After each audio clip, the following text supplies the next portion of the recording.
All right. Woo.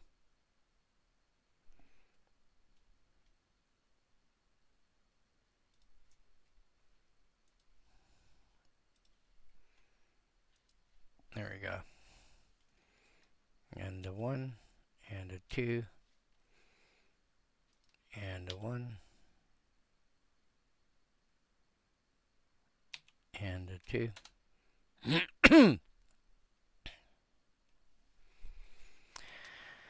Okay.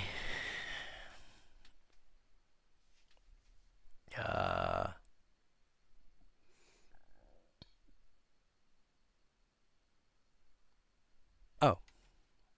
No, that's right.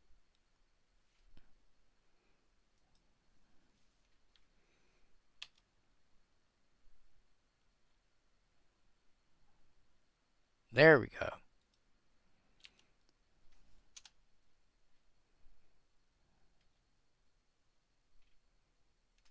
That's better. Wonder why that didn't show the first time. Oh well. Alright. We have Morningtide to get through tonight. I may try and get... Oh boy. I may try and get through Shadowmoor on later this week. And then do Eventide next week. I make no promises. Anyway, hello. 'Tis I.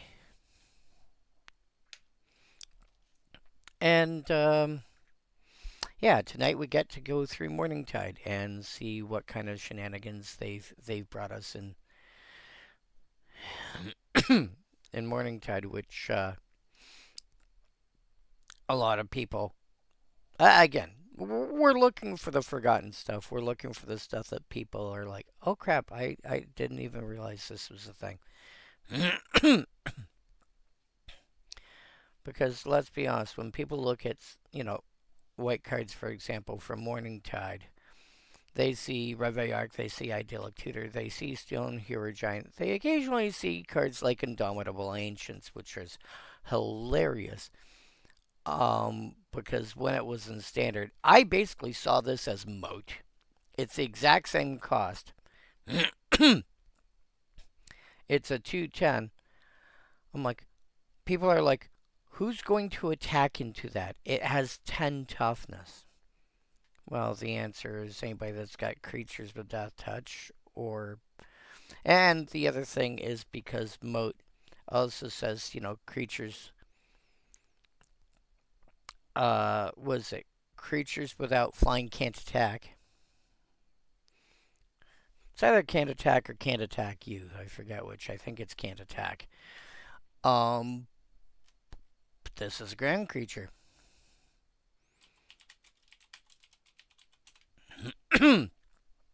Yeah, creatures without flying can't attack. Exact same cost. A big enough body so that people are disincentivized to attack you. Or I should say high enough toughness so people are disincentivized to attack you. But it's a ground creature, so flying creatures can get past. This doesn't stop people from attacking, but it disincentivizes it.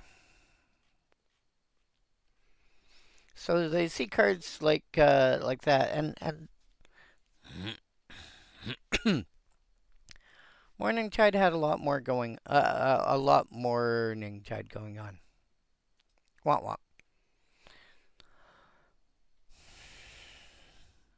So let's take a look to see what we actually have in this set, and yeah, let's just jump right into it. For the first time in ages, no half hour or whatever long preamble. Let's get into it. Burnton Shield Bearers. Whenever they attack, target creature gets +0/+3 till end of turn. Now you can think of it as a 3/6, which is about 4.5 mana. Which, this is 5 mana. This is common. Okay, yeah. No, that's actually reasonable. Because the worst it's going to be is it's going to affect itself. um, Obviously, if you put this in a deck where toughness matters, and back in the day, this would have been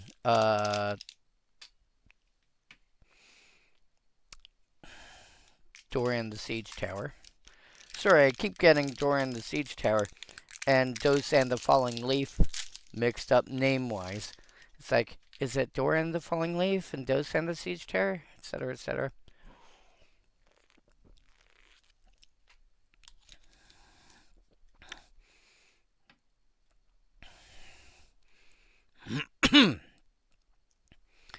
So often I have to stop it because they also came out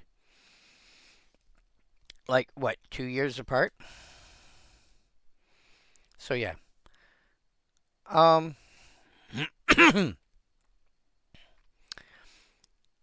So I'm taking a look at this and going, cool. Well, if you're putting this in a toughness matters stack, even if you're going mono white, which is a thing you can do, and it would do it really well. White has a lot of ways of generating stuff that's got generating stuff that has high toughness to begin with. Like, you're looking for I think I may have mentioned a couple of weeks ago or whatever, 0/4s, 0/5s for like 1 or 2 mana. Very much a thing that you see in blue.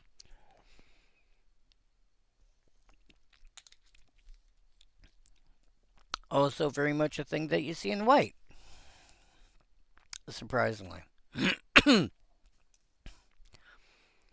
And I think the way they flavor that is the defense of the realm, etc. And so, you take a look at that and you go, cool, I have a 0/4 for 1 mana, or your other type of creature at 1 mana. If it's not like a 0/4, it's a creature that's actually, fairly good in combat. It's a 1/1 with first strike. It's a 2/1. It's it's a creature that you can sack to pump a teammate, or pay some cost to pump the team, or otherwise a creature that's good in the offensive roles. So that it gets the White gets the offensive and the defensive side going pretty well. And we'll see a bit more of that when we get further on the list. But Burnton Shield Bearers, yeah, you're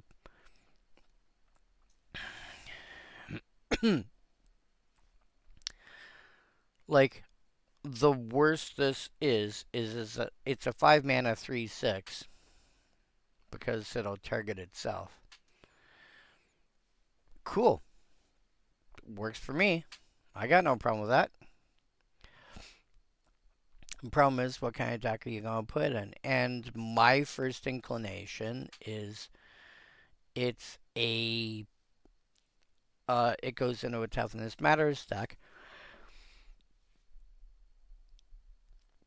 because this will then cause the creature that you are attacking with to not only gain 3 points of toughness, but also do 3 more points of damage because of the kind of deck it is. Uh,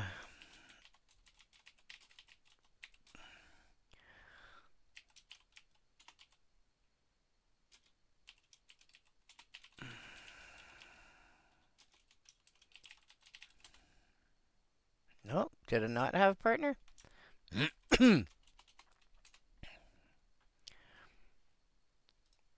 This guy. Oh, had choose a background. Rasad in Bashir. Each creature you control assigns combat damage equal to its toughness rather than its power. Whenever it attacks, if you have the initiative, choose, double the toughness of each creature you control till end of turn. Hilariously, you don't have to be using the initiative you don't have to have stuff in your own deck that has the initiative. You can pick that up elsewhere.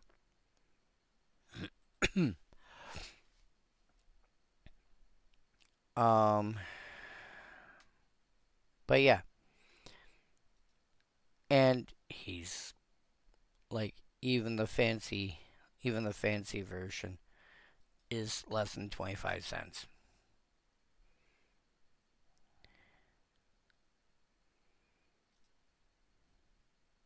And then there's the D&D monster manual style art, which I think is cool.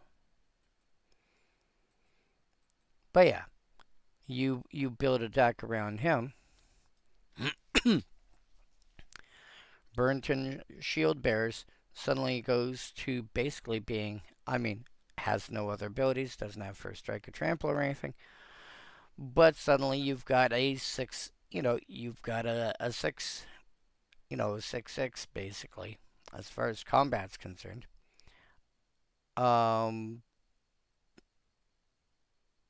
for 5 mana. So yeah, Swallow of Courage, 5 mana instant. Creatures you control get +2/+2 till end of turn. And again, I don't have an issue with. Let's start that line over again. Let's reboot that line. If I'm looking to give my creatures +2 till end of turn, like +2 power, I can often do it for 3. I can almost always do it for 4. Why am I paying 5? Well, 1, it is an instant, which is not nothing. The fact of it being an instant is actually a really big deal compared to, for example, if we go back to my list of decks, and I will now throw that link in the chat because now that it's actually relevant to our interests. Thank you.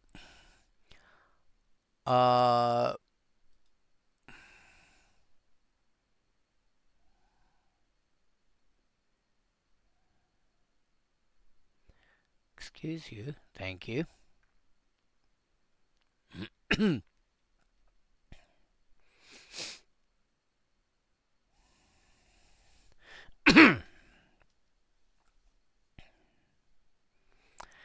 And so, yeah, I know. I commonly go to the visual spoiler.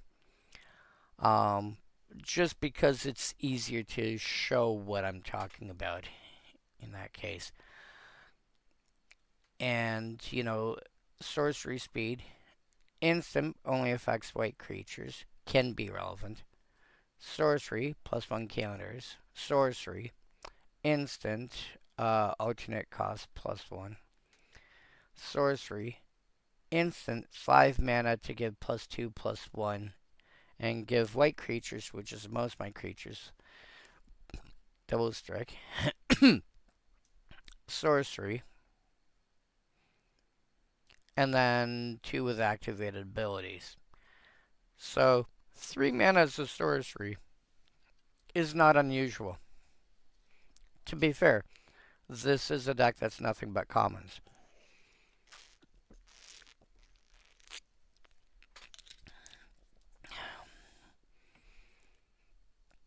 But to give +2 power as an instant, I'm commonly, no pun intended, looking at a card like Sanctified Charge. Well, Sanctified Charge, this came out, and this was this originally an M15? Yes, this is only an M15.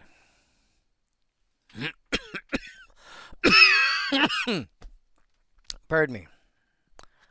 The exact same effect as a sorcery is only 3 mana. You're paying an extra mana to make it an instant, basically. You're then paying an extra mana again because now it's got an option.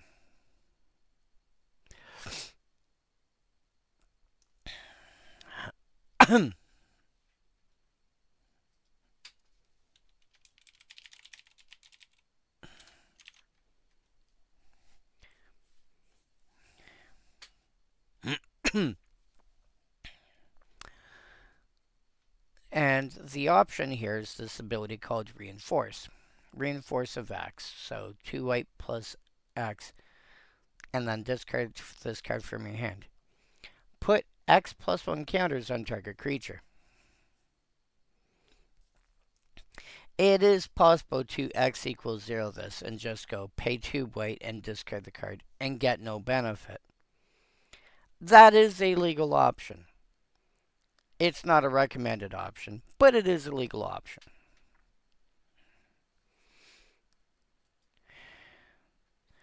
But what you're doing is 2 white plus 2, put 2 +1/+1 counters on target creature. Or 2 white plus 3 and discard the card. Put 3 +1 counters on target creature. And if you've only got like 1 or 2 creatures that you're actually worrying about, then yeah, the reinforcement might be a better option. That's part of the reason why you have that.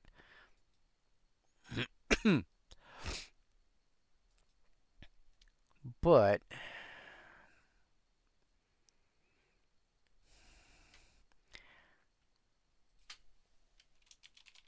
sorry.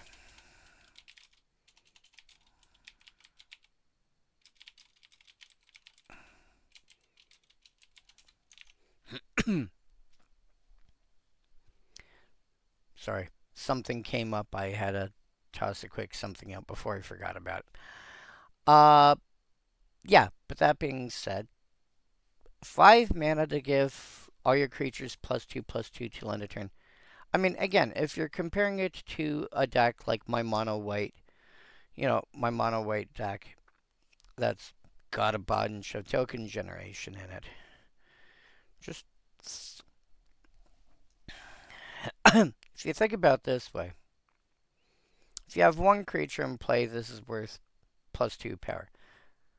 If you have 2 creatures in play, this is worth +4 power. Also toughness.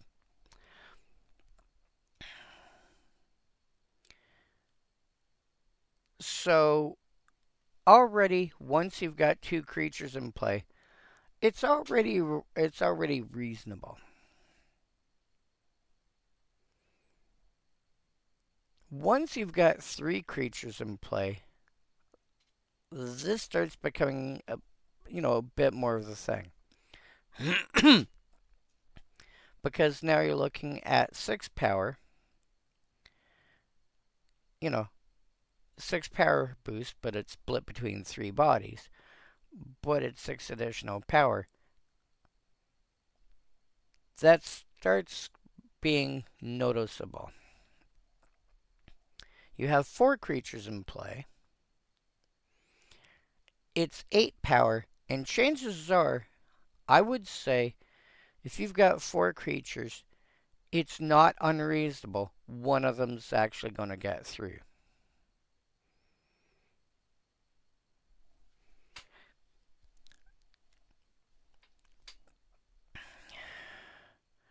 But this is a almost giant growth effect.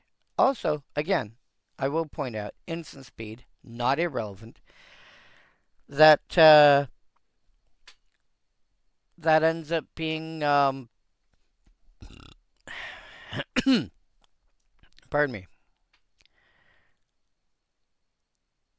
You're looking at a combat trick that can save multiple creatures or really save one or push through a lot of damage. And it doesn't take much to actually be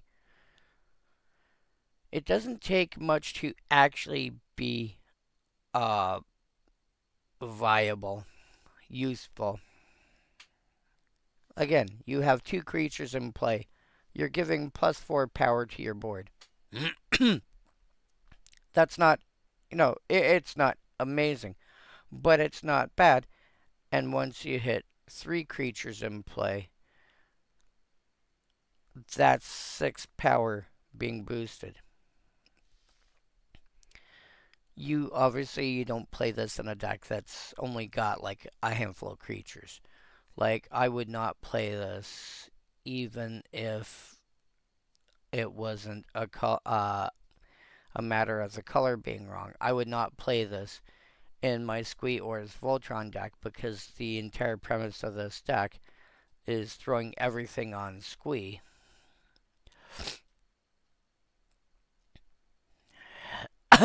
And I've only got a few additional extra creatures.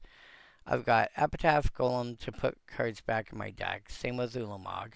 Literally, the only reason for Ulamog to be there is this last sentence here. When it's put in a graveyard from anywhere, its owner shuffles their graveyard into their library. I don't even care if he gets cast, whatever. He's not there to be cast. He's there as a safety valve. I've got 5 additional creatures that are there to have enchantments thrown on. So 1, 2 plus 5 is 7. I've got a Shrine Steward literally just as a tutor for enchantments in a red deck. Technically 8. 3 more here, 9, 10, 11. A bunch of auras. I see 11. I see 11. Yeah. There's 11 creatures in this deck. But that's because you're grabbing everything, you're throwing it on Squee. And the rest is there for support. And the 5 extra enchantables here, they're just in case something happens.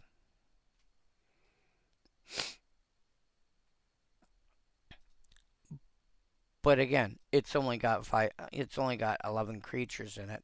You don't put a card like Swell of Courage into a deck like that. You put something that goes like, target creature gets, you might go, if you're going with an effect like that, you might go with something like, bloody hell. Oh yeah, like Become Immense.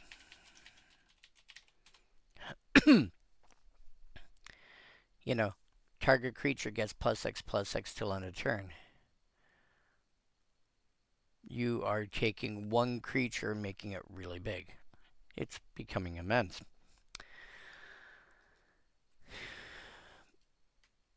If you're playing with cards like that at all in a deck of that nature, this is why, this is why my Squee deck is designed the way it is, because I'm going to have a creature on turn 3. I might have one elsewhere at some other point, but I'm going to have a creature on turn 3, and and then I'm going to start throwing stuff on it after that. Swallow Courage, doesn't belong in a deck like that. But a deck that's got a bunch of yeah. Giving +2 power is a lot more than giving +1. it adds up a lot faster. And sure, it's 5 mana, it's not 1 or 2.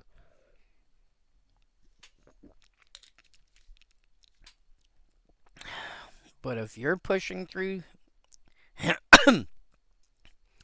this is the kind of card where it's like, you put in cards like Charge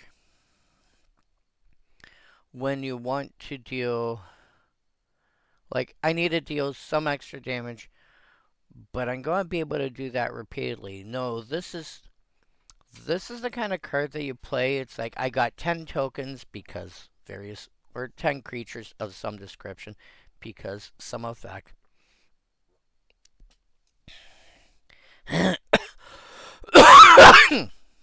Pardon me. I got 10 creatures because of some effect, and suddenly, I pay 5 mana, and this is instead of doing an extra 10 damage, which might annoy some people, this is dealing an extra 20 damage, and that's going to kill that, and that. And okay, you're still blocked and you're still blocked, but you 5 are getting through for an extra 10 points of damage. And if they're 1/1 space, then instead of doing 5 damage normally and 10 with +1, well, no, they got +2, so they're doing an extra 15 damage.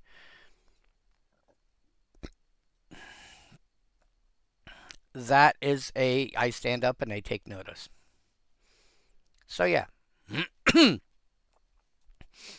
Instant speed, +2 power. Yeah. This is why I'm running this. This is why my mono white commons only deck runs stuff that gives +2 power instead of +1. +1, easy. +2, no. I've got like 7 creatures on the board if they're all, let's say, 2/2s on average. 7 creatures suddenly at least 4 power is 28 damage.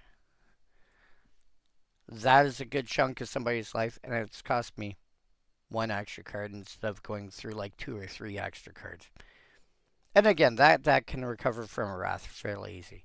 So yeah, and that's not even counting the reinforce option.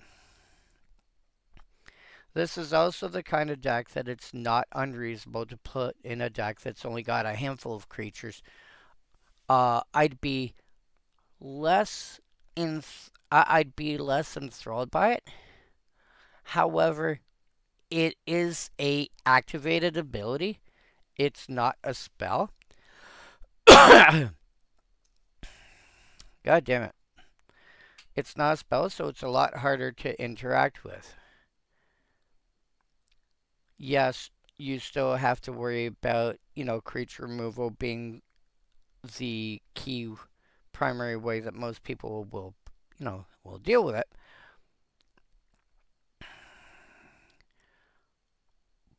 But a counter spell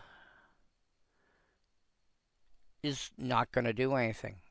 It's just going to turn around and go, you can't cast me. I can't target it unless your counterspell specifically targets activated abilities. So yeah, Swallow Courage. I mean, are there better options? There might be, but it's a good starting point. Burnton Bombardier. Again, Reforce. Paying 3 mana to put 2+1 counters on a thing is kind of nice. On top of a 3 mana 2/2 flyer.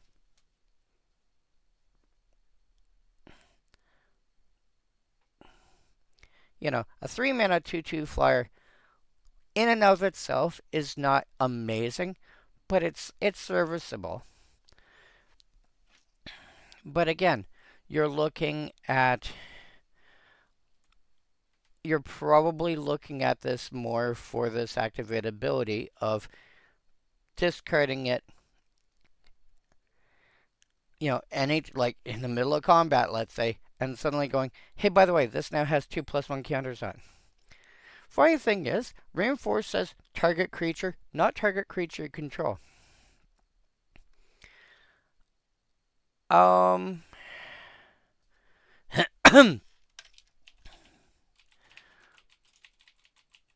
can't remember. There. This card is starting to pop up in Standard right now. Okay? 1 mana, 1 blue for a 1/3 Turtle Illusion. When it dies, you draw a card, which means, it's a small, cheap creature. Can get it out on turn 1. You can sacrifice it to various effects to draw cards, etc., etc. Whenever, it's the target of a spell or ability, so somebody targets it, you have to sacrifice it.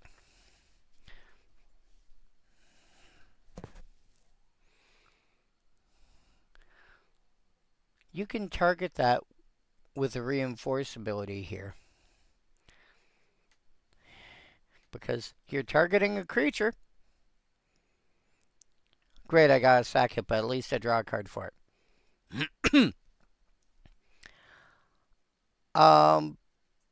Yeah, shield back.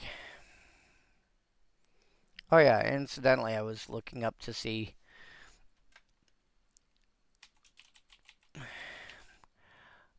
power equal 1, toughness equal 3.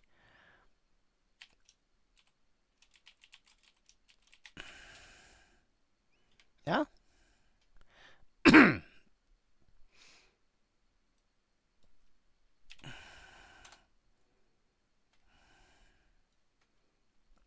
What was it?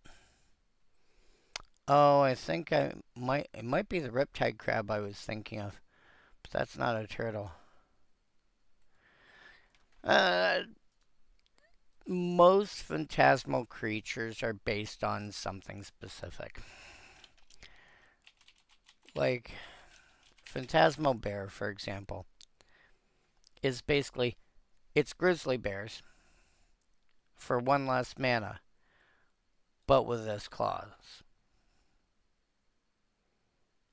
And with these claws, but, a lot of phantasmal creatures are based on another creature that already exists. In fact, there's a Phantasmal Dreadmaw. Is based on Colossal Dreadmaw, which is, a 6 mana 6/6 trample. This is 2 mana less, but if it's target of a spell or ability, sacrifice it.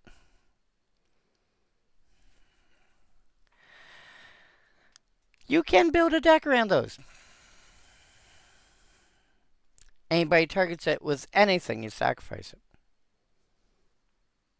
Oh look, you get and that is the time when it's like you're saving, you'll be saving effects like Giant Growth or whatever as removal spells.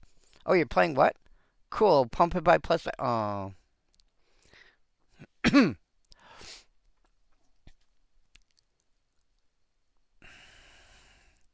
But yeah, so that being said, I largely see Tim Bombardier. Realistically, I see this as putting 2+1/+1 counters as an activated ability on a creature that will occasionally, if the the 2+1 counters are not useful, occasionally it's a 2/2 flyer. And again, like the funny thing is, a 2/2 flyer still does a lot more in Magic Even in Commander, that it first appears, just because it has flying. The number of decks that just, like you're playing goblins, for example, or you're playing elves, elves to a lesser extent, but you're playing goblins, and unless they burn it out of the sky, they don't have a way to deal with. They don't generally have a way to deal with flying creatures. They have to burn it out of the sky, or they're just gonna be like, too high, too high. I can't do anything.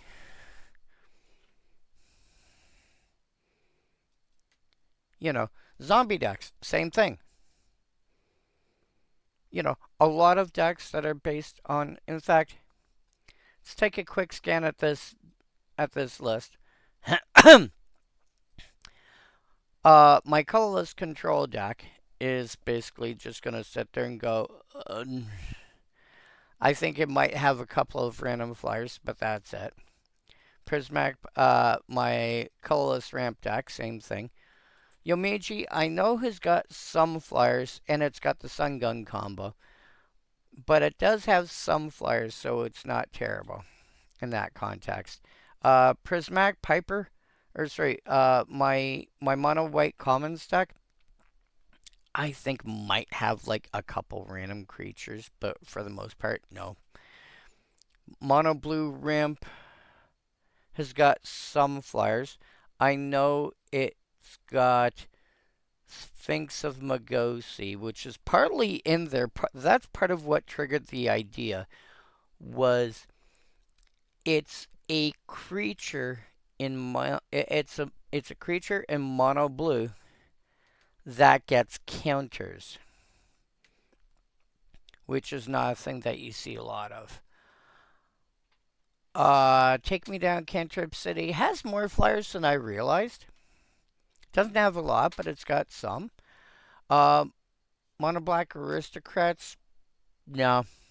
Squeaor's Voltron, it's got 11 creatures. I think one or two of them fly, but they're like one of them is there to sacrifice Squee to deal extra damage. Mono Red Commons, don't think it's got any. My mono green control deck, yes, because that was part of the premise of the deck. Not just be a control deck, beat down with green flying creatures.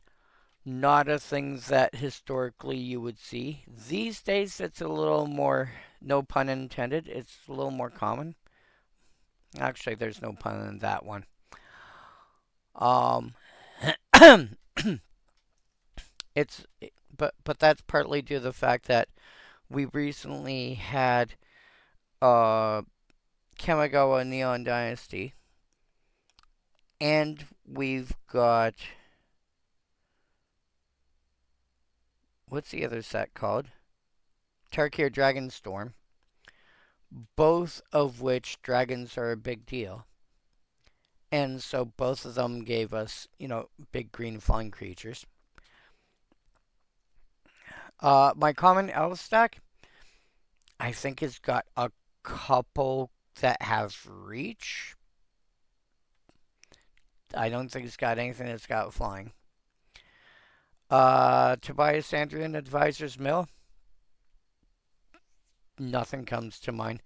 Jedado Jonan, I think I've got one flyer in there that I can think of.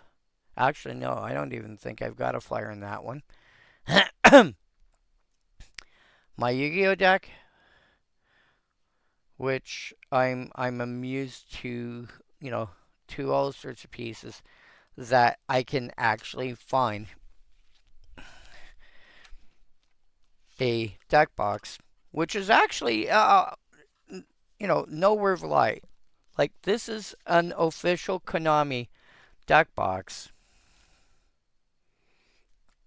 It's an official Konami Yu-Gi-Oh deck box that fills, that holds an entire commander deck. And the construction on this actually feels like for a inexpensive basically plastic deck box. This is actually a really good box, and it holds an entire commander deck. Pleasantly surprised by that one. That being said, um, I and I end up going with orange dragon shields to try and emulate the color of the back of the. That's not orange. That's orange. To try and emulate the color that's used as the back of a Yu-Gi-Oh card. um, but this is I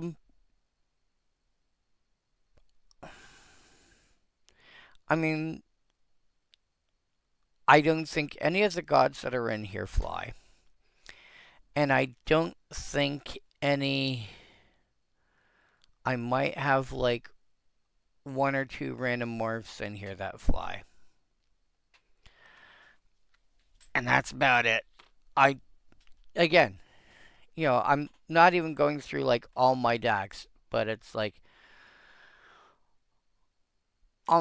apart from like this, which my mono green control deck, where part of the premise is green, beating down with green flying creatures.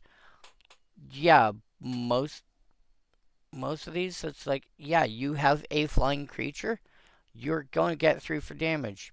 Um,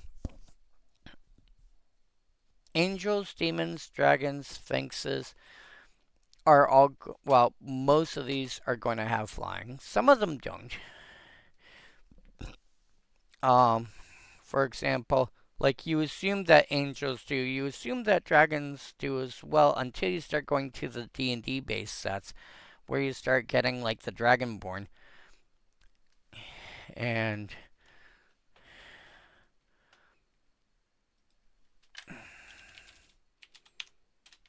go away. um, yeah. Now that you got the Dragonborn and you know and stuff of that nature, you have something that's not necessarily flying. Oh, Squee, I do have a couple of ways of giving flying. I do have a couple ways to give them flying because I think I've got Shiv's Embrace in there and Draconic Destiny and maybe one other aura that's all flavor wise based on the effect of I'm turning you into a dragon. You know, gives a size boost, flying, and usually fire breathing. But yeah, a lot of these decks, they just you drop a flyer and it can't deal. And I mean, yes, granted, small sample size, but off of like, my first like dozen or so decks that I'm listing. 1, 2, 3, 4, 5, 6, 7, 8, 9, 10, 11, 12, 13, 14. I've already gone through 14 decks, and one or two of them might be able to handle, might be able to handle flyers reasonably well, and the rest of them just, you might have a couple cards. And if your entire deck is based around flyers, then your handful of removal, the handful of removal spells that the opponent's got, it's not going to do very much. So, Burnton Bombardier is going to be worth a lot more than it first appears, just on the back of it having flying. Mosquito Guard, great card. I I don't remember what I thought of this back in the day. I'm looking at this now. Great card. 1/1 first strike for 1 mana with the option of, again, reinforce of 1. You pay 2 mana and discard a card to put a +1 counter on a thing. Really, really good.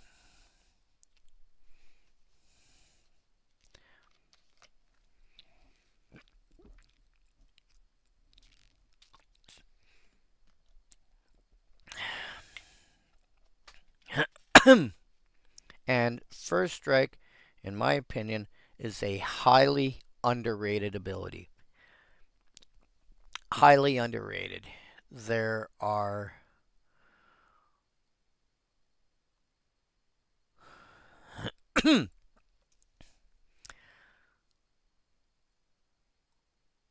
there are some abilities that scale well with the size of the creature, and they're just as good at the at small size versus larger.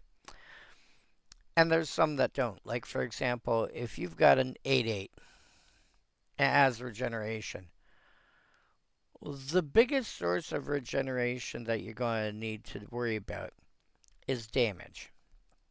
Or sorry, the biggest thing that you would need to regenerate from is damage. Dealing 8 damage in any way, shape, or form to a creature is going to be a challenge.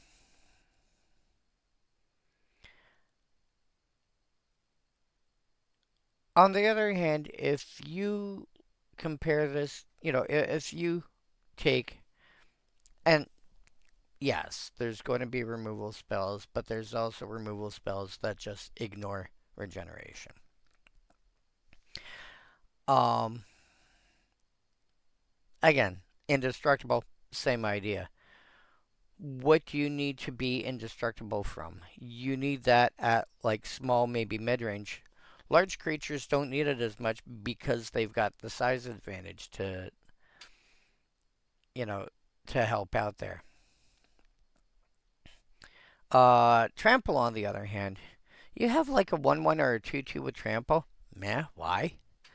You've got a 3/3 or a 4/4 with trample. Okay, that starts making sense. You've got like a 10/10 with trample. Okay, that should just, be part of the fact that it's a 10/10. Not always true. Blue, for example, doesn't generally get trample. But, not an unreasonable ask when you're looking, for example, at green. Unless there's a very specific reason why it doesn't have trample. Maybe you've got,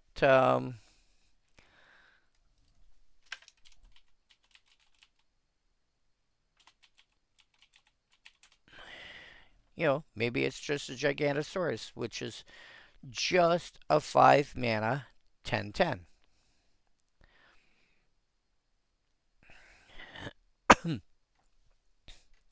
Each tooth is the length of a horse, and new ones grow in every 16 days. Let's get a closer look.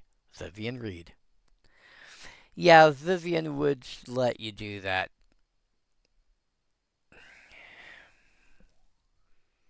Yeah, interesting.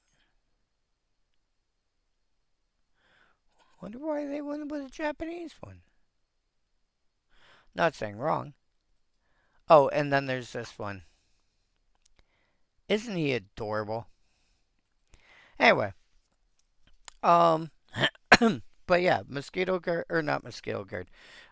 Trample, really good at really good at the high end. Not very useful at the low end. Then you get First Strike,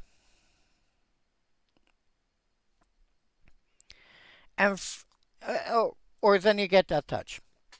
Death Touch, great on small creatures. Mid-range creatures, eh. Large creatures, why? You have an 8/8, it's already gonna kill stuff. Why are you bothering with Death Touch? Now, keep in mind that when I say, it doesn't make sense, there can be reasons why it makes sense. In this particular instance, this makes sense.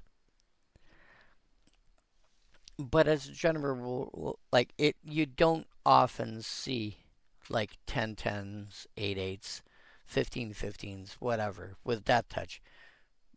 Why? Their size is big enough already. Mosquito Guard, having First Strike, works just as well on a 1/1 as it does on a 10/10. In fact, maybe even better, because on a 10/10, you can kill all those random things that are, kill off a bunch of random things that are jumping, and then just worry about what's left over.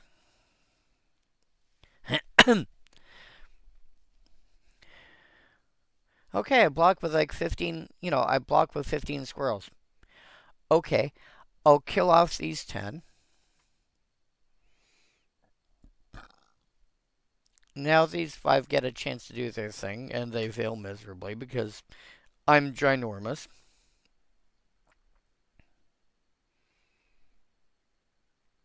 You know, it's like first strike scales. I think first strike scales really well with the size of the creature. Yeah, 1/1 first strike for 1 mana. Now, my biggest problem with the Mosquito Guard in terms of commander is it's a 1 mana creature. It's a 1 mana, 1 power creature.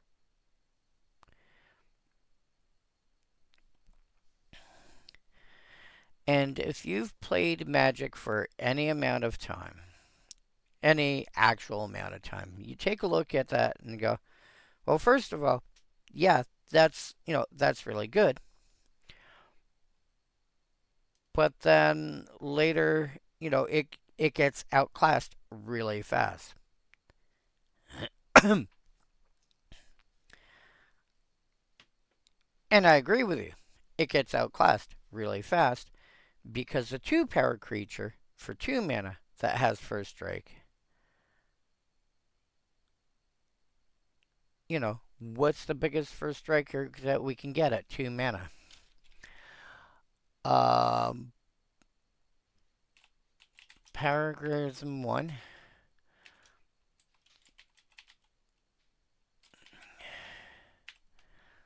Let's stick to white cards because this is a white card, so we'll stick to white.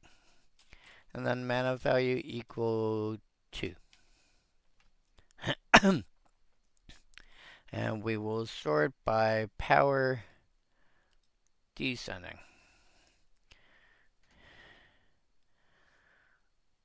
Activated first strike.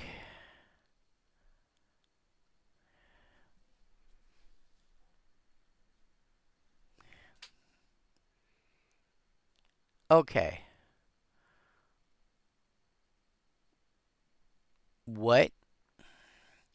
Brightblade Stoat. Oh, okay, you're an uncommon, that's why. This is really good.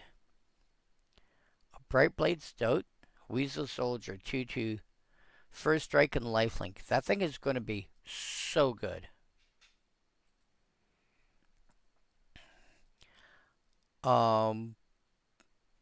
Yeah, you can easily get a 2 power creature with first strike for 2 mana. Without even, without even blinking.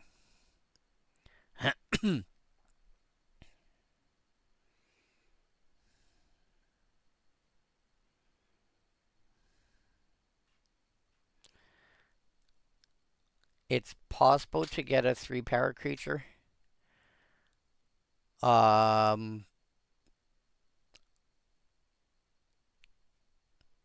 It's possible to get a 3 power creature under certain circumstances.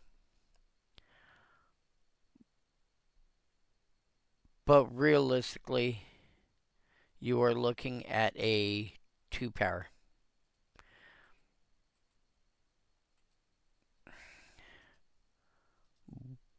But if you get, say, a 2/2 for 2 mana that has first strike, like the aforementioned Weasel,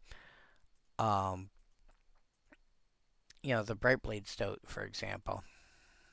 Now, granted, I'm talking about a card that just came out this year versus a card that came out in 2008. You have a 1/1 with first strike versus a 2/2 with first strike. Well, the first strike basically cancels out. And it basically boils down to a 1-1 versus a 2-2. Sure, I spent 1 extra mana, but it's going to stick around a lot longer. Yeah, your Mosquito Guard, it gets outclassed really fast. It gets outclassed really fast. I like it.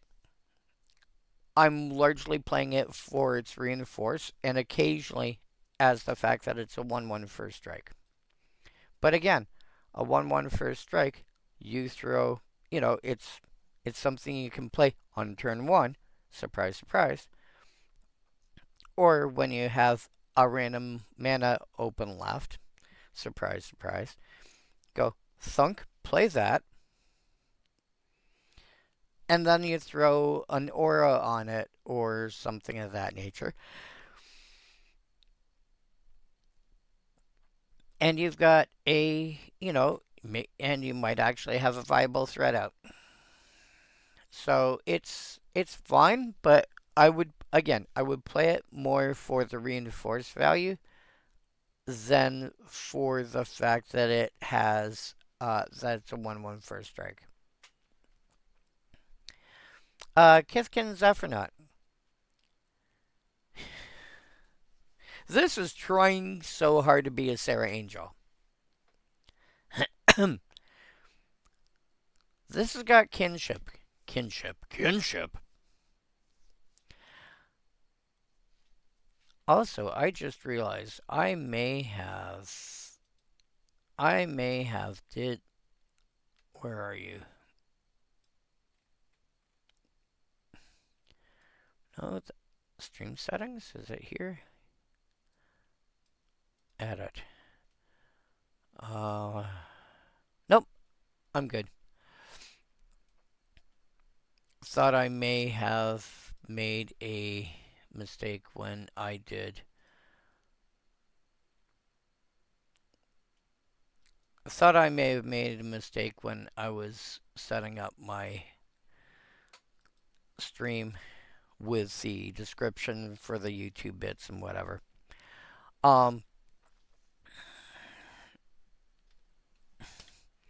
And excuse you. There we go. This really wants to be Sarah Angel. This is one of those cards that wants you to manipulate the top of your deck. I've got no problem with somebody throwing this into a soldier deck. If you have a lot of soldiers, and I mean a lot, and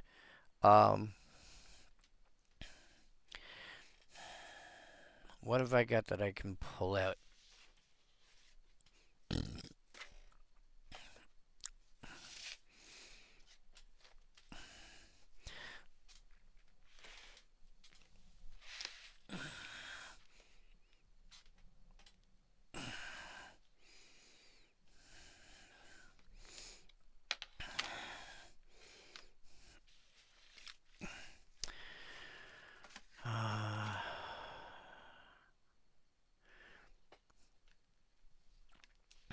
This one, I think. Yep. My Tobias Andrian Advisors stack. I really wanted to be able to build around him, and I looked at the Architects, and I'm like, oh, he's an advisor now. Cool, let's build Advisor's Mill. So, it's based around persistent petitioners. But I found that 24 seems to be a good, like somewhere in that range, 24, 25. You want more than 20. If you're building based on a theme, you want at least 20. Probably, I would say, like 24 seems like a good fit for how many copies of a card you want. But then I've got, because persistent petitioners specifically calls out advisors, you don't have to run just persistent petitioners. They are advisors, but they're not the only one. And so I'm running 24 persistent petitioners. I can do that here. 24 persistent petitioners and 20 more advisors on top of that. Whoops. Excuse you. That's not the words I was looking for. This is great. Masako the Humorless. 3 mana for a 2/1 with flash. Tapped creatures you control may block as though they were untapped. Do you know how much screwing around that does with combat?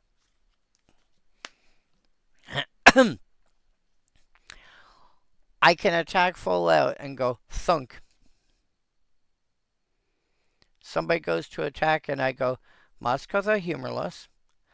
I'll now block. What? Okay, so you're blocking with just Masako? Tapped creatures I control may block as though they were untapped. What? Yeah, there's a reason she's like a $20-something card now.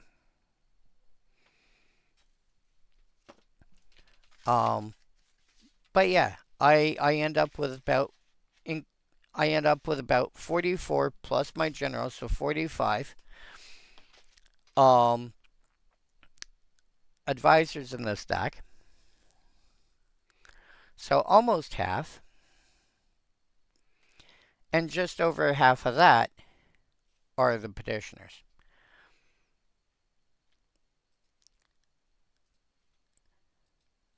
That, I think, would be enough to say, and I try to make my options as big as I want as much flexibility as I can. I had to go dig a little deep for some of them. Whoops. That's like I had to run some that I wasn't fond of, but I didn't have other good options, like Ace and Bureaucrats, for example. 2 mana for a 1/1. Tap target creature power 2 or less.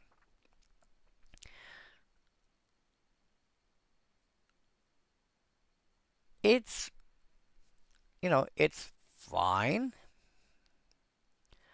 Droning Bureaucrats, 4 mana for 1/4. Pay X and tap. Each creature convert mana cost X. Exactly X. Can't attack or block this turn. So if you just simply tap it, anything that's got a mana value of 0 can't attack or block. That includes things like squirrel tokens. But yeah, I took a look through and it's like Trusted Advisor. 1 mana for a 1/2. Maximum hand size is increased by 2 at the beginning of your upkeep. Return a blue creature you control to owner's hand.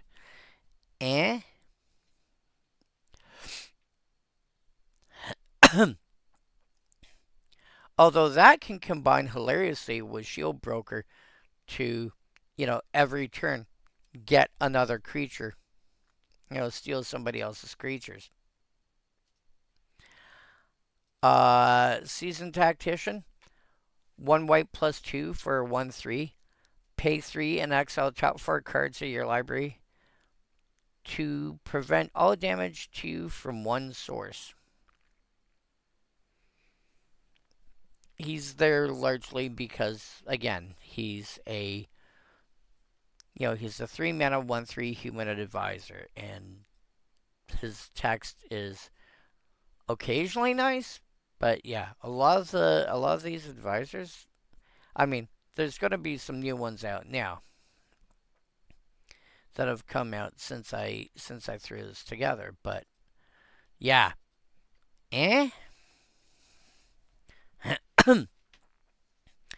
But if you're building soldiers, back to what I was saying, if you're building a soldier deck, I would say you probably like you're going to want somewhere in the ballpark of 25 to, to actually give it the theme. But the more you can put in that support your theme,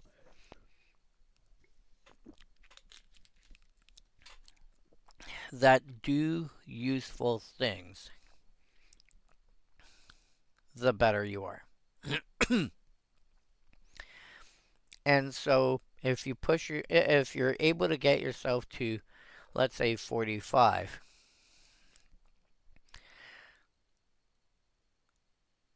then you've got almost a 50-50 chance every turn of this being a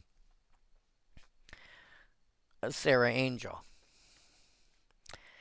And this is without any library manipulation. If you then add a card like Sensei's Divining Top,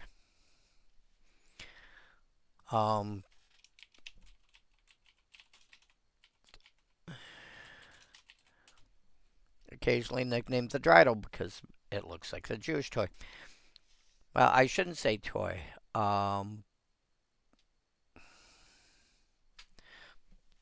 Let's just pull that up real quick. Dreidl. I believe that's how it's spelled. Go away. Is the four-side spinning top? Okay.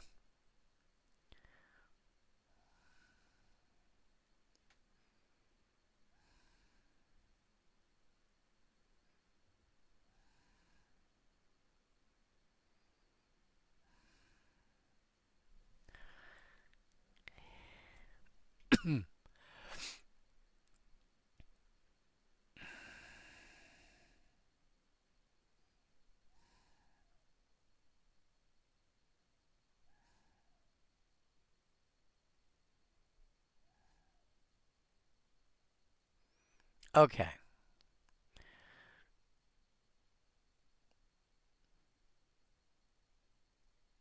So, okay. So it is a toy. Something in my brain said it was.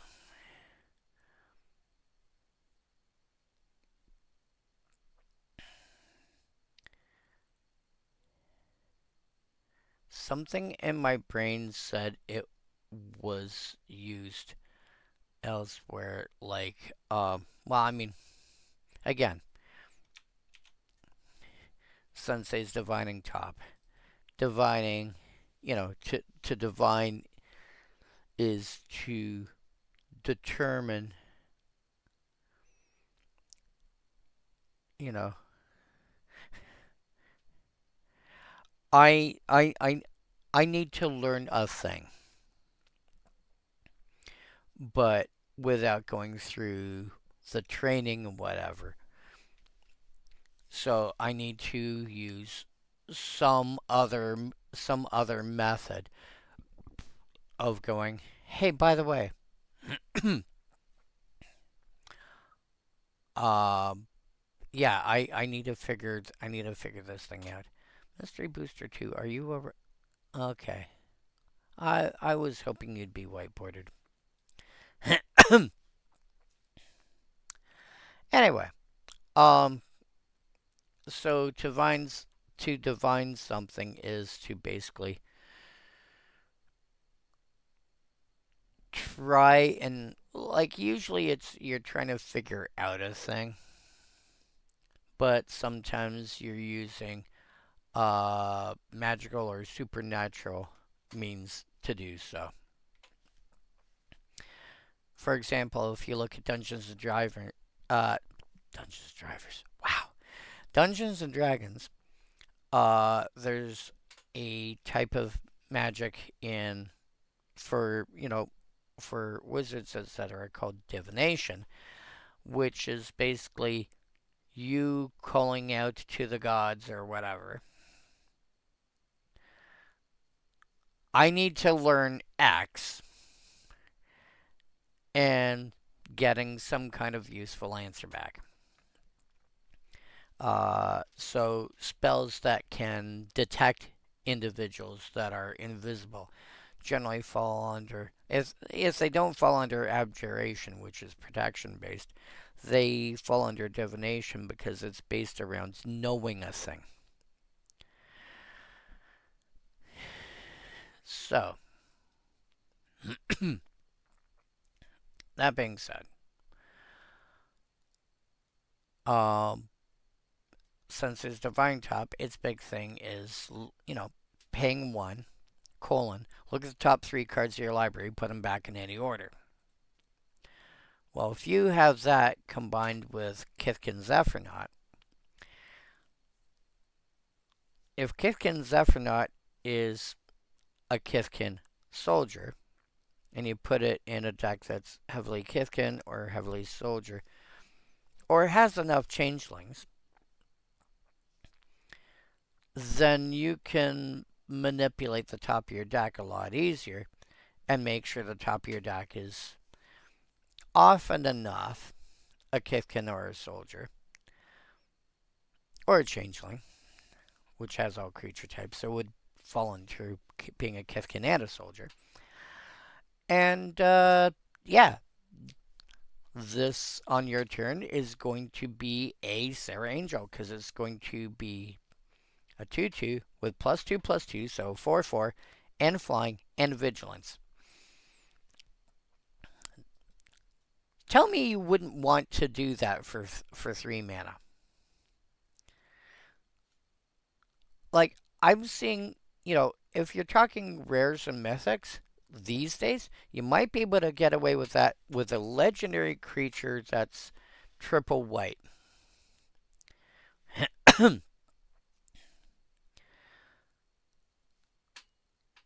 Assuming we're sticking at 3 mana. 1 white +2 at common? No. But this gets really close to trying to be a Sarah Angel. Yeah. If you have ways to manipulate the top of your deck, go ahead. You're playing Kithkin Tribal or Soldier Tribal? Go ahead. Wandering Greybeard.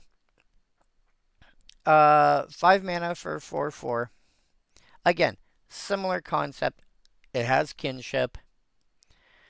This is a giant wizard. If the top card you reveal on your upkeep is a, shares a creature type with Wandering Greybeard, you gain 4 life.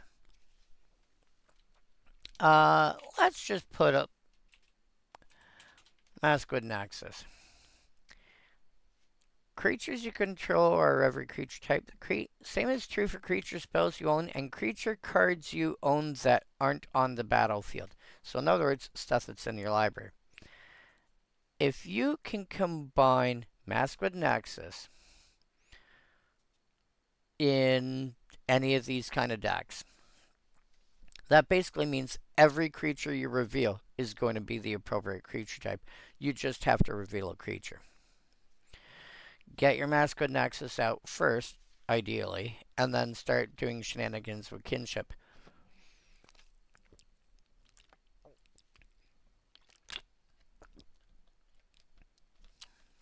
His tales are as tall as he is, and only a giant's life is long enough to listen to them all. So, yeah. Now that being said, 5 mana, 4/4, beginning of your upkeep, possibly gain 4 life. Is this a thing that you need? I'm not saying it's not, because there are decks that care about gaining life. Again, apparently the most commonly crafted card on Magic Arena is a Johnny's Pridemate, which gets bigger every time you gain life.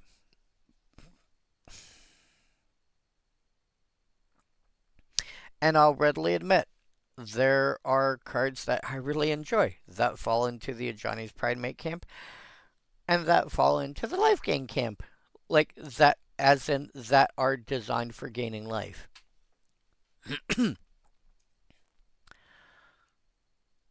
I have no problem with life gain decks. I have I have a life gain combo in my mono white control deck. It turns out I have two. The second one I didn't realize until many, many years late. Well, many years later? Was it that long?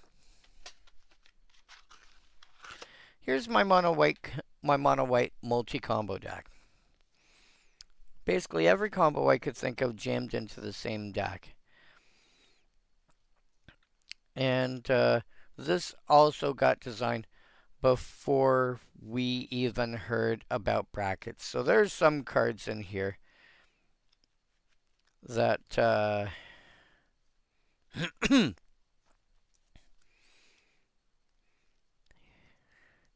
that do, bracket shenanigans. This has to be bracket 3 now because it has certain cards in it, etc., etc.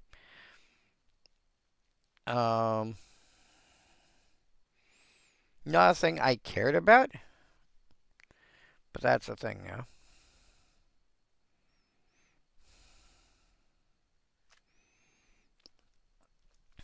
I have a few ways of gaining infinite life here, however.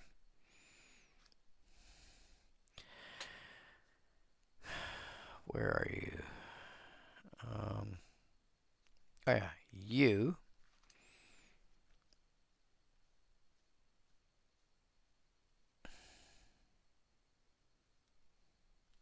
You.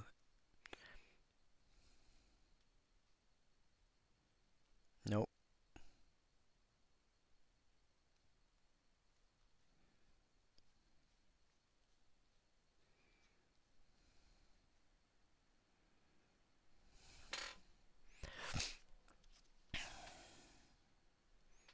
I have that. I have that. I have that. Right, because I wasn't looking for you the first time through. That.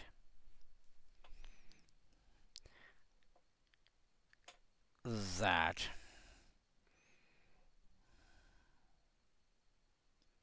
Right.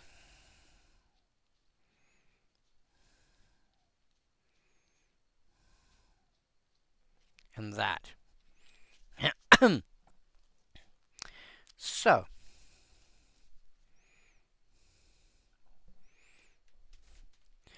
Step 1. I've got Famished Healer, Famished Paladin, and Resplendent Mentor. Okay? And Resplendent Mentor, Famished Paladin is a 2 mana 3/1 that doesn't untap normally, but whenever you gain life, you untap it. And it's a white creature. It's 1 white and 1. This is a mono white deck. But I should point out it is a white creature because it could be colorless. Resplendent Mentor is a 5 mana 2/2 that says white creatures you control have tap, you gain 1 life. So if you have both of these out, what happens is Resplendent Mentor gives the tap gain a life ability to the Paladin. You can then tap the Paladin, gain 1 life. Well, you just gain life, so you can untap the Paladin. I'm sure you see where this is going already. This ability to gain life is suddenly an infinite combo. That just gains you a bunch of life. I have Aetherflux Reservoir in there to make use of all that extra life I'm gaining. Pay 50 life, deal 50 damage to any target.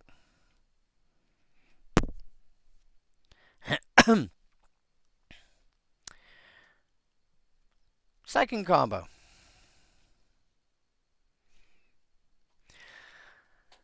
the aforementioned Mask with Nexus.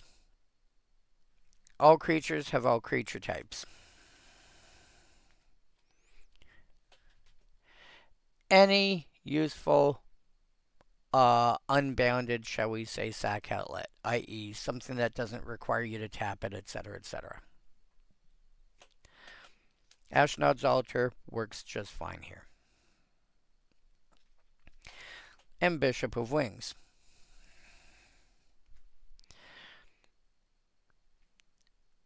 If all creatures have all creature types, whenever an angel enters the battlefield under your control, you gain 4 life. Whenever an angel you control dies, create a 1/1 white spirit creature token with flying. Oh yeah, the other way I had to do that was what was it? Divine Visitation, I think it's called. Let's see if I can find it quickly.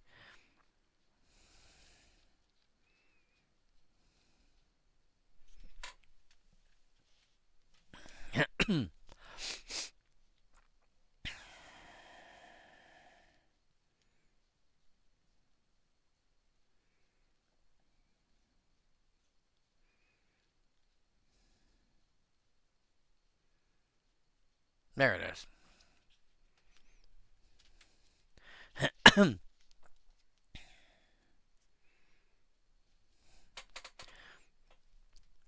Here's Divine Visitation.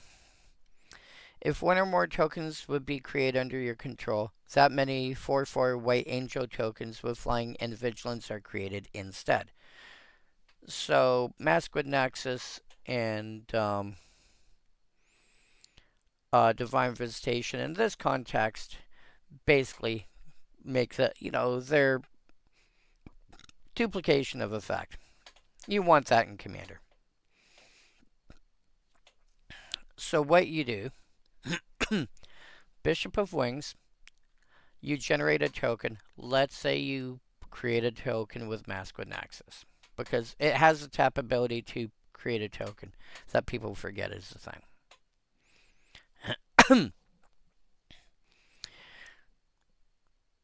It's an angel, either because of the Nexus' own ability, or you create an angel via Divine Visitation. You gain 4 life. You sacrifice that whenever to your Ashnod's Altar or whatever sack outlet you're using. Whenever an angel you control dies, you make a 1/1 spirit instead. You create a 1/1 spirit.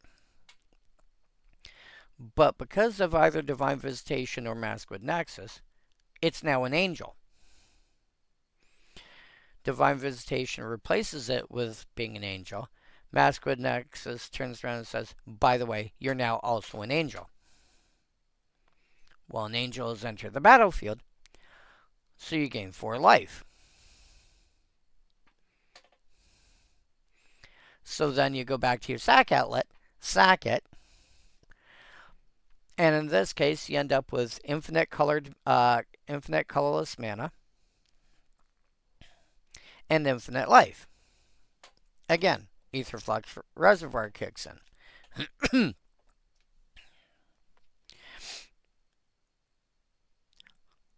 The third way I have is what's called the Sun Gun combo. This is one people hate because it's really hard to interact with. Because it doesn't just gain you infinite life, it also kills everything. And one of them is indestructible. Heliod Suncrown. 3 mana for 5/5 indestructible legendary god. Legendary enchantment creature god. Sonus' devotion is less than 5, which it probably won't be in this deck, but he's not a creature. I'm going to read these two abilities out of order. Pay 1 white plus 1, colon. Another target creature gains lifelink till end of turn. And his other triggered ability is whenever you gain life, put a +1 counter on target creature or enchantment you control.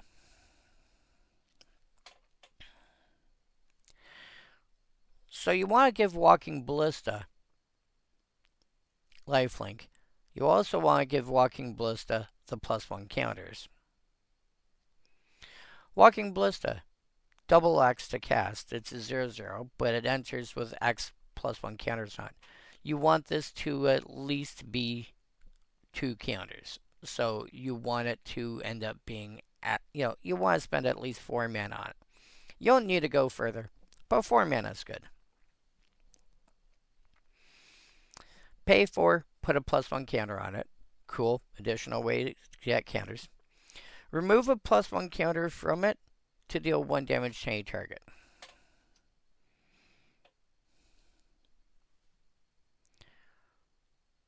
So, lifelink, if you use Heliod on Walking Ballista and give it lifelink, then every time it deals damage to a target by taking a counter off and sending it elsewhere, this is why you want the second counter, to make sure when you remove the first one, it's still alive. I remove a counter, ping somebody or something with it. I then gain life because I gave it lifelink with Heliod.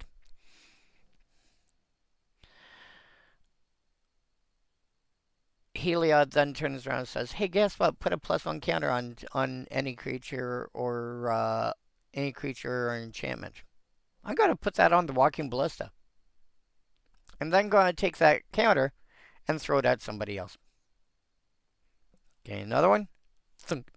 And you basically just... It costs you, I would say, 4, 5, 6, 7, 8, 9 mana, and you have an infinite win combo. But then I accidentally found another one.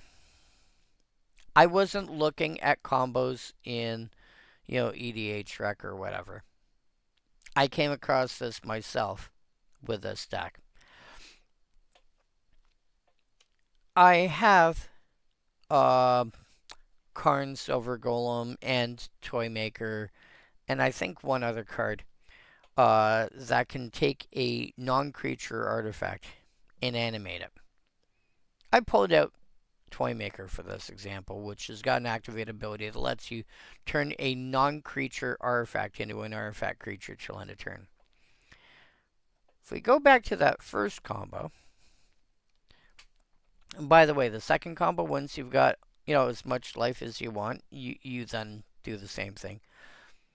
You fire that life at people and things, and every 50 life you go, hey, by the way, here, take 50. Toymaker, you can then turn around and use that to animate the reservoir, which turns it into a 4/4 creature with the same activated ability of pay 50 life, deal 50 damage to any target. But it's now a creature that has that ability. You then combine that with Heliod, give it lifelink. Well, then every time you're using the reservoir, you're paying 50 life to deal 50 damage. Well, damage is being dealt by a creature. If the creature's got lifelink, you gain that much life. So that 50 that you just spent to deal 50, you're gaining that back. And you've got an infinite combo there.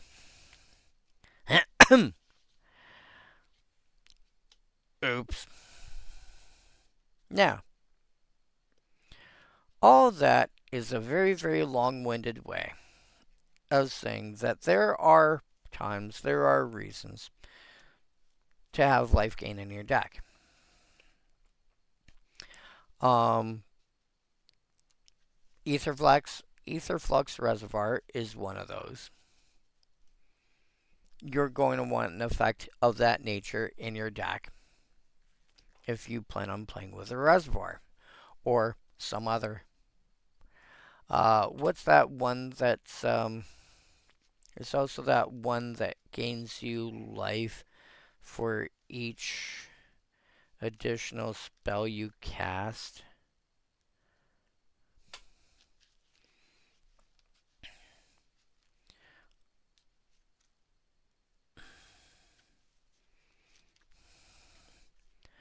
It's an artifact.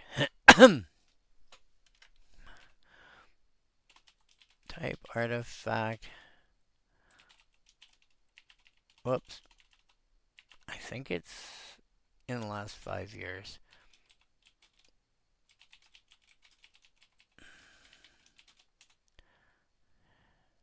Nope.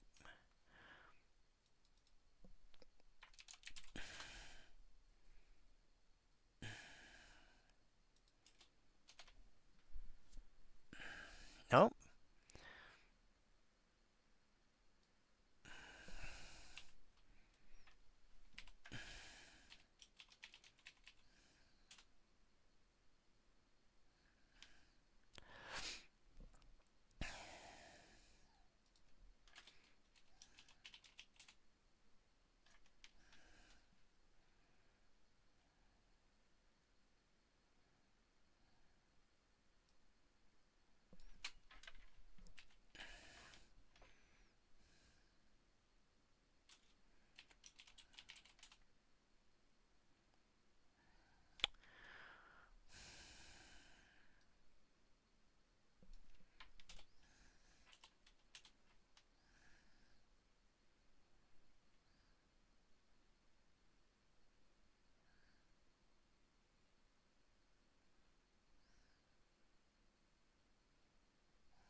What on earth were you?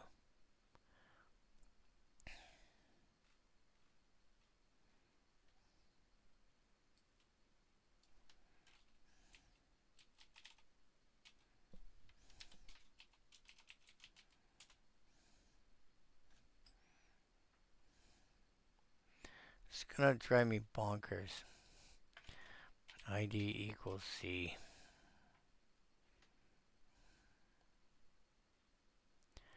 Uh,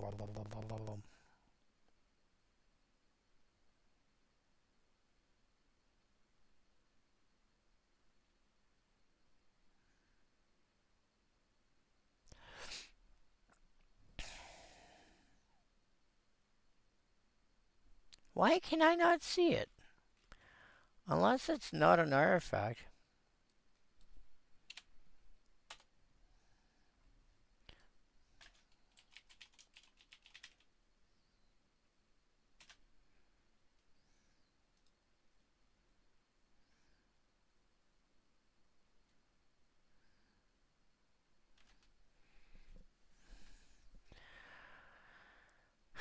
I know the card I'm thinking of. Why can I not think of it?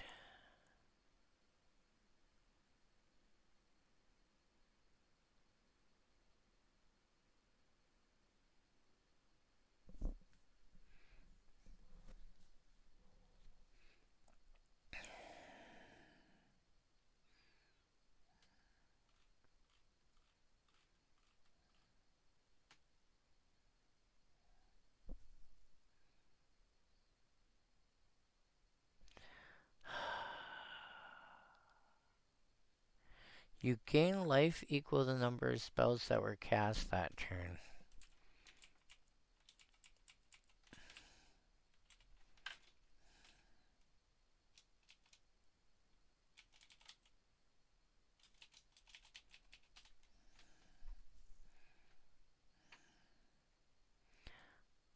Sort by color.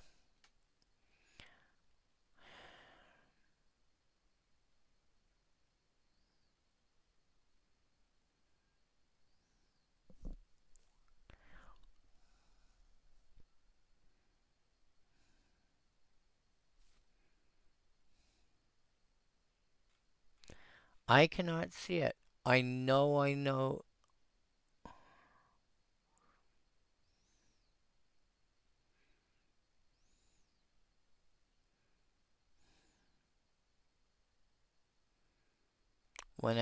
Because it's like whenever you cast a spell,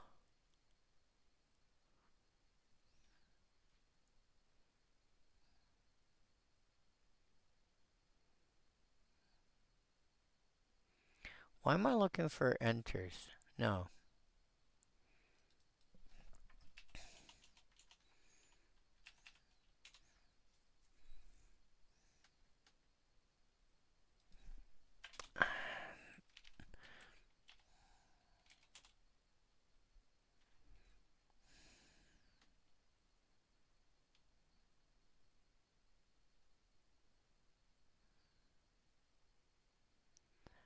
This is gonna drive me bonkers.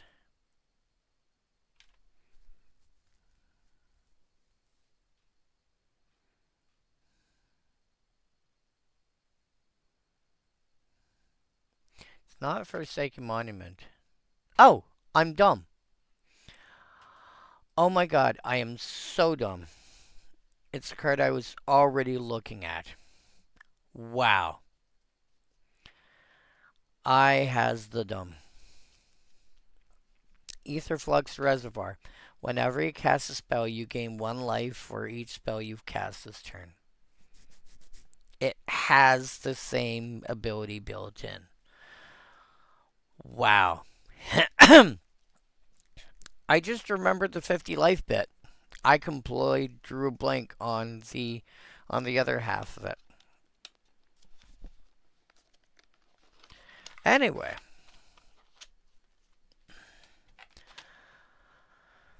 how did I not see that?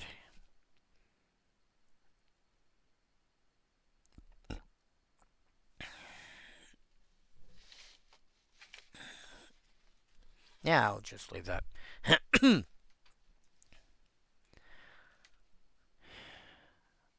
Are you telling me I've been on this for an hour and a half and I've barely cracked what was going on in white?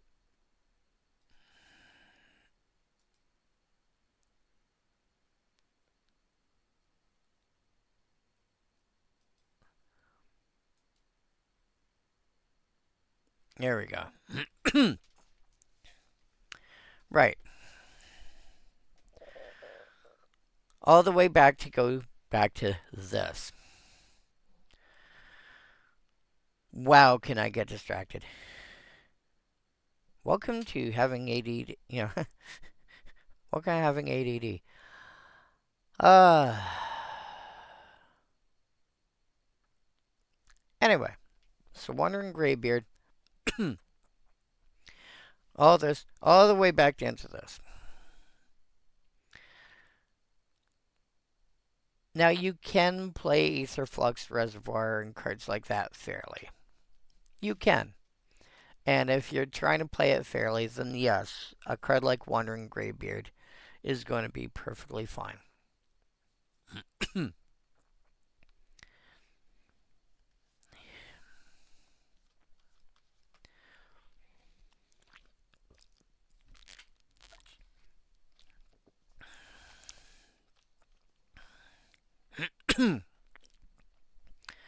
The point I was trying to get at is what is the reason that you are trying to gain life?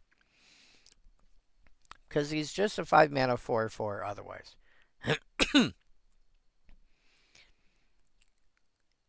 If he's just a 5 mana 4/4 otherwise, then why are you playing him? Why are you playing him? Because I can gain life from him. Okay. What are you going to do with that extra life? And that's not a rhetorical question. If you have a reason in your deck, for example, Aetherflux Reservoir,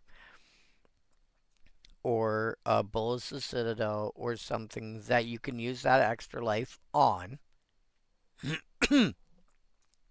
great. If you're just using it as a, well, so I don't die as quickly, you really need I would be taking a look to see if this can be better served being something else. But if you have an actual viable reason for gaining life in your deck, you know, um, maybe you have effects, I'm not saying run an Aetherflux Reservoir or Bolas' Citadel, but if you're running effects that want you to pay life for various effects, then a card like Wandering Greybeard makes more sense.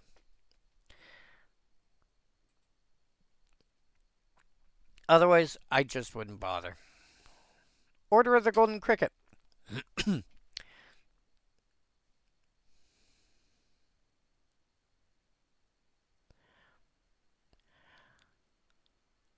2 mana for a 2/2. Whenever it attacks, you can pay a white to give it flying till end of turn. Honestly, you're trying to shortcut. You're trying to get a 2/2 flyer that says it's 2 mana, but it's really a 3 mana card. Why not just pay the additional mana up front and always have a 2/2 flyer? Kithkin Soldier, Kithkin Knight. Is the creature type relevant? If it's relevant, I mean, Flying Knights should be easily. Well, type Knight, ID equal white. O flying. Okay. You pay an extra mana up front.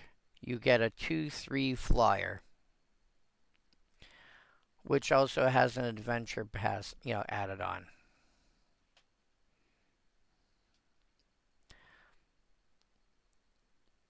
You know, um, let's sort by mana value.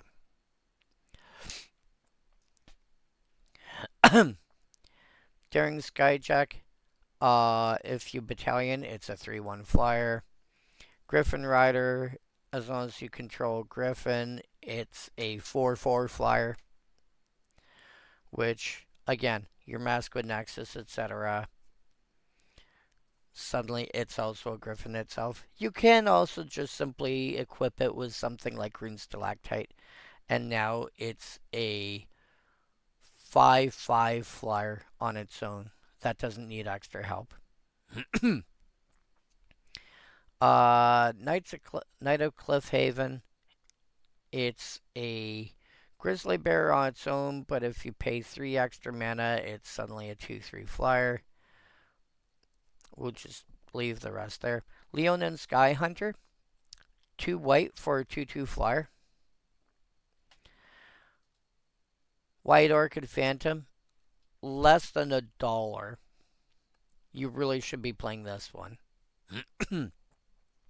Unless the fact that it's rare or the fact that it's MH3 irks you. A White Pump Knight. The aforementioned. And these guys are all available at 2 mana. Like, is there a reason to run Order of the Golden Cricket over one of these other options? And then at 3 mana, you have the aforementioned Tactician. You've got Kemba Skyguard, which instead of having an adventure, when it enters, you gain 2 life. It's a 2/2 instead of a 2/3, but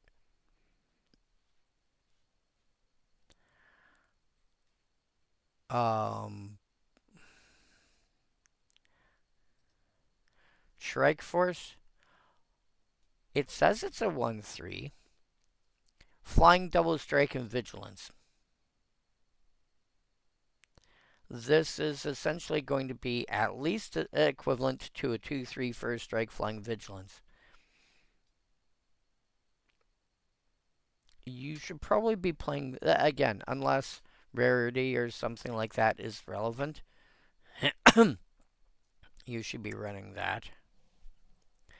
Uh, so much ahead of, the Sky Hunter Prowler, which gets a nod anywhere, in my opinion, because it's a cat knight. You have, like, at 3 mana, you have options.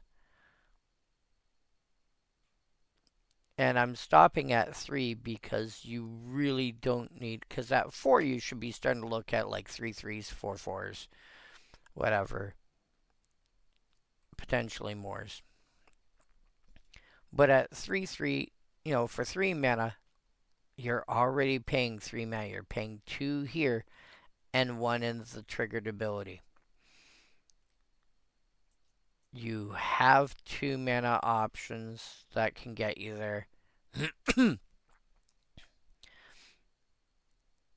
I would say at 2 mana, this, like the Sky Hunter, the Phantom, probably the Daring Skyjack, probably the White Shield Crusader, because that thing just ends up being overall good. I may run the Knight of Cliffhaven just because I can eventually, if I've got ways to manipulate the counters, like proliferate, because these are counters that they use. I'll just proliferate. And at 2 mana, I've got one, two. I've got at least 4 cards I would play instead of the Order of Golden Cricket. And then at 3 mana, you have options. You have plenty of options.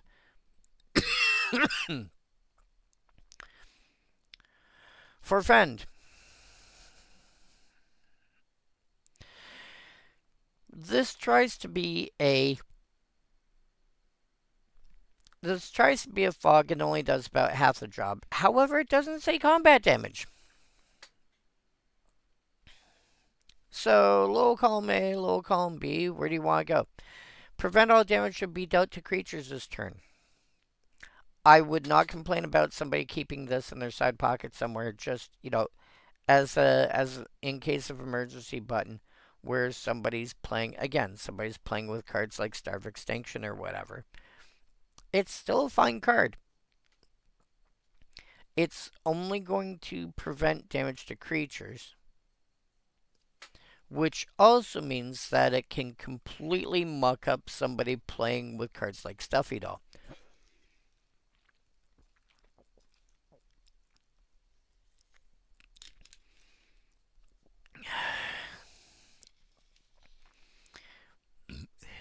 Now, if you're looking at cards like Stuffy Doll, yeah, Forfend is going to save so much trouble. I mean, it's only a one shot, but that could be the difference between surviving this turn to try and draw something else like a Swords of Plowshares or what have you, versus dying this turn.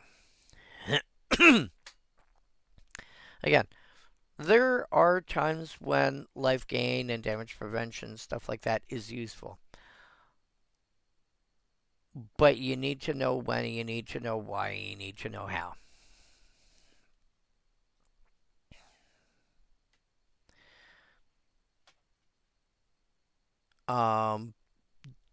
Don't just play them willy-nilly. You have to have a reason for them. Redeem the Lost. So Redeem the Lost is kind of funny because it's one of these, Like, it's only 2 to cast, and I would probably still use this base ability at 2 mana. It's not incredible at 2 mana, but it's serviceable at 2 mana. Because I'll read the first bit last. The fun thing about this is if you do what it's trying to do, and then you clash with an opponent. So again, going back to the if you're playing this in a clash deck, you're probably having to play white anyway. But this feels like one of those cards that's worth paying, worth going into white for. If you win, return redeem the loss to its owner's hand. So there's a chance that you don't even spend the card on it. Would I play this card in a non-clash deck? I might.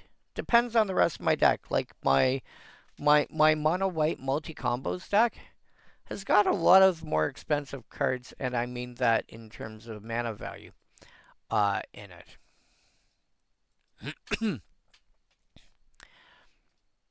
So, I have, let's see here. I've got about 8 5 drops. I've got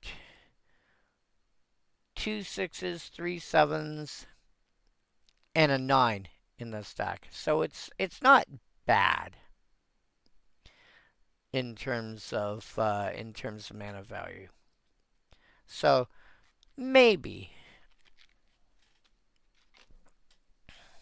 Okay, but what does it actually do? Okay. I hear you. Okay. Target creature you control gains protection from the color of your choice until end of turn. Normally that's a 1 mana spell. And sometimes it's, you get that and maybe a little something extra for 1 mana. But there's a possibility this doesn't even cost you the card. It costs you the mana, but it might not cost you the card. Again, one of these cards where you'd like to have a higher mana value. You'd like to have a higher mana value on top. You'd like to, as a result, manipulate the top of your deck. Or play with a bunch of cards that have a way to cast them for less. I wonder. ID equal white O colon delve. I don't remember if there are any. No, there's not.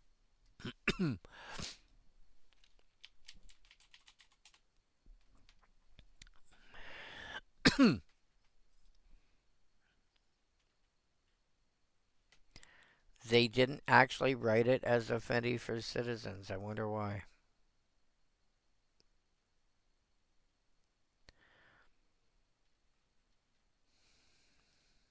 Like, it's not that old. It would have been really easy to say Affinity.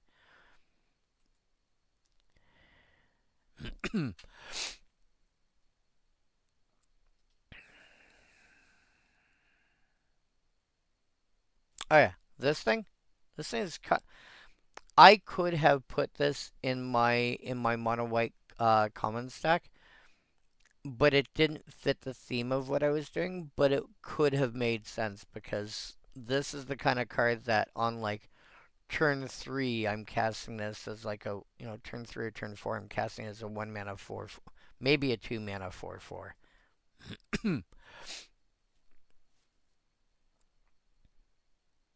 um.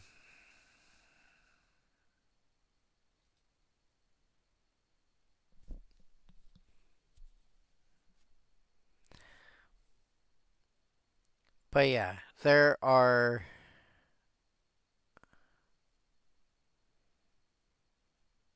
Yeah, I wonder why they didn't do that. Like even stuff that's like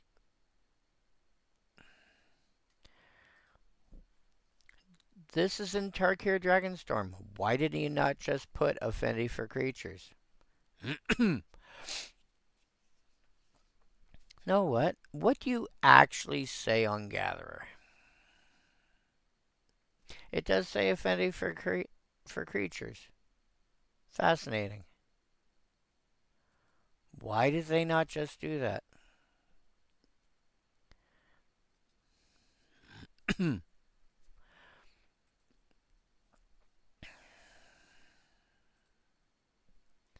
Anywho, oh yeah. All that being said, like this on top of your deck is going to be a 6 drop. You know, Circle of Loyalty on top of your deck. It's going to be a 6 drop. Yeah, it's going to be a 6 drop. Sky Blessed Samurai is going to be a 7 drop on top of your deck.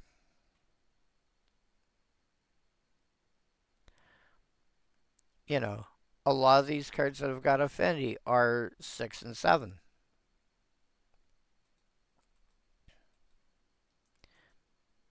Okay.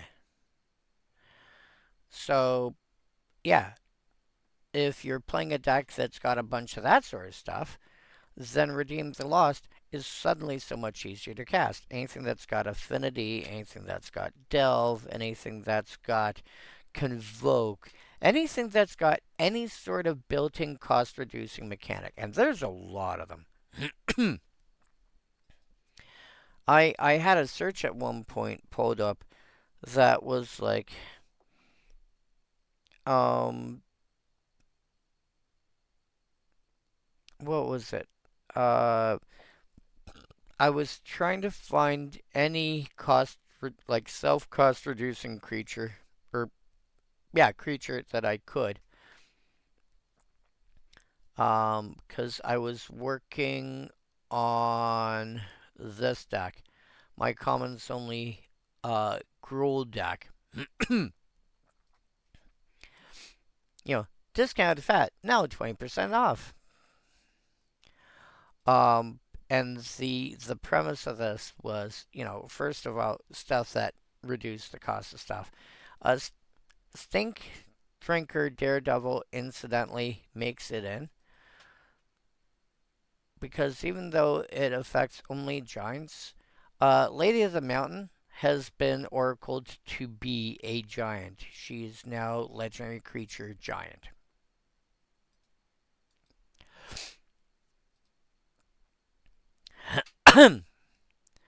And then trying to find stuff that had ways to cast them for less. That was worth playing. Molten Monstrosity, Cactarantula. Um, I was it this deck or was it another deck? No, I think it might have been another deck. Hamlet Glutton is actually not terror bad. It's not amazing, but it's not terror bad. Uh, Hand of Emrakul, you're never gonna ACC it. Let's be honest, you're never gonna ACC that one.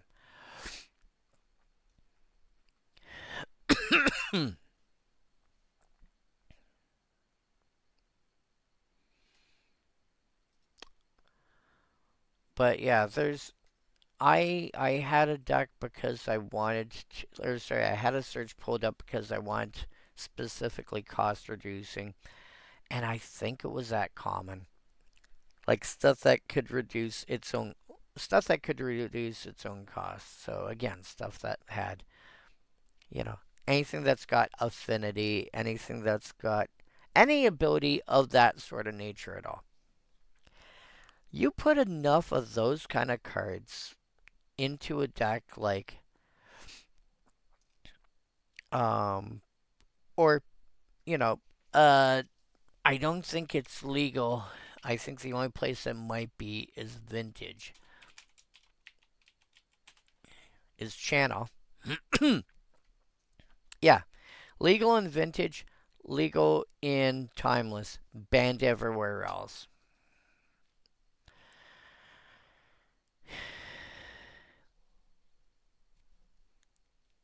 Until end so 2 green sorcery.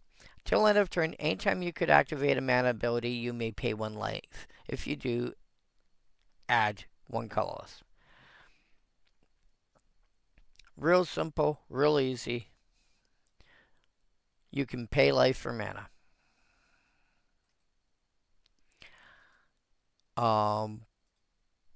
Yeah, effects like that. Just turn around and go, hey, by the way, I suddenly need extra mana. Thunk.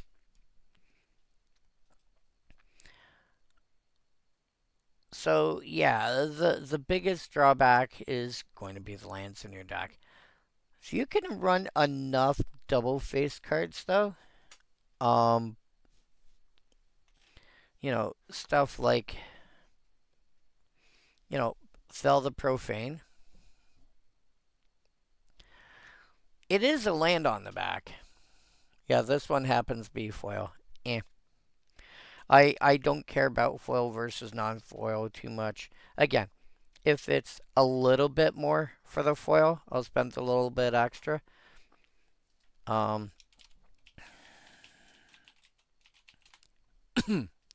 Feather Profane, $5.43 for the regular version. It's an extra dollar for the foil. You're paying $5.50. $6.50 is suddenly an extra dollar. Eh. Whatever. Don't care. An extra 50 cents or a dollar at that point. Don't care. But yeah, if you're able to run enough double face, enough cards that are lands on one side but spells on the other, then you're going to reduce the number of cards that are going to be lands in your actual deck, and you're going to win clashes more often because if a third of your opponent's deck is lands, and a third of your, let's say 40% of your deck is lands, but, let's say 15 of them are double face cards that are spells on the other side. Well, now only a quarter of your deck is lands. You're going to win more often. So, yeah. So there's ways to manipulate that. There's ways to make that better. Protection from giving a creature, and here's the funny thing. Then puts that card on their choice of top or bottom. So when you clash, it's not just you reveal. It's you basically scry one. You scry one, but your scrying is revealed.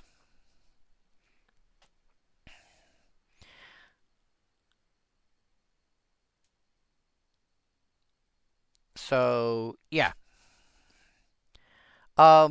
Again, there's ways to manipulate it. I'd still play it at the 2 mana part just for the color protection. The fact that I can gain the fact that I can spend the 2 mana and half the time not depending on how I build my deck, half the time not actually spend the card. Yeah, sure, play it.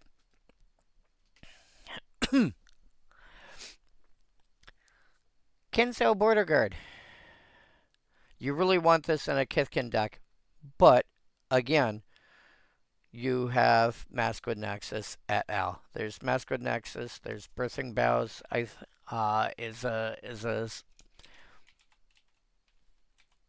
a similar enough of no. I was gonna say Birthing Boughs is a similar enough effect, but it's not.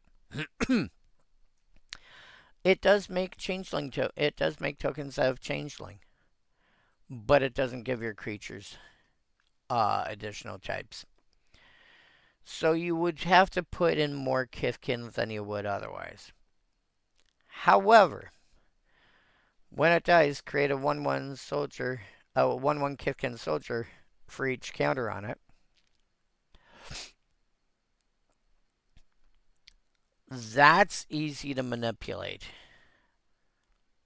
Getting the first counter on it is probably the hardest, but then you've got cards that have got reinforce, or other ways.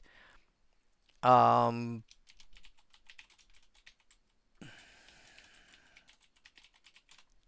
like Master Chef. Commander creatures you own have dot dot dot, and other creatures you control enter with an additional +1 counter on them. This is one of the options I put. This is in my mono green L's deck. I'm using Faceless One plus Master Chef as my commander duo.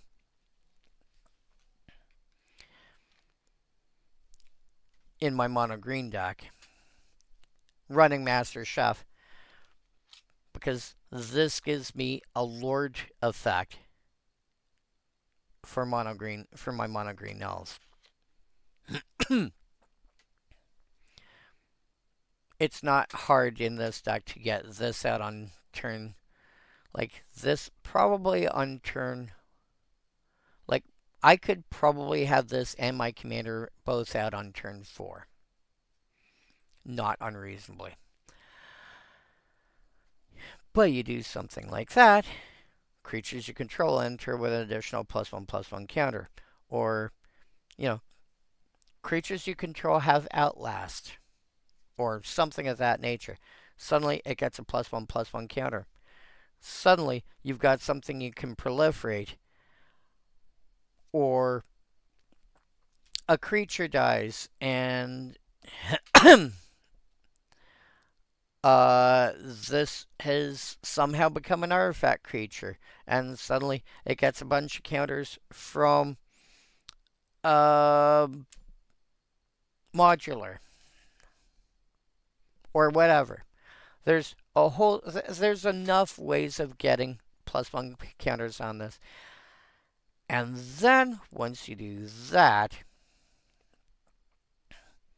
you start looking. I mean, I'll be starting to look at this as a card for, like, if I'm building like a mono white aristocrats deck, Kinsbale Border Guard. All I have to do is get a +1 counter on it to begin with.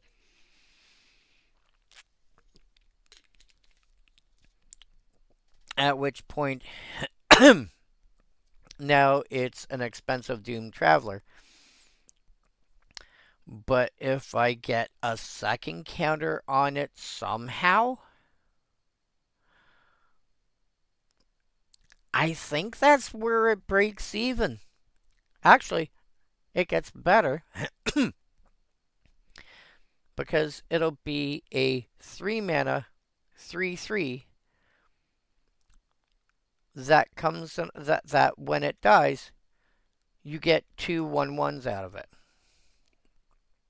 I think that's worth playing just there. And that's the other thing to keep in mind. Cards commonly get costed with the assumption, from what I can gather, of like X equal 2. What do I mean by that? This creature enters with a +1 counter on it for each Kithkin you control. When this dies, create a 1/1 Kithkin soldier creature token for each counter on it. So, assume when it comes into play, you have 2 additional Kithkin. And when it dies, it had 2 +1/+1 counters on it. If you have 2 additional Kithkin, this is a 3/3, which isn't incredible, but it's a 3 mana 3/3, which at that point was still actually pretty good for white.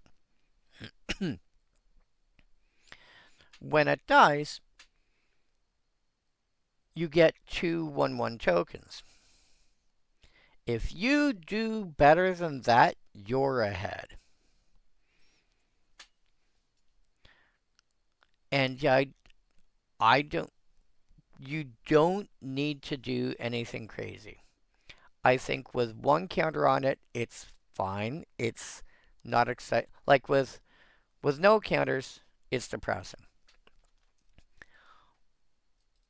But find a way to get that first counter on it. A card like Dragon Blood works just fine for something like that. Once you have that first counter, you start doing proliferate shenanigans and you go from there. And then when it does die, you spit out an army. And if you're playing with cards like Master Chef, and you have a Master Chef and your commander in play, they're going to come and play as 1/1 creatures with +1/+1 counters on them. So they're actually going to come and play as 2/2s. Heaven forbid you've got any sort of doubling season effect to increase the number of counters on it. You know, this can very easily become an army in a can. It's going to require some work, but it can easily become an army in a can. And at that point, like, this is one of those cards. Again, I see mono white aristocrats popping up for a card like that. Weight of Conscience. They keep trying to find ways to create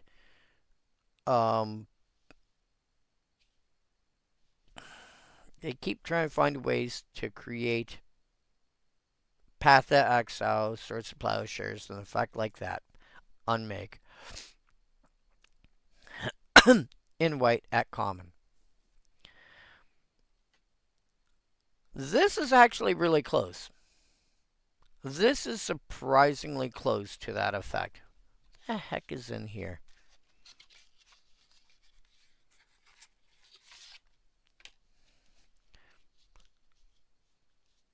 More fancies. Okay.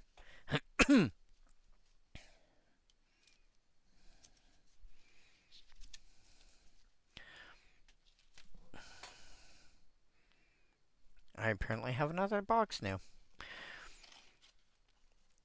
Sorry, I keep trying. You might be able to tell. I like dragon shields.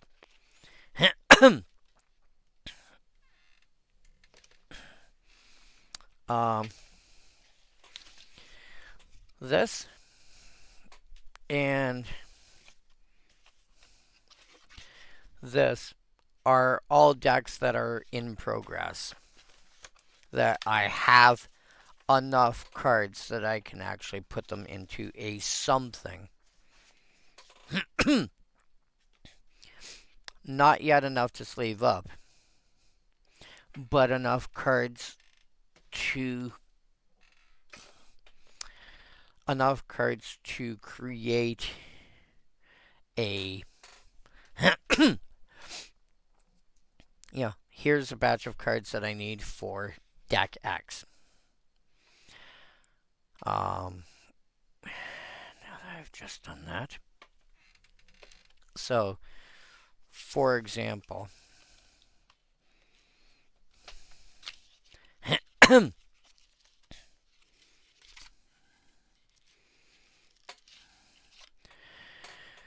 this is the stack of cards, including basics, that I've set aside for Olivia Voldaren. Which is...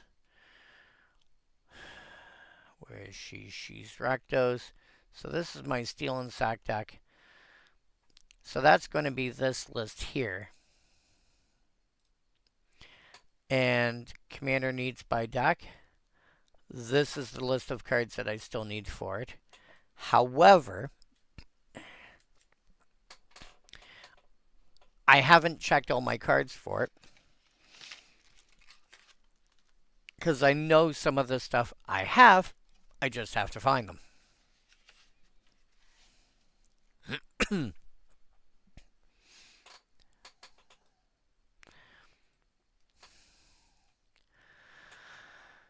Anyway, Weight of Conscience.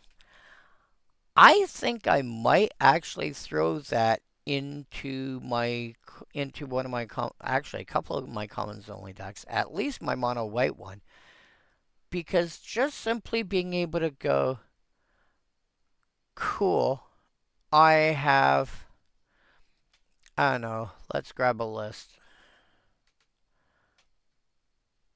That's the wrong one. This one.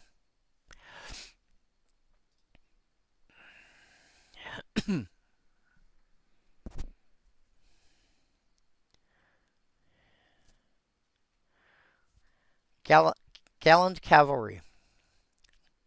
It's a 4 mana for a 2/2 human knight with vigilance. Comes into play. You make a token that's also a 2/2 knight with vigilance. Well, they share creature types. They're both knights. They also have vigilance. That's a nice side effect. Gather the townsfolk. You make 2 1/1 tokens. You make 2 1/1 white human creature tokens. Omen of the Sun. You make 2 1/1 soldiers. You make 2 human soldiers. Raise the alarm. You make 2 soldiers. Spectral Reserves. You make 2 spirits. Sworn Companions. You make 2 soldiers. I love the flavor text on it, though. The trouble with youth these days is that, in outright defiance of their elders, they refuse to be bought. Karlov of the Ghost Council. But yeah, a lot of these tokens are going to be knights or soldiers or occasionally spirits.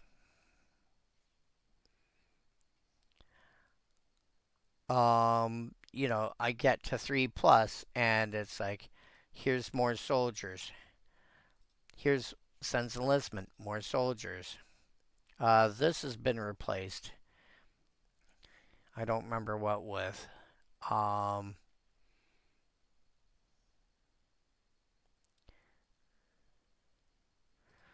This is buyback makes a soldier. This, if you kick it, makes soldiers. Triplicate spirits, surprise, surprise, make spirits. This makes soldiers.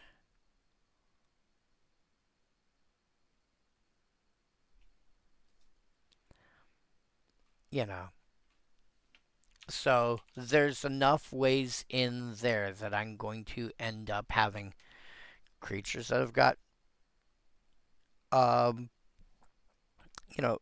creatures that share a creature type. That's going to be fairly easy. Weight of Conscience should probably go in there as it's basically a 2 mana.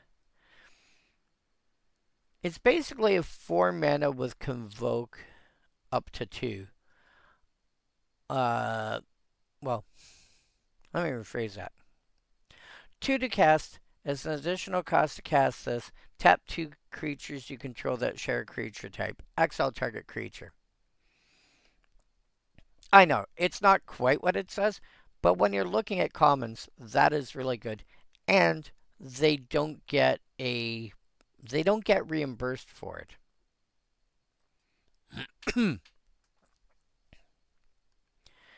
So if you're building a deck that's based around a creature type, or like for example, my Advisor Mill deck, or you have a bunch of cards that can generate creatures of the that share a creature type. Even if it's like, well, this one makes knights, and this one makes soldiers, and this one makes this, and if there's enough stuff that overlaps, and you don't want to do the Path of Exile, hey, he gets land, or Swords of Plowshares, hey, she gets life. Also, if you're playing with aura synergies in the first place, it feels like a worse pacifism at first, but just tapping 2 creatures, if you make 5 goblin tokens, okay, cool, they share a creature type. Tap, exile, Go ahead. Feud Killer's verdict.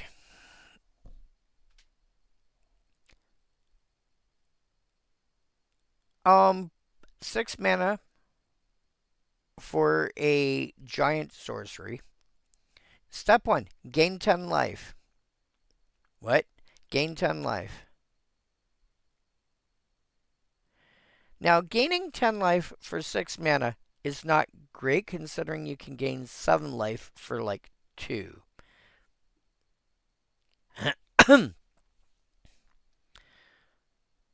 But again, two types of commander decks that care about gaining life. If you're gaining 10 life, do you want to have 10 instances of gain 1 life or 1 instance of gain 10 life? And that's two different types of decks. Feud Killer's verdict clearly is in the second camp. Getting 10 life in one shot can be very relevant in certain deck types. Then, if you have more life than an opponent, you get a 5/5 token. It's a giant warrior, literally.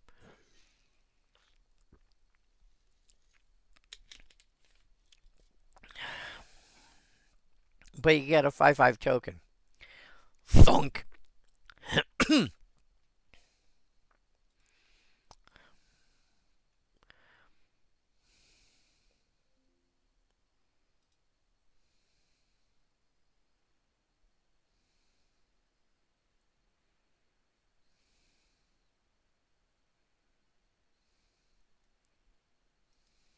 Weird. So, if you're considering playing this kind of deck, or if you're considering playing this kind of card, you're probably already going to be in the position where your life total is going to be higher. This does give a big buffer, though. Like, the worst this is you going from like 20 to 30. And here's the thing. You have to have more life than an opponent. Not each opponent. As long as somebody has less life, has a lower life total than you do when this goes to resolve, you're going to get your 5/5 token. That's kind of nice. So, I mean, there's a few places I can see this going.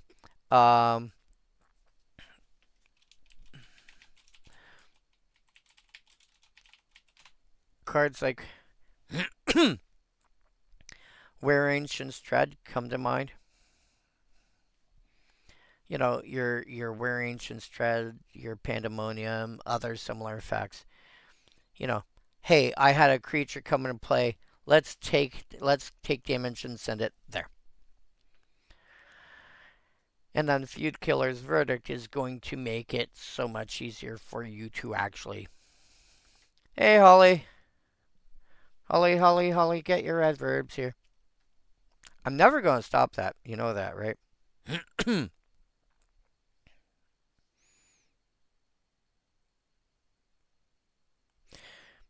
So I just saw your message. And sorry, it's not apple juice. I got pineapple. Deal with it. Woo! You'll have to let me know later what I owe you for it. But yeah, Feud Killer, like again, it's Feud Killer's verdict is just you really want to be playing this for the 5/5, and the 10/10 is a bonus rider. But you have to make sure, again, as long as your life total is higher than somebody else's, doesn't matter who, you're good. I'd probably also consider throwing in, oh, what do you call it?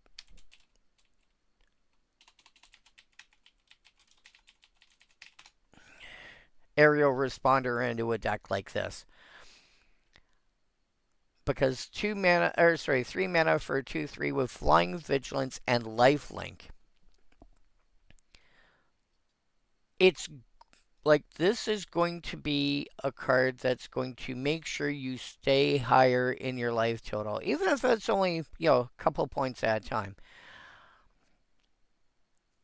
Just that consistent gaining 2 life every turn is going to help make sure you get to a high enough total.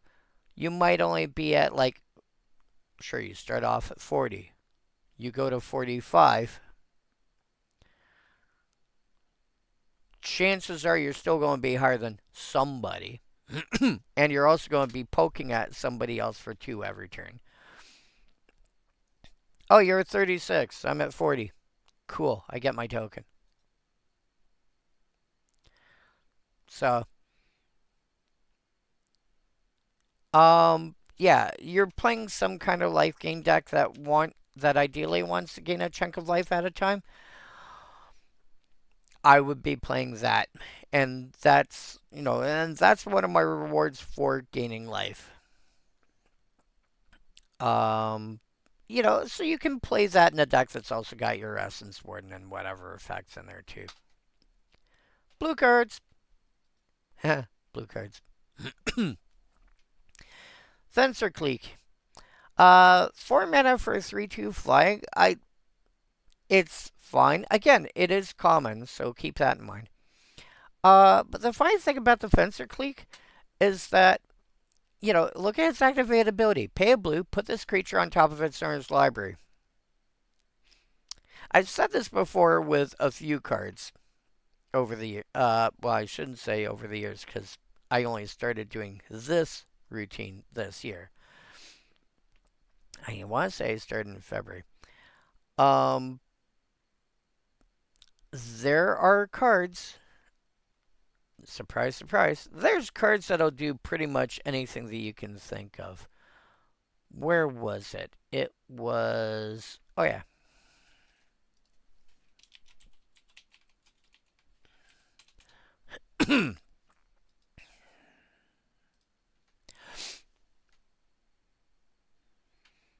Angel of Fury. When this creature dies, you may shuffle it in its owner's library. As long as you can keep getting it out and keep finding a way to have it die, you never have to worry about somebody milling you out. You might have to worry about drawing from an empty deck if somebody's trying to make you draw multiple cards at a time. But if it's just the draw 1 card at a time, you have built-in protection.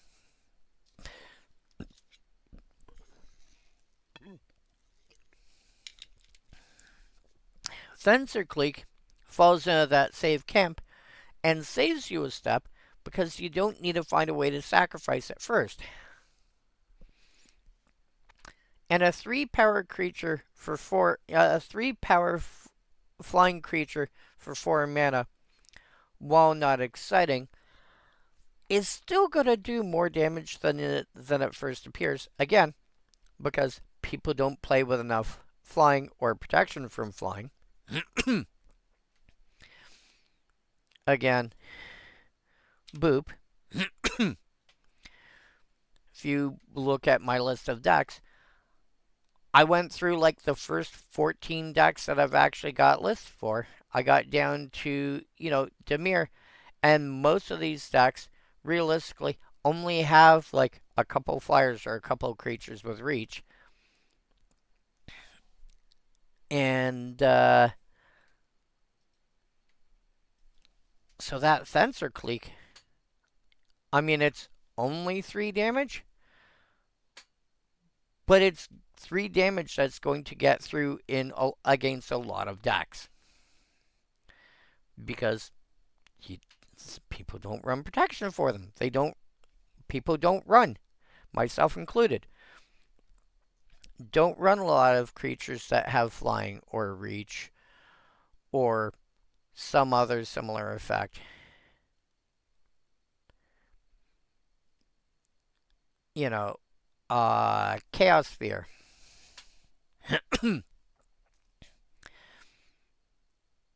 Stuff like that. You just don't run enough of them. So yeah, not only is this going to get through for damage a lot more than it reasonably should, it's also built-in protection against somebody trying to mill you out. You know, I bring out my Tobias Andrian deck, and you get Fencer Clique into play, and it's like, well, that's going to be really tough to make sure you can't.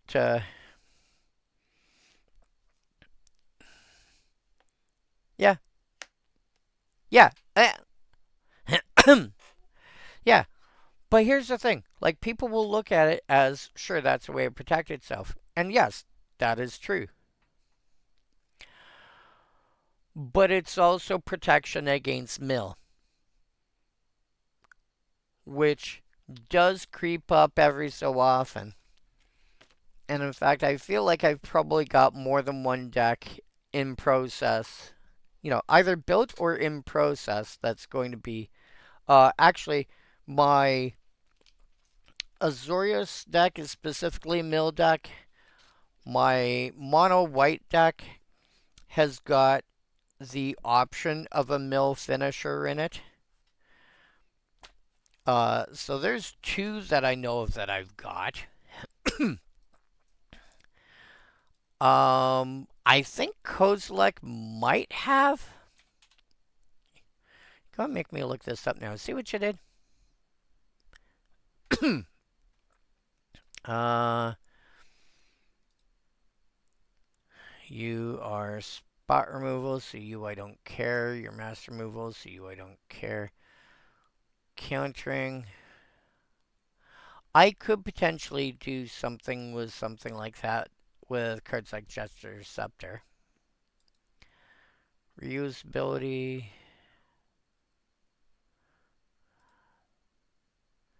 These are primarily here to reduce cost.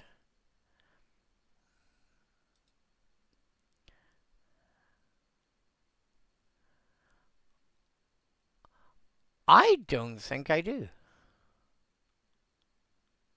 I don't think this gives me a way to mill people out, which is kind of hilarious. Oh, yes, I do. Decimator Web. Which is mostly in there to combo with Karn's Bastion, so I can poison people out. But I can mill people out with that one.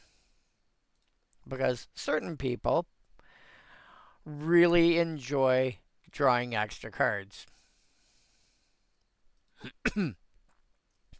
So that's got a way to do it. Prismatic Piper, Common Ramp. I don't think so. Multi-balls, yes. Uh, no. Mono blue ramp. I don't think so. No. If anything, I'm going to mill myself out.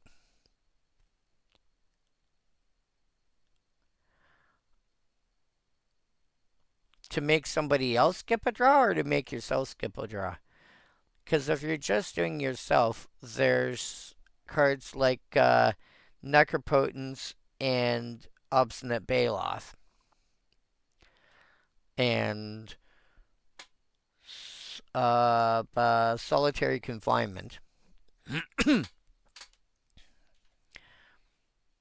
Fatigue.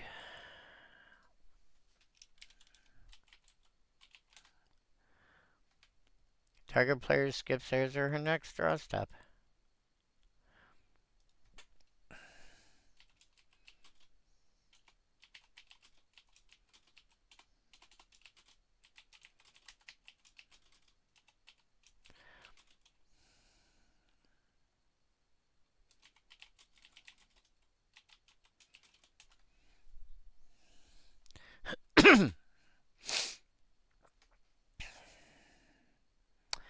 Fate Spinner, potentially.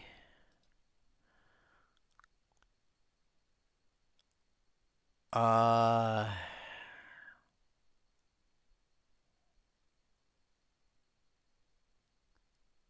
I mean, there's Notion Thief. I don't know if that's the droids you're looking for. Notion Thief says, cool. You get your regular draw step for free. Anything else, I steal.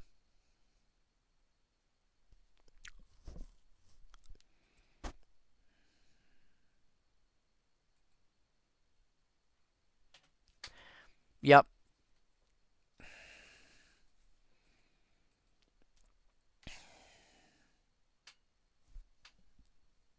Oh yeah, players can't draw cards.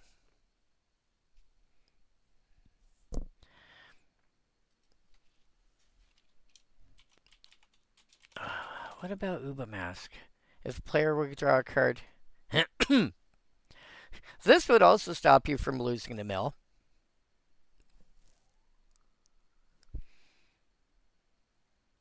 You can't draw cards. Let me see here. Aristocrats, no. Squeors, Voltron, no. No. Dosan, I don't think I have any mill in there. Advisor's mill, yes. Surprise, surprise. Jeddah John, and I don't remember. What are you? Oh yeah. Nope. I don't think so. Yeah, I think like a few of my decks have got some kind of mill shenanigans going on, but most of them, like it's apart from like one or two, it's like incidental. Um, I know that my mono white deck, I think has got two routes of milling people. So I think I have.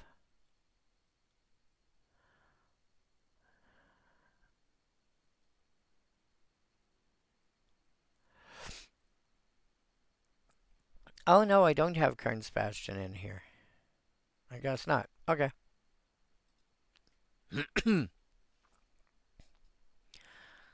But yeah.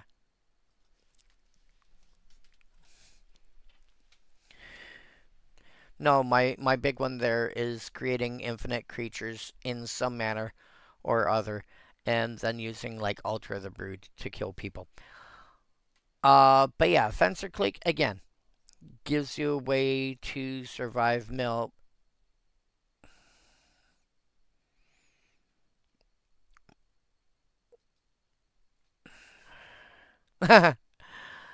ah, food chain. Yeah, for those that are wondering,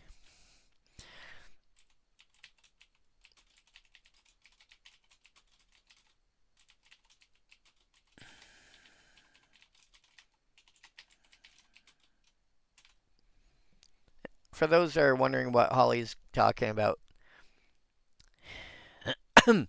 food chain, 3 mana enchantment, exile creature you control, colon, add X mana of any one color, where X is 1 plus the exile creature's mana value. Spend this mana only to cast creature spells. Mist Hollow Griffin, 4 mana, 3/3 flyer. You may cast this card from exile. You also have uh, not the second version of Squee. Not Squee Goblin Nabob and not Squee Dubious Monarch, the one in between. Um,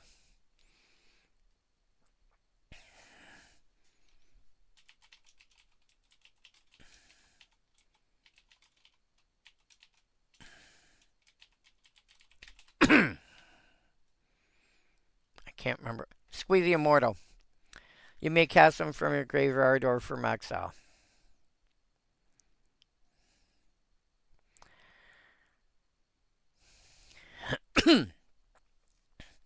So what's going on with Food Chain and Mist Hollow Griffin is you exile. I was going to say sacrifice, but it's exile the Griffin, which costs 4 mana, to the Food Chain, and you get 5 mana because it costs 4. You get 5 mana of any one color, named blue the first time. Go through, spend 4 of it because the Griffin says you can cast it from exile to replay the Griffin, exile it again to the Food Chain,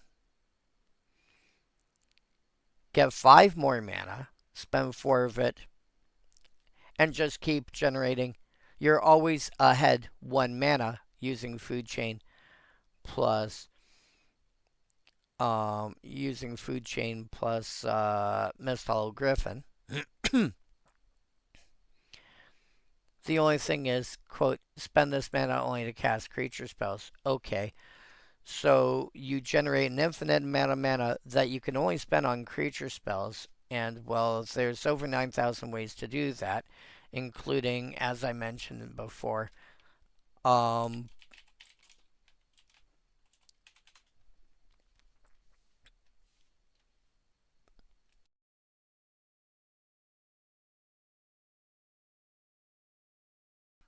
Walking Ballista, for example.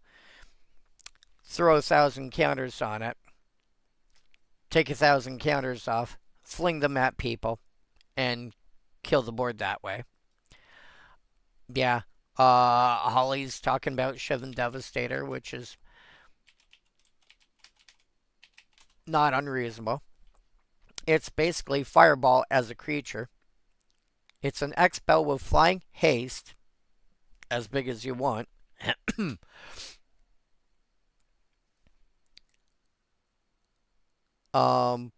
Yeah, that works. Now, mind you, the Devastator will only take out one person. Ballista can take out the entire board.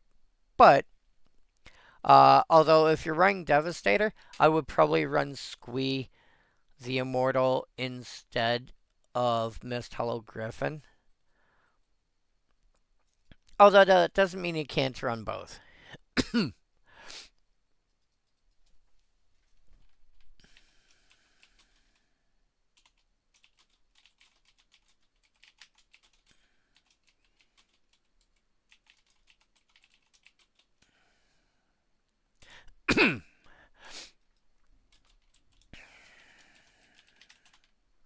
Go away.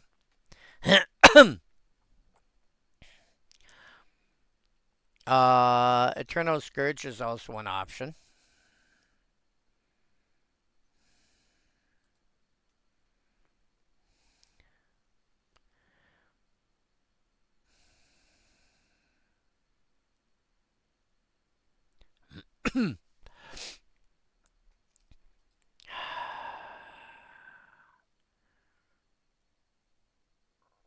No.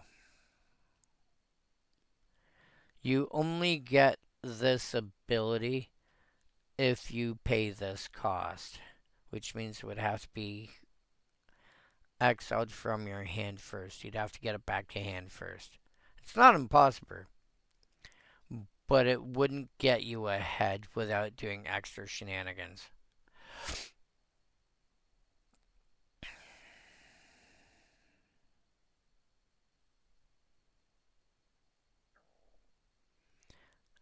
Ba, ba, ba, ba, ba, ba, ba.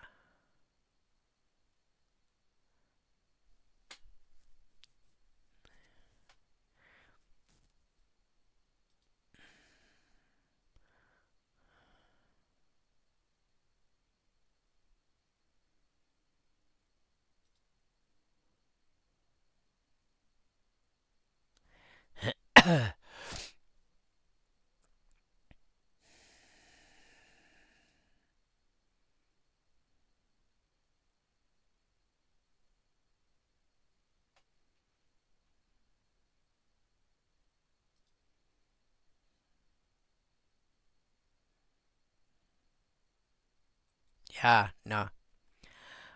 The only other one I'm seeing, I see the Scourge, the Griffin, and Squee.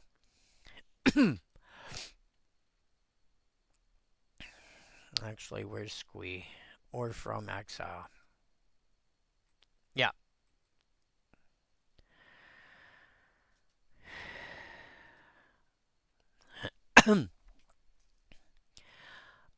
Next up, Flood Chaser.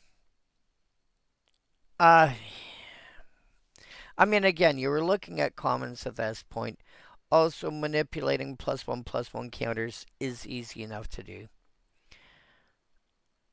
And you can ignore the creatureness ish of this card to just simply make lands into islands until end of turn. I think that means that you becomes an island. It doesn't say in addition to its types. So I believe what that means is that if you hit a Maze of Ith, for example, it is no longer a Maze of Ith until end of turn. It is an island named Maze of Ith, but without the tap ability, etc.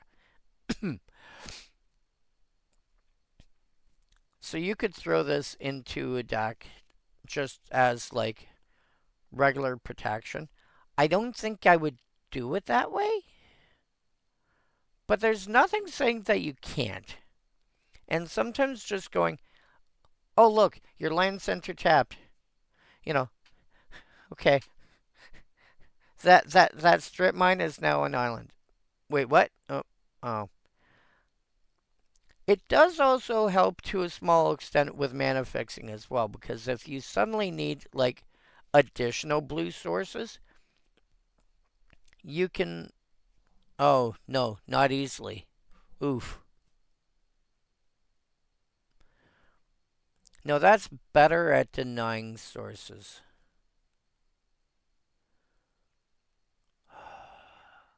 Because it costs you a blue. Unless you can duplicate the activated ability. Which is a thing that you can do. Is it rings?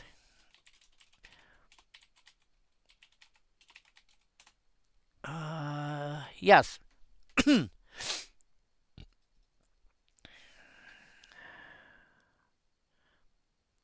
Rings of Bright Hearth. It is okay.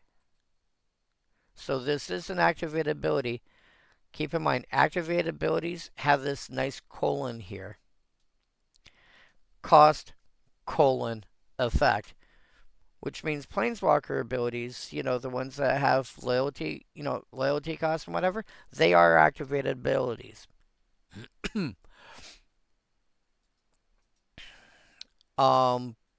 So they can be duplicated with an effect like Rings of Bright Hearth. So if you pay blue +2 and remove a +1 counter, you can turn 2 lands into islands till end of turn. So that's kind of. It's a bad Dark Ritual, but it's kind of Dark Ritual.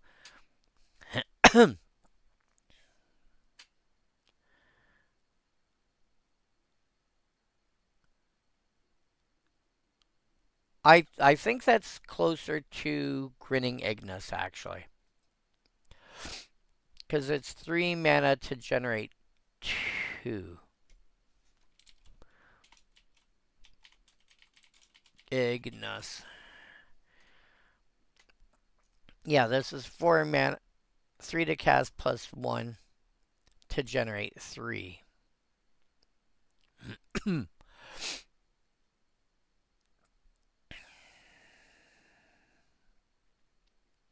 Yeah, this would be 3 to generate 2.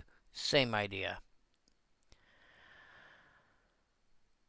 But relevantly, here you are generating, you're turning 2 lands into islands.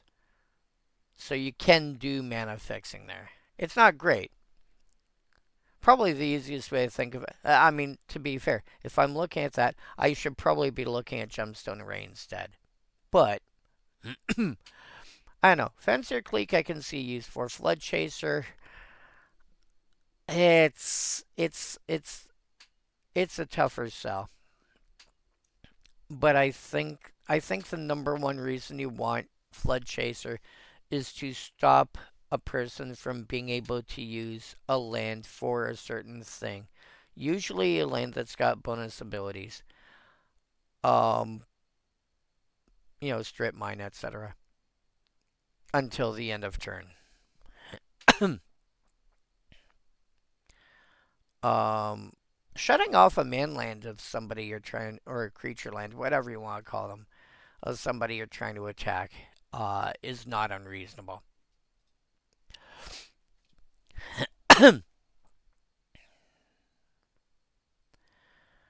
Ink Dissolver. At the beginning of your upkeep, you may look at the top of your library. If it shares a creature type with this creature, Merfolk Wizard, you may reveal it. If you do, each opponent mills 3 cards. Each opponent again, you want to get into the, hey, by the way, here's some, you want to get into milling. You don't here. The funny thing is, you don't need a lot of merfolk or wizards because, A, people also draw a lot of cards in Commander anyway. Especially if your name is Seth, also known as Saffron Olive. Or, sorry, probably better known as Saffron Olive. Or Phil, aka Brew's Kitchen. Um, I can't think of anyone else who's really drawn to drawing cards to the point where they will, like, you know, I need to draw extra cards because I need to get out of this. And, well, they'll die anyway. Yeah. You play against people like that. Ink Dissolver is just, you throw like a handful of merfolk and wizard, merfolk slash wizard slash changeling in, and you can mill people like that out pretty easily. You don't even have to mill them a bunch. I'd say probably if you hit like, probably if you mill them for like 10, that's probably enough to make their own greed swing the game against them.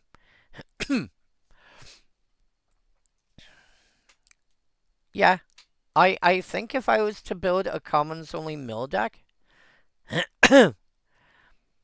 this in combination with like some way to manipulate the top of my deck on a regular basis. Um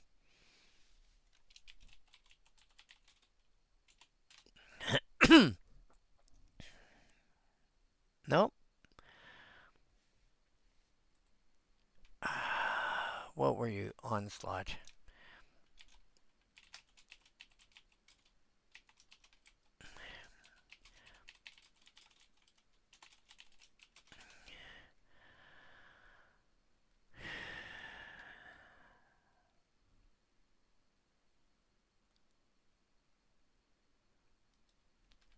Information dealer would go into that deck. Yep, information dealer would go into that deck, and Sage Haven would go into that deck.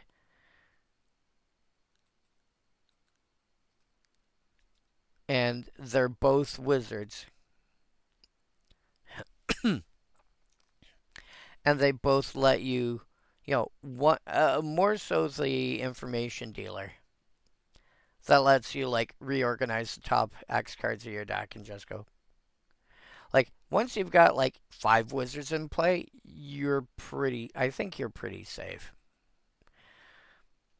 So yeah, Ink Dissolver, I I can see people, I'm just gonna mill people out. Dewdrop Spy. Oh, Dewdrop Spy is hilarious. 3 mana for a 2/2 flash flying, which is already not. I mean, considering that the standard was at that point still 1 blue plus 2 for a 2/2 flyer.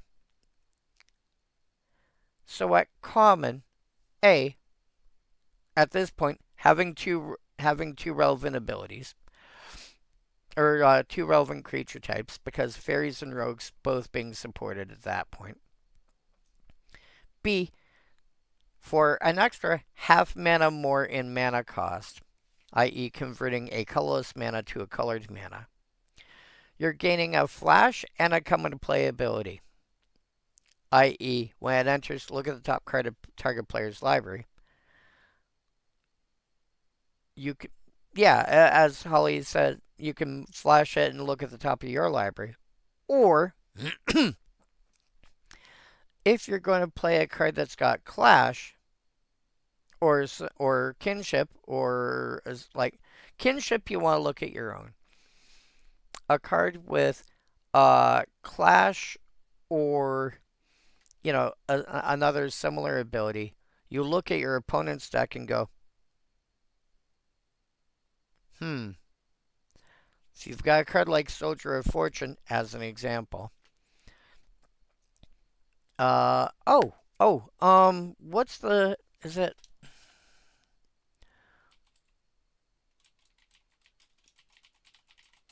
is it Mad Blind Mountain?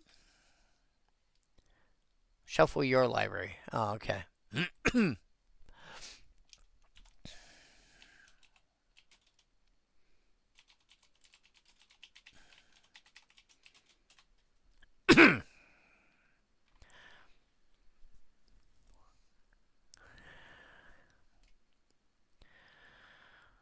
Bogart Forager.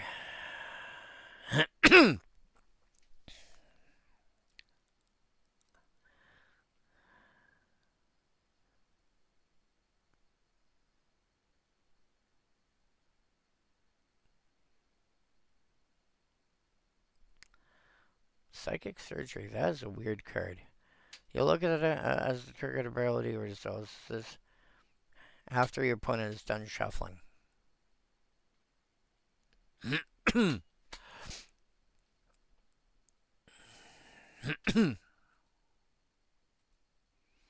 Yeah. So there are times when you want to look at the Caltrops and Death Pits of Wrath.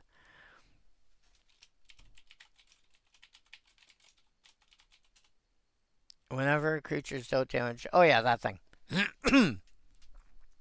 Stupid combo. Stupid sexy combo.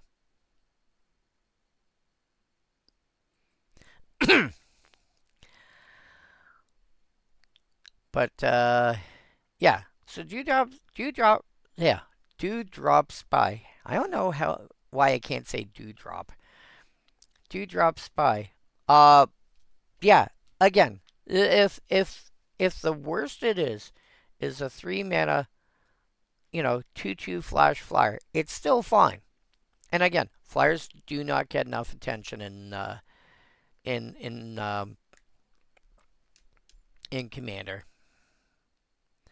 I'd probably still consider playing this now. And if I'm playing anything that's got synergy with, it's a fairy or it's a rogue or this, that, and yeah, I'd still play it now. Water Spout Weavers, 5 mana, 3/3. Oh, okay. Yeah, this is the kinship version of levitation. Um, i.e., if you successfully reveal something that's got a relevant creature type, your creatures have flying till end of turn.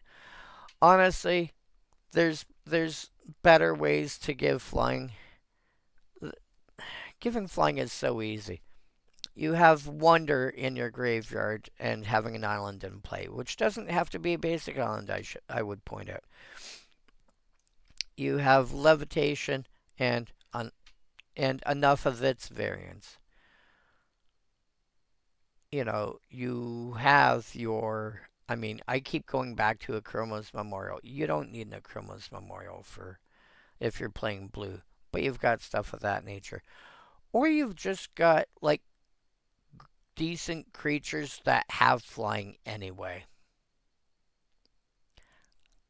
I'd probably just pass on it. Like, I would play like I would run Dude Job Spy. Like, especially since you're looking at. I mean, if you're playing it in a Merfolk deck, I could kind of see it. Not in a Wizard deck. Forget it. There's enough Wizards that you don't need it. Merrill Wit Sniper. 1 mana for 1/1. When it enters, target player mills a card. Again, you don't need it. Unless you're playing. Well, no. Even if you're playing with just commons, you have. Like, there's enough common ways to make somebody mill. Like, make each player mill a card, or each opponent mill a card, or target player mills 2 cards, or whatever. Unless you are using this as an infinite combo, you know, with Eldrazi Displacer or something of that nature. um,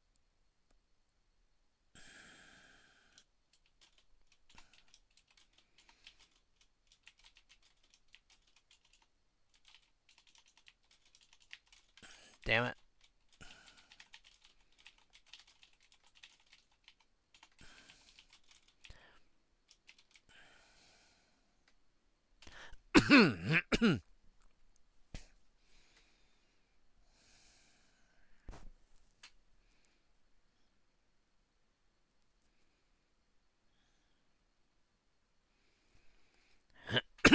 Desperate Bloodseeker. When it enters, target player mills 2 cards, so you get a 2/2 with lifelink. Target player mills 3, you get a 3/6 for 5. Target player mills 4, you get a 4/4. You get a 4 mana 3/3. Watcher of the Wayside. Target player mills 2, you gain 2 life. And this can go into any deck.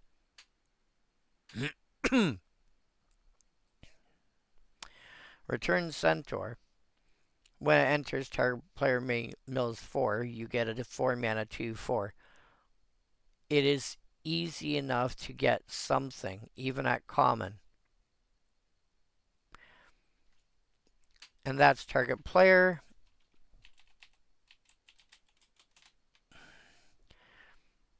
Target opponent. Namana Skydancer. 3 mana. You get a 2/1 flash flyer. Enters, target opponent mills 2. Each opponent. Nope.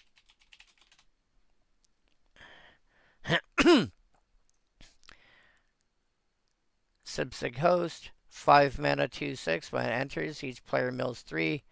Halo Charged Scab. 5 mana 4/4. Each player mills 2.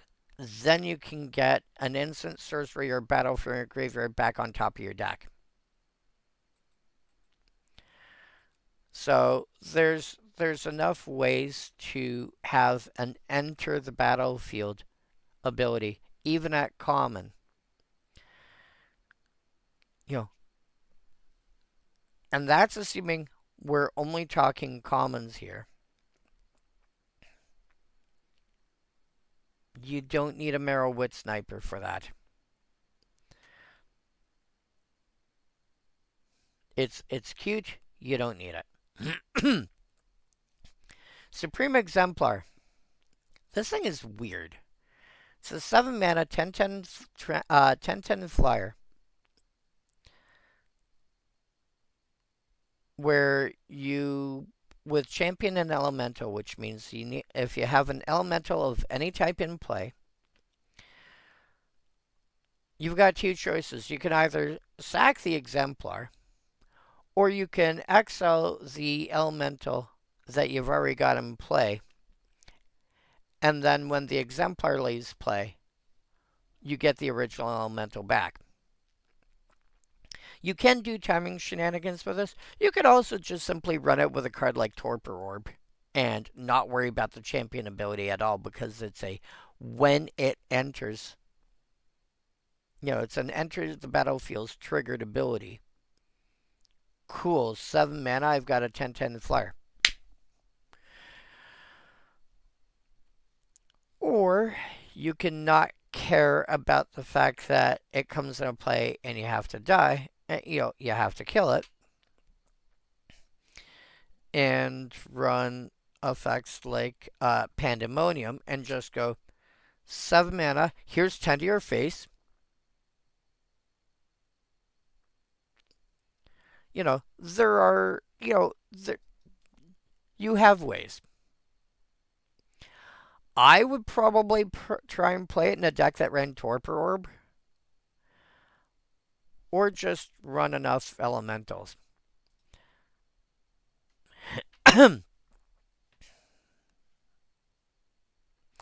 Grimoire Thief.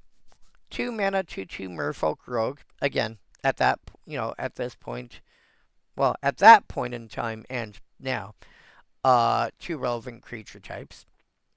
Merfolk was a relevant creature type. Rogue really only hit Lorwyn, and then bits and pieces here and there, and then it was. Oh, when did Rogue actually start? I want to say Eldraine?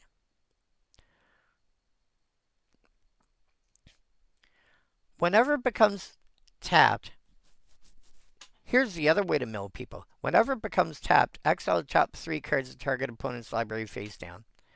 You may look at those cards. Pay blue and sack this creature. Turn all cards exiled with this creature face up. Counter all spells with those names. You could just find a way to keep tapping it. Yeah, you could just find a way to keep tapping it, and then from that, just mill them out into exile.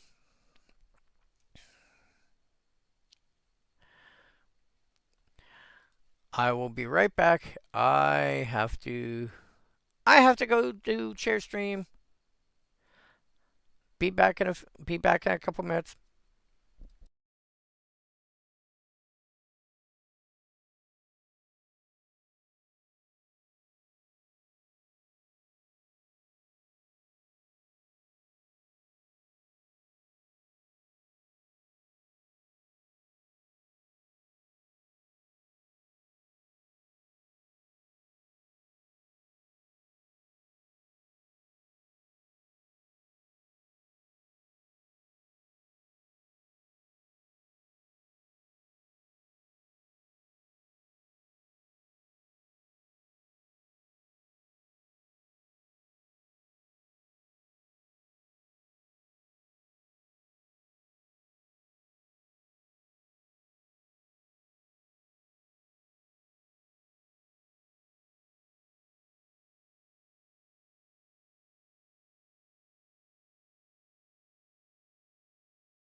Alright, I am back. Hey, also, Merry Christmas to you too.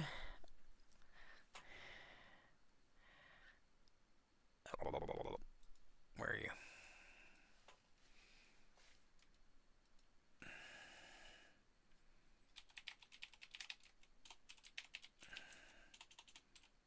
Oh, my dog.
Boop.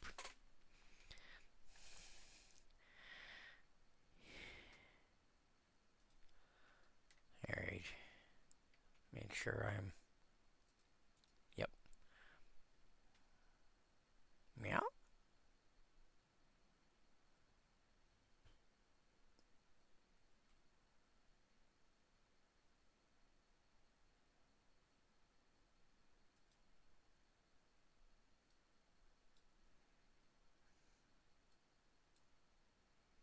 When did this happen?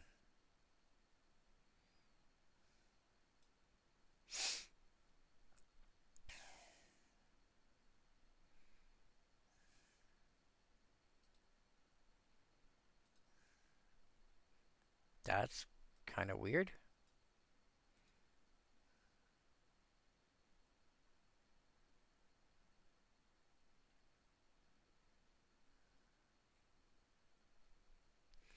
Weird.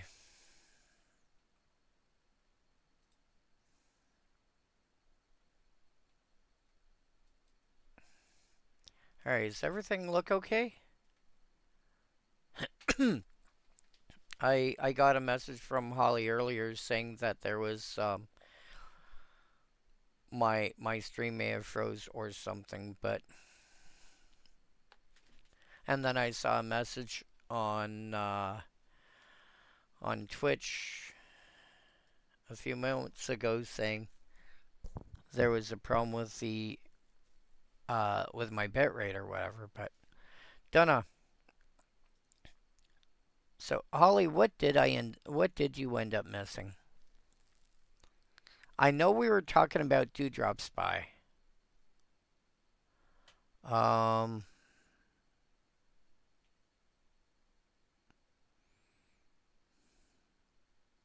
I know Waterspout Weavers.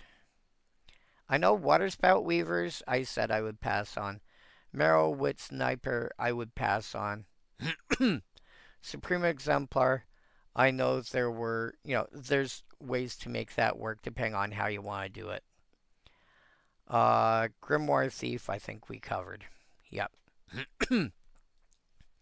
So Inspired Sprite, although some prefer Sprite, some prefer 7 Up.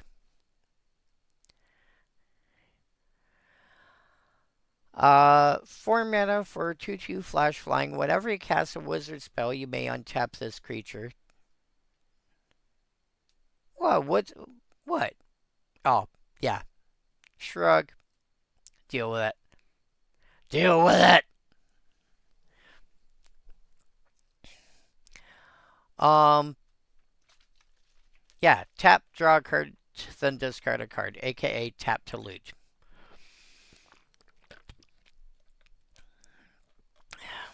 So called because of a very, very old card. Uh, what was it, like Mirage Era or something like that? Simply called Merfolk Looter.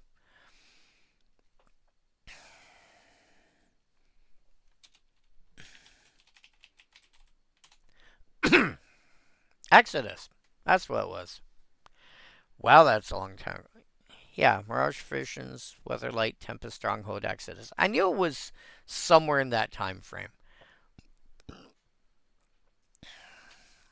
which is literally just 2 mana for a 2/2. Nowadays, it's a Merfolk Rogue. Tap, draw a card, then discard a card.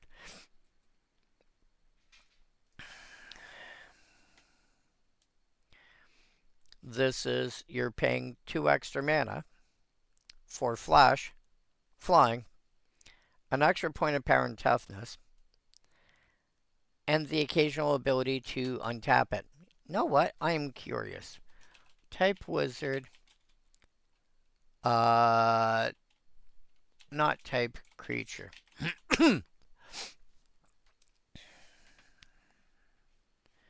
Diviner's Wand. Whenever you draw a creature, this gets +1/+0 to +1/+1 and gains flying till end of turn. And 4 draw a card.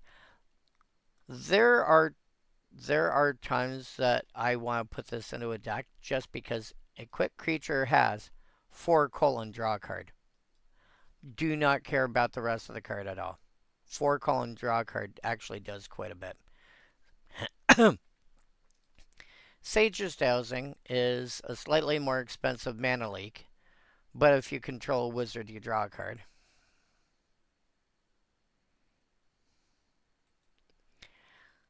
And Stream of Unconsciousness, target creature gets -4/-0 till end of turn. Again, if you control a wizard, draw a card.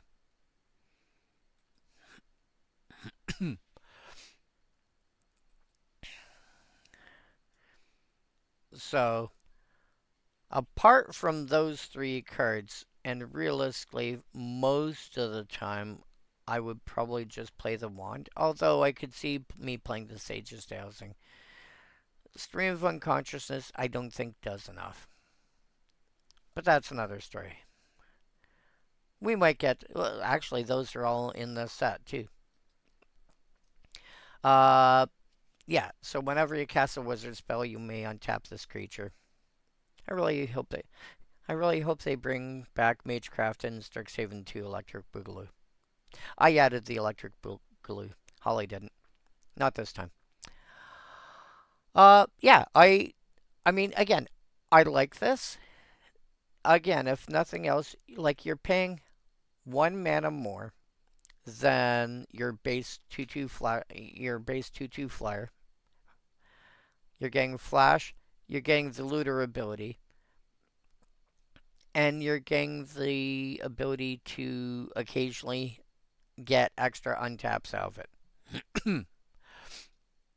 And a lot of cards happen to be wizards and aren't, just... Oh, what? Actually, we'll do things this way. Let's pull out my mono white deck. Just for lulz. This time we're going to go to details.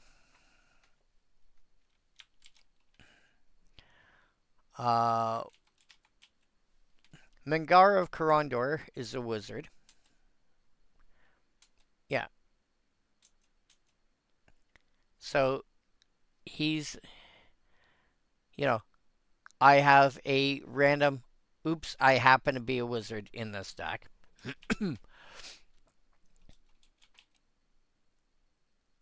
I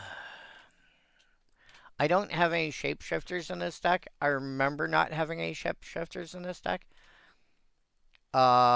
Blue decks, you're going to find them as a matter of course. I wonder if I got anything in my Commons Aristocrats deck. Details.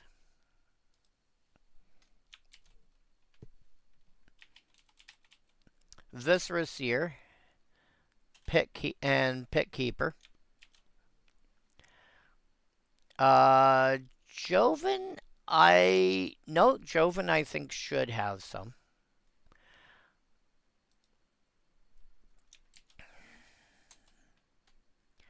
Burning Prophet, which burninates whenever you cast. Yep. Like, a lot of decks are just going to Incidentally, oops, I'm also a wizard. Oh, not else. Jedediah Jonan, yes, it's going to have some. Uh, Tobias Andrian, probably not. Dosan, I would expect to have a couple. Magus Other Library.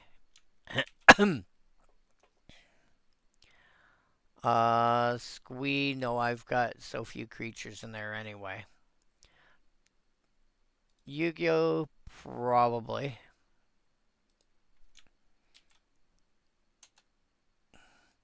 Grim Specs, Karu Spell Snatcher, Riptide Survivor. So, it's and these are cards that happen to be wizards. It's not difficult to find cards in your deck that just happen to be wizards. If you're playing blue, that number is going to go up. But you're not playing, unless you're specifically building Wizard Tribal. You're not playing a card because, well, or in, I have one deck where there's an exception, and that's this one. My Jedediah Jonan, Dungeons and Parties and Changelings Oh My dot deck. Because, and unfortunately, I miscategorized wizards. My clerics are wizards and my wizards are clerics. I put them in the wrong I mislabeled them. Whoops. I have a dozen cards in here that have got changeling. 1, 2, 3. None of them are creatures.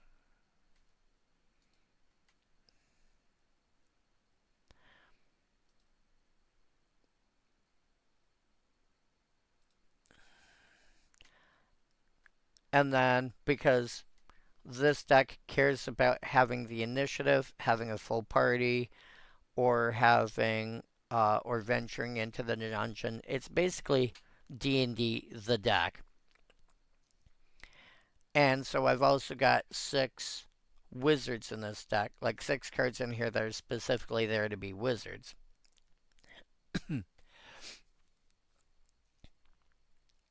So that gives me 15 there.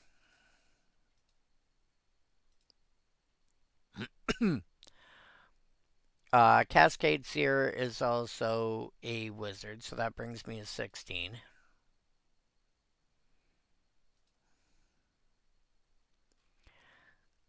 And then, what are you? You're a warrior now, I think? Yeah, you're a cat warrior. No. No, it does not. Changeling, you have to declare what creature type, as far as party is concerned, it counts as. So if I've got Stonework Pack Beast, I cannot count Stonework Pack Beast as all 4 types in terms of like it. To have a full party, you need to have 4 members.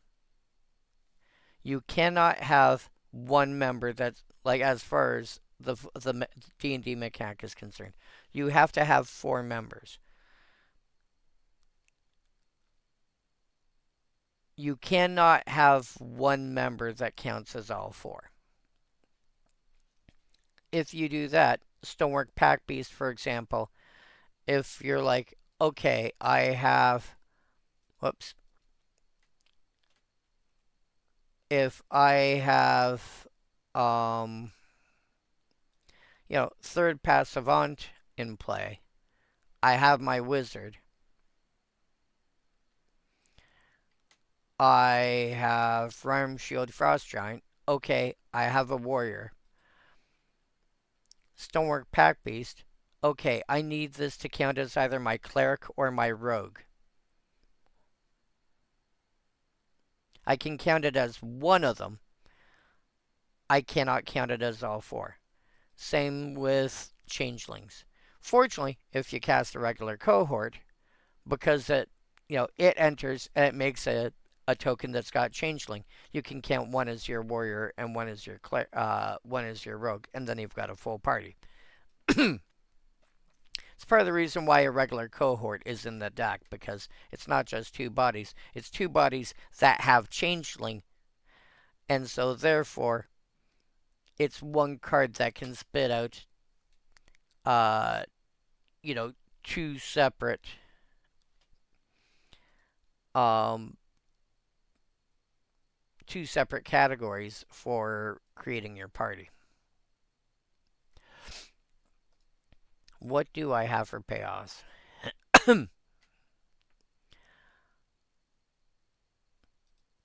Practice tactics. This, I mean, ideally, this would nowadays be Thraben Charm.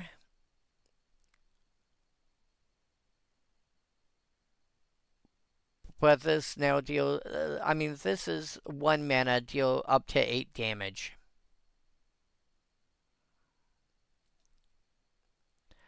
Shepherd of Heroes. It's a cleric, so this can count as your cleric. So this is going to come into play. You're going to gain at least 2 life. Cascade Seer. When it enters, scry X, where X is the number of creatures in your party. It's going to scry at least 1. If you have a full party. Good night, Holly. Have a good Christmas. Say hi to the family for me.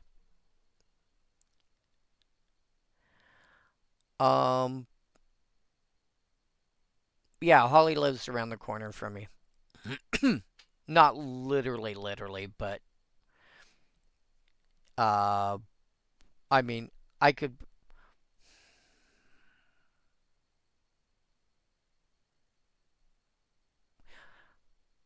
well, no, would be less than 10 kilometers. We'll put it that way. Anyway, uh, Cascade Seer is going to scry up to 4, which is nice. It's hard to find stuff that's an actual payoff. Again, this deck is just commons, so it's hard to find an actual payoff. Seagate Colossus is potentially a 3 mana 7/5. No other abilities, but potentially a 3 mana 7/5. Which is kind of huge.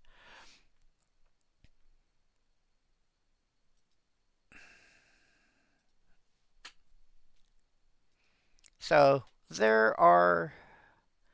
I have some payoffs for dungeon shenanigans.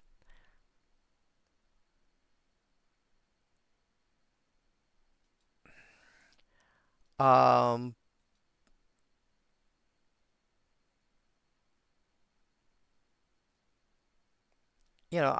I don't think I have anything. Oh no, initiative doesn't give you any payoffs. Initiative is its own payoff. And again, because this is designed for commander, I can play Eric Hawker Sneak, and I can play Goliath Paladin, and I can play Trailblazer's Torch and not care. Because I'm building for commander, I'm not building for a 60 card format.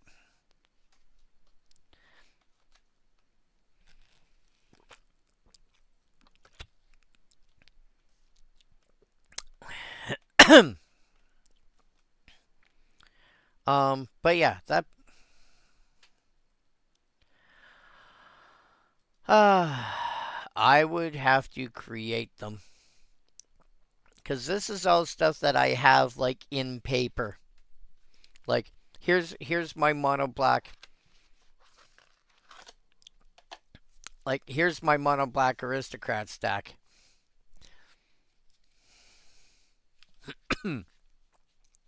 Which I think actually turns out kind of decently. By the way, of course, there's my scared Taylor. Well, feel free to grab some of the deck lists that I've got on that link that I keep poking people with. I'll toss it back out. Boop. Um, feel free to take a look at some of those lists. Some of them you might already have stuff for. Like the Aristocrats deck, I think would probably be a relatively easy build for somebody that's already got stuff for Pauper. Um,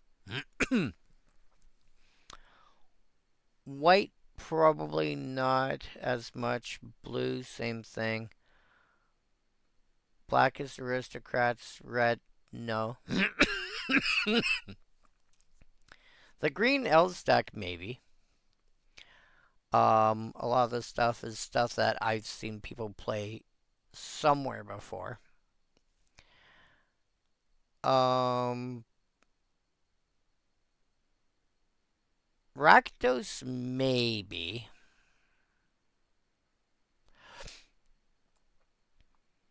Selesnya, if you build the way Deluxikoff does, then conceivably.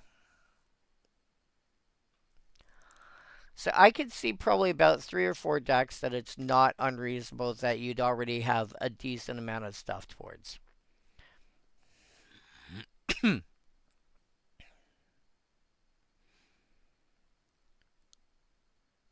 So feel free to take over those lists and, go from there.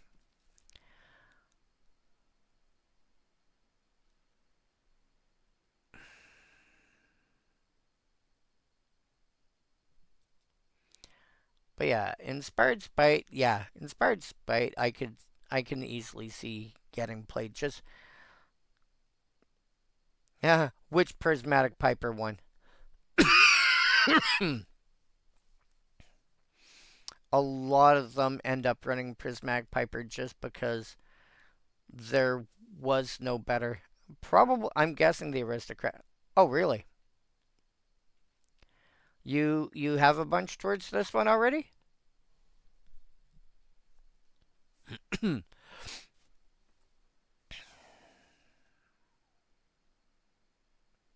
Nice.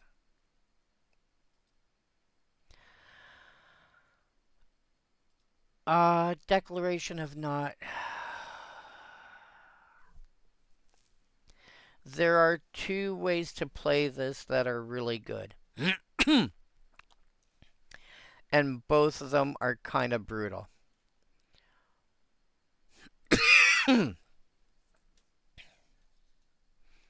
Yeah.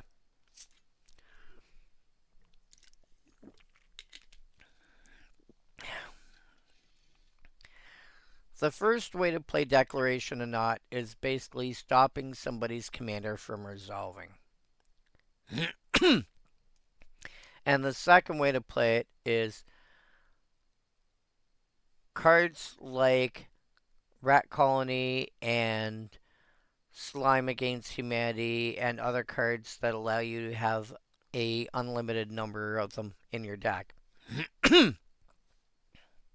And just being able to say no, no, no for like 1 mana all the time. And both are pretty mean. Um,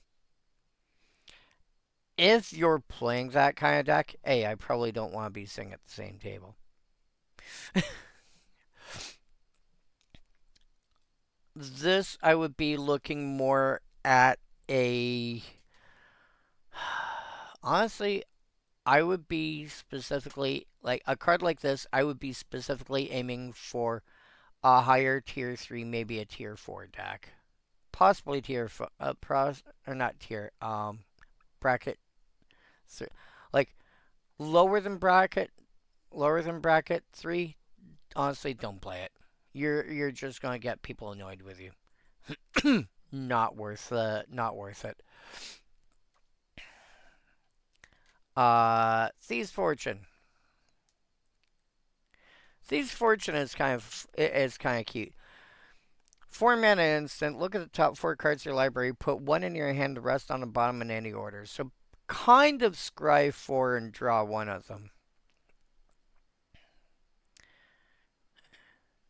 So, Elsa, what was the card you had to swap? Was it just because, like, it's an ancient card?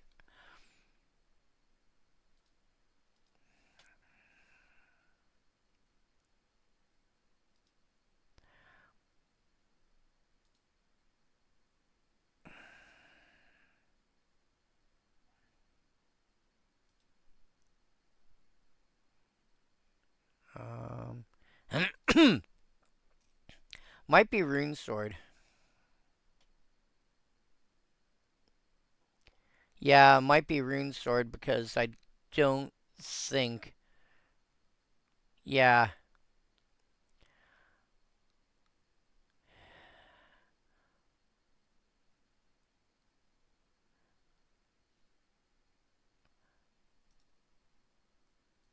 yeah. Rune Sword was put in because it could like it's in there to be, as you can tell by the category, removal. It's there to just make sure you're not coming back.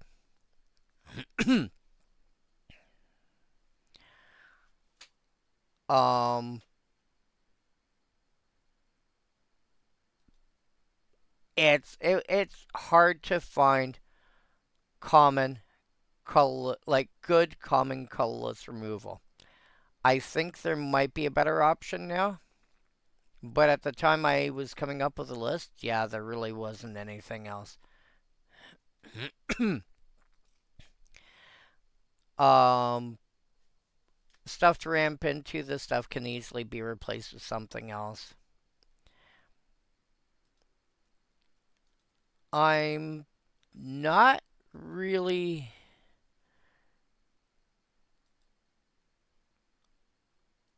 like apart from something that might only come out in a commander set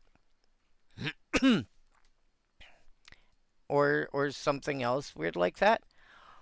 It might yeah, if you think there's enough removal, also you can replace that with something else. Um, or replace it with card draw is also an option. But yeah, Thieves' Fortune, uh, as a card in of itself, even without doing the prowl thing, I actually kind of like this card. Because looking 4 deep for one card is actually pretty good.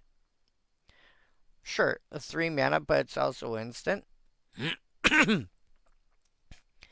Wouldn't complain about that too loudly, and then the rest go on the bottom in any order. So you get to choose the order that they go on the bottom on.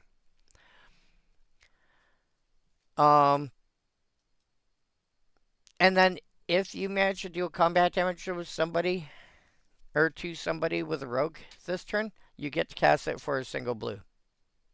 Okay.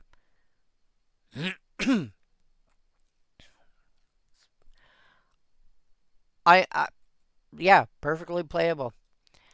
Sage's Dowsing, again, mana leak. If you're playing wizards, you're drawing a card. You probably have incidentally enough wizards anyway. If I take a look at, I don't know. If I take a look at Tulane, how many of you guys actually are wizards? 1, 2, 3, 4, 5, 6.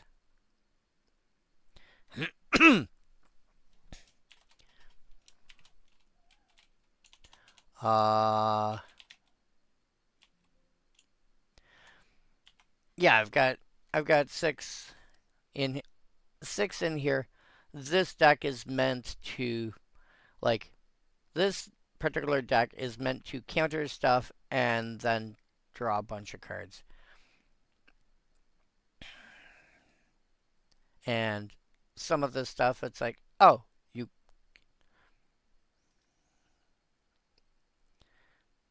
And when I say draw a bunch of cards, I mean draw a bunch of cards.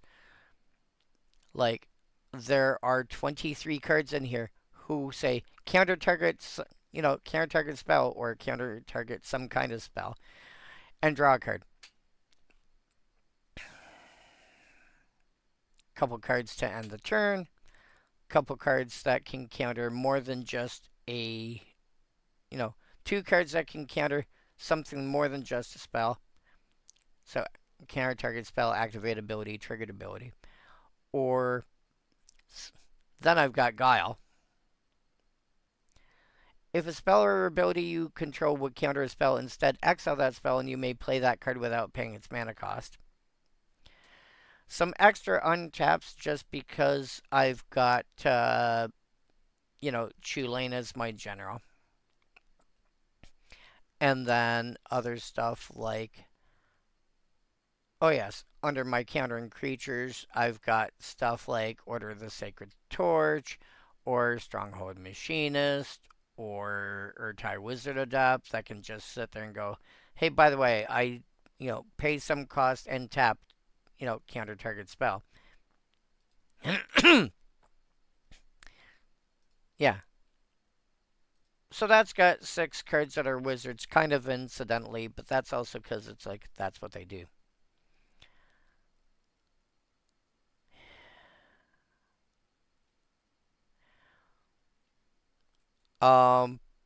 Yeah, I could see it. 945 Jeepers H. I'm gonna have to go through this quicklier, or something. Stench Skipper, 4 mana for a 6/5 flyer. If you at the beginning of the end step, if you control no goblins, sack this creature. So, A, find a way to give it haste because you don't sack it till end of turn. Cool. Thunk.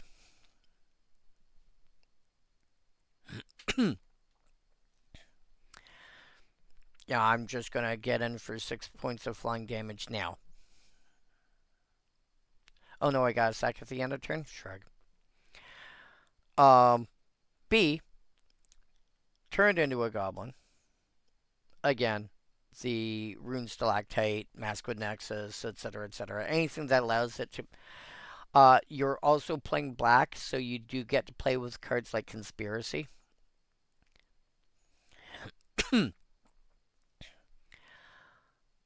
um,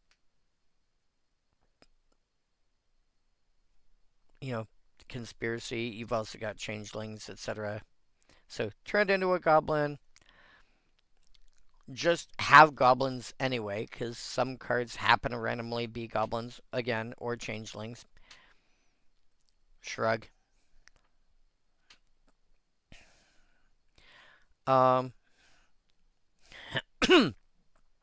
It's an elemental. There's the blue guy. What was it? Supreme Exemplar. Champion an elemental. Now you got a 10/10 flyer. That costs you, well, 7 mana there. Plus 4 mana here. But if you can give this guy haste, even if it's just the Stench Skipper, swing for 6, then exile it to the Exemplar. You're not going to have to sack the Stench Skipper because it won't be in play at the end step.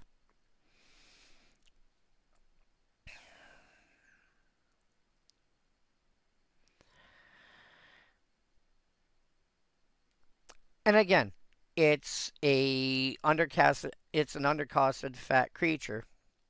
It's a 6/5 for 4. Okay, make use of that. Have your pandemonium effects and whatever go off. So yeah, I can see uses for it. Squeaking Pie Grubfellows. At the beginning of your upkeep. Okay, yeah, this is a discard effect.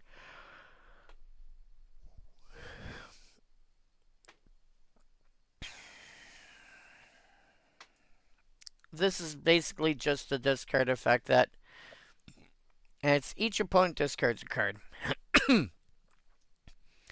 And I don't know how I feel about this card. Because you don't know if you're going to be making somebody discard or not, but also they don't know if they're going to have to discard or not. Because it's like, you turn around and you look at the person on your left and you go, actually, no, you don't. This isn't Clash, this is Kinship. So you look at the top of your deck, potentially reveal it, and go, hey, by the way, you're discarding now. All three of you are discarding now.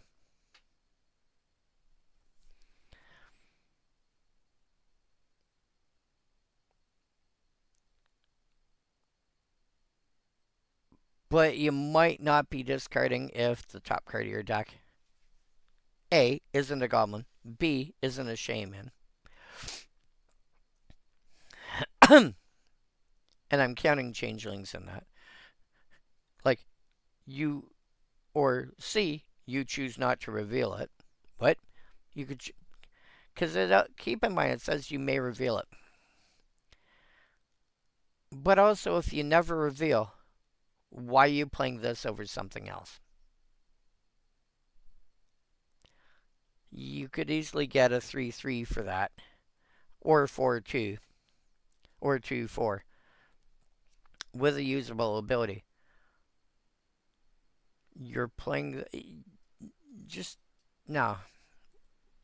I. Just no. Noggin whack.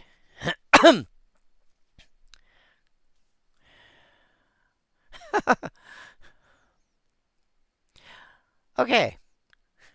So 2 black plus 2 with it's a sorcery rogue. So if you've hit somebody with a rogue this turn, you get to cast it for its peril cost, which is black plus 1. So literally half the cost.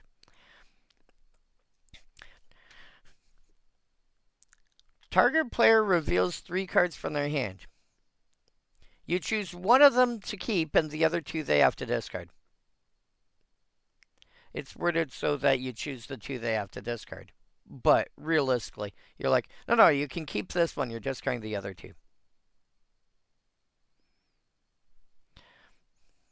Of course, and I think I would be a little less annoyed about this one because they have a lot more agency in this one.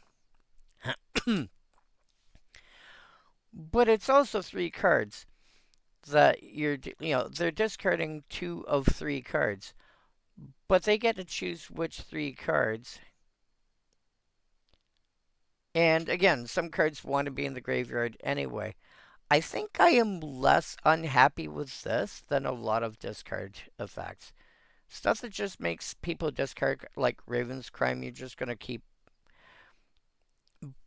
But then you get people that like to draw a lot of cards. And so you'd be like, okay, well, here's 3 islands. Okay, you're discarding 2 of them. Okay. I don't know. I feel less annoyed about this one than a lot of discard cards. I don't know why. More so theft. Exact same costing and spell type as Noggin Whack. They're both 2 black plus 2. They're both Treble Sorcery Rogue, Kindred Sorcery Rogue. They both prowl for black plus 1. Target player loses 3 life and you gain 3 life. If this spell's peril cost was paid, draw a card. I can see this seeing some play.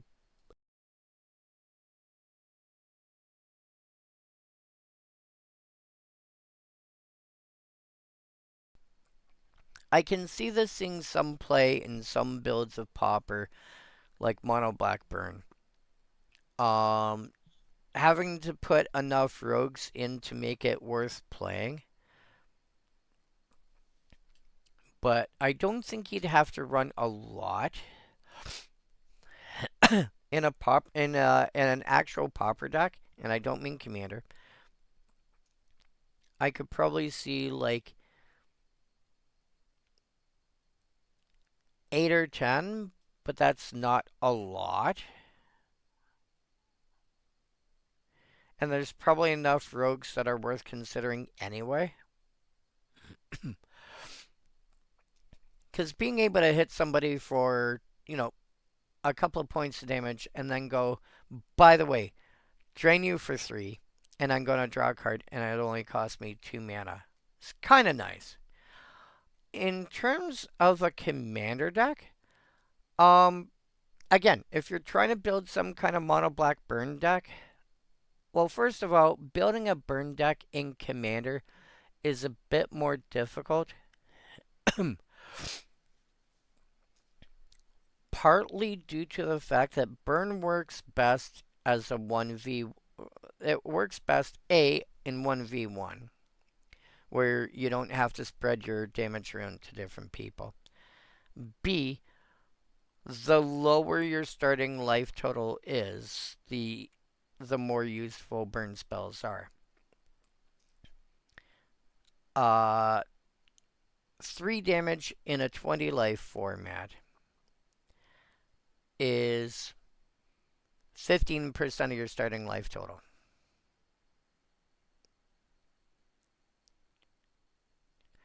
3 damage in a 40 life format is 7.5% of your starting life total. And people are more likely to be gaining life in a 40 life format than a 20 life format, just incidentally.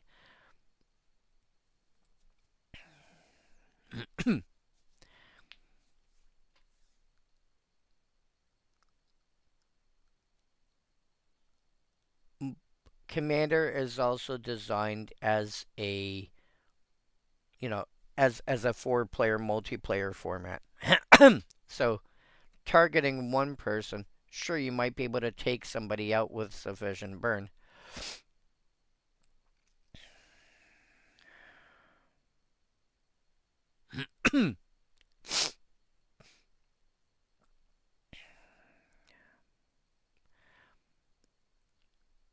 Sorry, slightly distracted here. Uh, you can reasonably take one person out with burn. You might be able to take a second person out with burn. You have to build your deck in such a way that you can actually hit everybody with the same burn. So a good example of something like this is Grey Merchant of Asphodel, where assuming it's the only thing that's in play that you control when it resolves that actually has any black mana pips, you're going to burn everyone for 2 points, and you're going to gain 6 life. But I'm burning for 2, I'm burning for 2, I'm burning for 2. If you've got 5 other pips,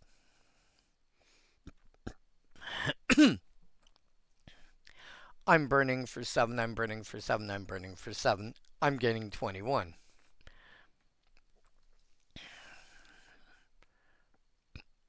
So you but you need cards more like in Pauper, this is very much a finisher. In Commander, this is one of many cards that you're going to have to run. Like, this isn't necessarily a finisher. This is the basis of what you're going to have to do to successfully burn out the table. Morsel Theft, I think, gets slightly better because it's got the ability that if you do successfully prowl it, you get to draw a card. Which can, because that's the other problem that burn decks have, is that they can empty their hand fairly quickly because their spells tend to be on the cheaper side.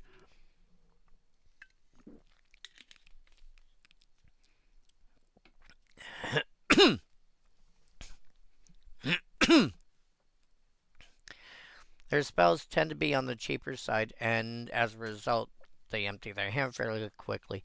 So that draw card is going to be a lot more useful. Um, but if you're building a burn deck for commander, like this is a very bad example of a burn deck for commander because this is mono green. This is like your this is the worst color for doing burn. But a lot of these cards that have burn options are themselves creatures, like Squallmonger as an example.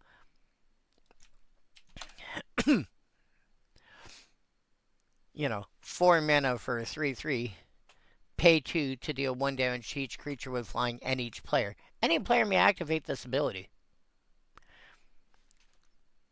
So you can just keep pumping more mana and more mana and more mana into it.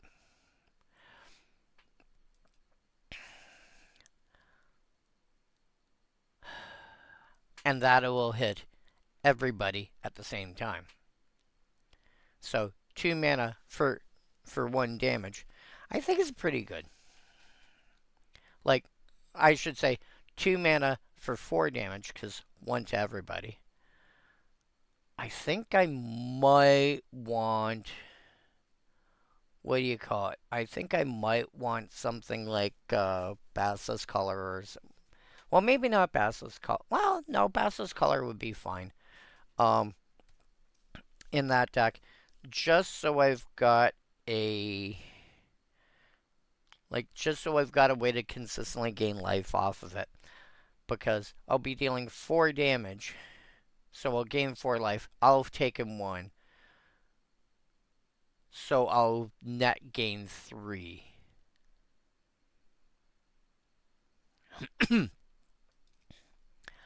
I don't know.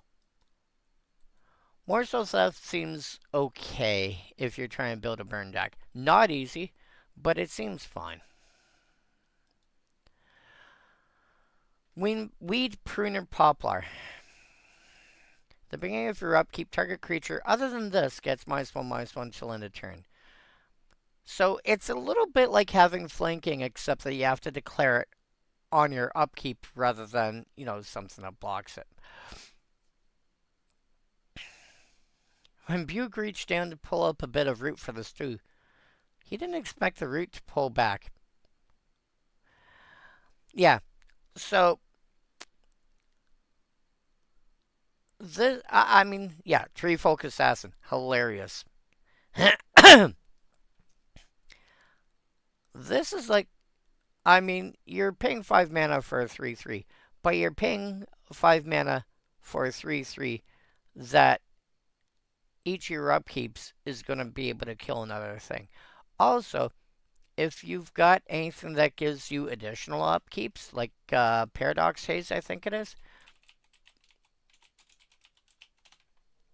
Yeah, it's the beginning of enchanted player's first upkeep each turn. That player gets an additional upkeep step after this step. So, in other words,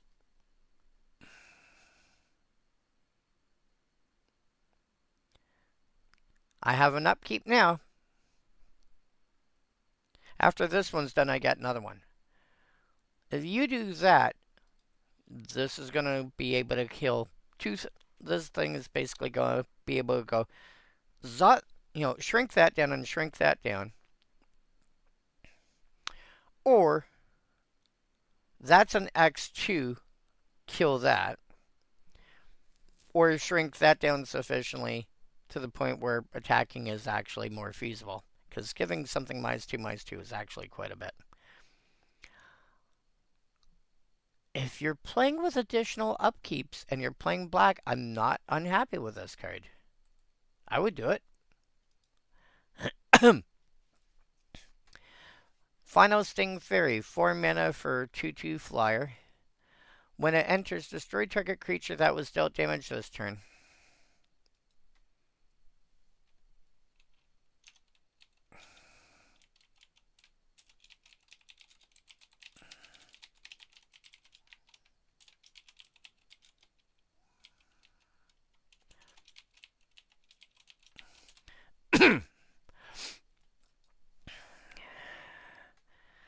So I would generally prefer Ravenous Chupacabra. The big difference here is that this is a 2/2 flyer, and also slightly easier to cast. But Ravenous Chupacabra, I mean, at that point, all you have to do is tweak your mana base accordingly. I would generally prefer Ravenous Chupacabra over this.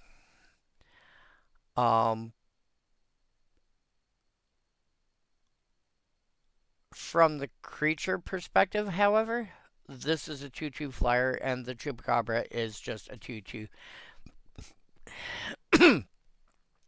I would play the Chupacabra over this. I want something that will kill the creature, not kill a creature that. Because if there was no creature that was dealt damage this turn. Because here's the other thing. This is the kind of card that you want to play after combat.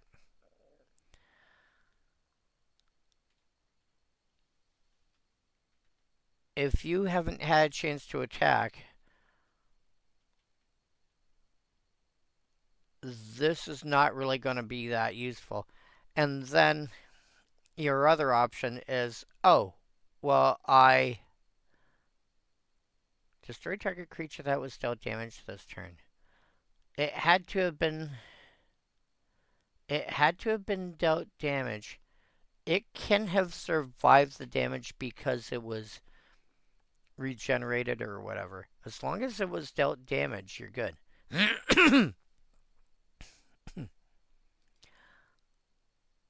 So, I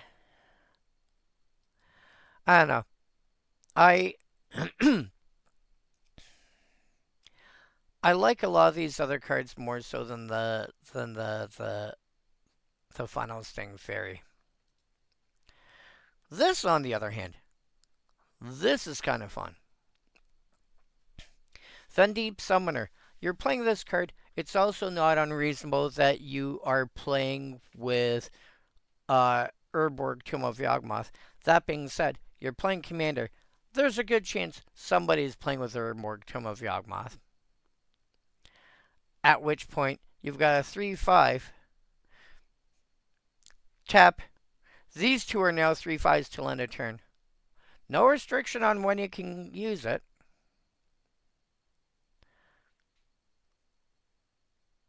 As such,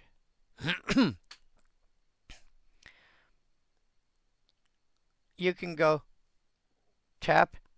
These two are now 3/5s till end of turn. Block. What? If you want to be silly, you can add Crucible Overloads or... So this is what Earthbending was based on. Kinda. If you're really looking at what Earthbending was based on,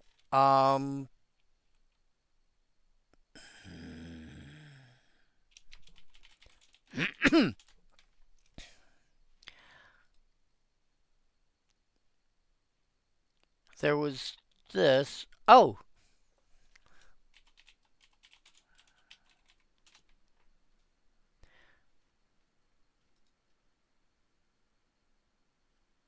Yeah, go revised. This is the first effect that I remember that turned lands into creatures. You needed another card to turn them into swamps. But if you did, like, if you're playing black, you run out Cormorant Spell, your lands can now attack. So you've got a few lands in play, and you go, oh, I've got you down like, 7. Okay, attack with these guys. By the way, Dark Ritual. Hell from Beyond this one for 4. I think that means you're dead now.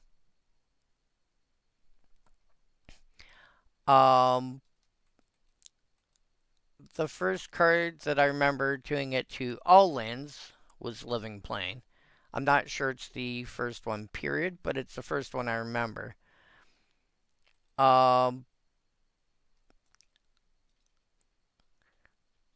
Earthbending, the big thing about Earthbending is if the land leaves play, you get it back.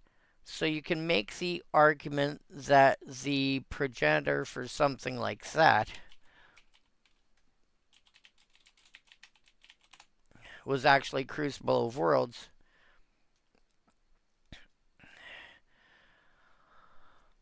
which was designed by the community. What? This was designed by the community years ago. So this came out in 2004. So I guess it would have been like 2002 ish. Wizards of the Coast had a thing, you make the card. And basically, what they had was a bunch of people sending submissions for ideas. And they would narrow it down. It's like, okay, well, here's the different categories. You know, this one roughly does this. This one roughly does this. This one roughly does this. And then, are we making it into a creature? Are we making it an artifact? Are we making it into an enchantment, etc., etc.? And they'd eventually narrow it down, narrow it down. And, it's like, it's a little bit like Theops as a survivor. It's like the winning, the winning ideas would go on. And then eventually we end up with this as a result. First card that I remember, period, that specifically allowed you to get your lands back. Well, no, not. I was about to say it's the first card I remember to let you replay your lands. But then there's Yawgmoth's Will. Until end of turns, you may play lands and cast spells from your graveyard. If a card would be put in your graveyard from anywhere this turn, exile that card instead.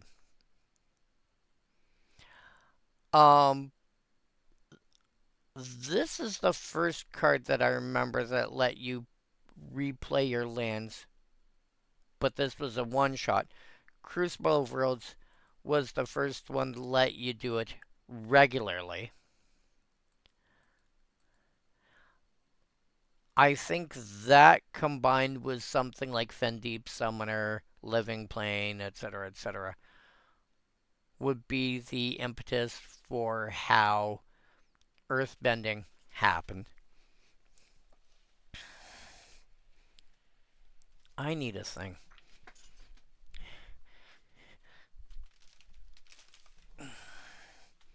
I apologize.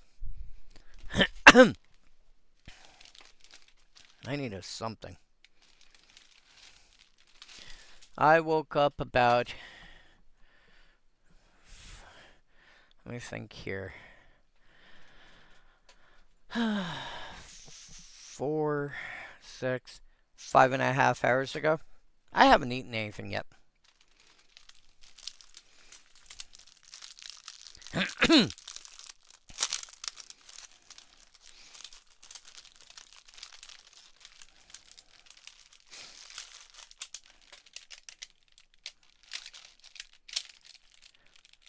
Do you have to, ladyfinger?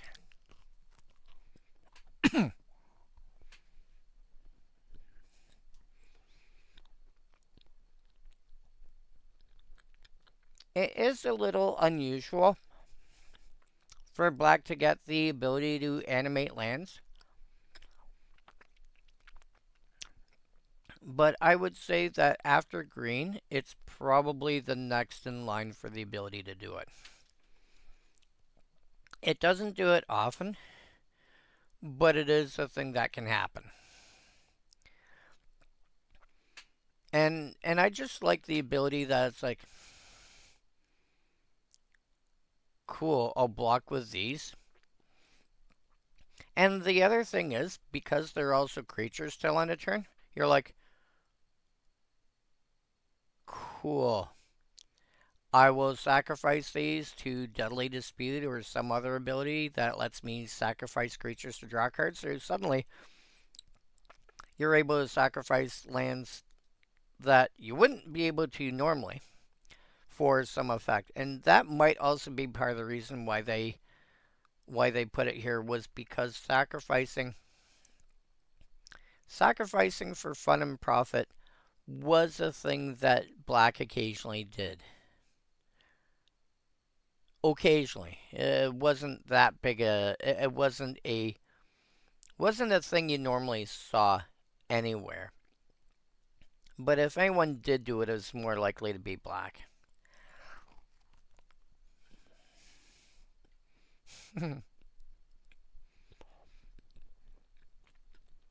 Oh yeah,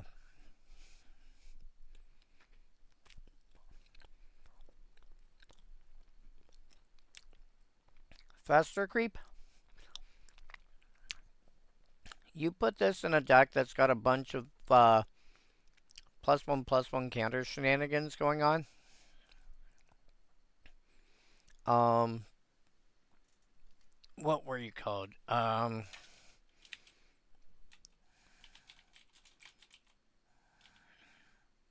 No,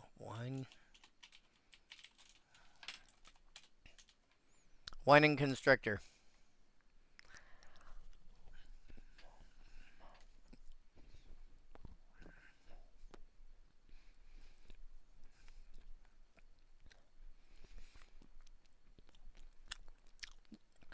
This is the kind of card I think of when I see an effect like Fester Creep. Much less necessary when you're dealing with hydras and stuff like that. But when you're looking at a creature that only comes into play with a single +1/+1 counter, and it has an ability where you remove the counter to do a thing,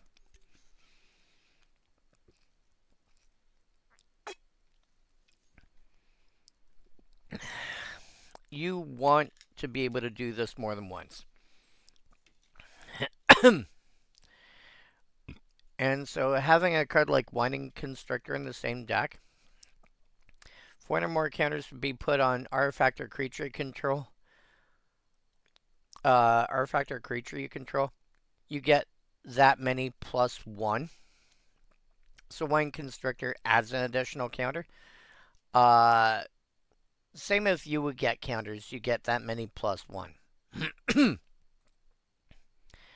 So Fester Creep, if you're able to cast Fester Creep after you've got a Whining Constrictor out, or Hardened Scales, I think. If 1 or more +1 counters would be put on a creature you control, that many +1.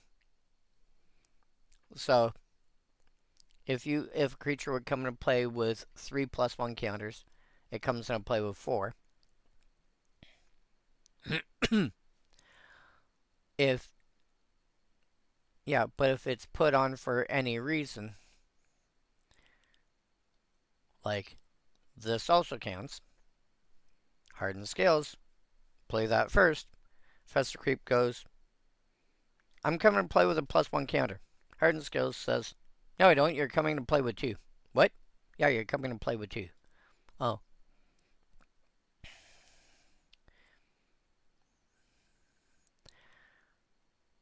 This is one of those cards where you want to keep it going longer if you can.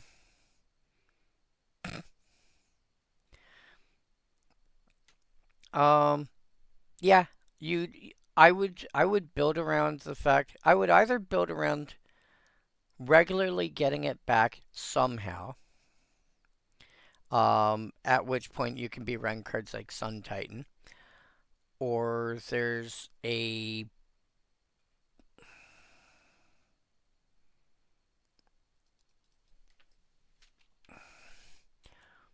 ID equal Orzhov. Uh,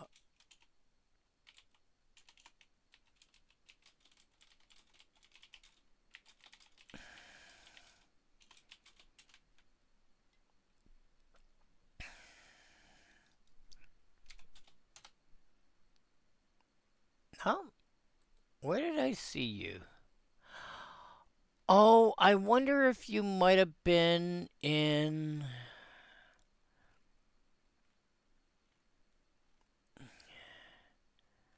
Nope, I don't remember where I saw you. There was a card that I saw that regularly reanimated.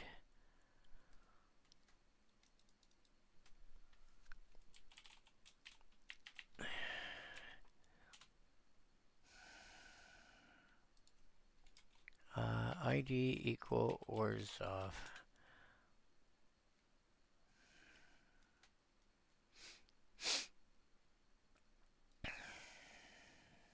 Nope,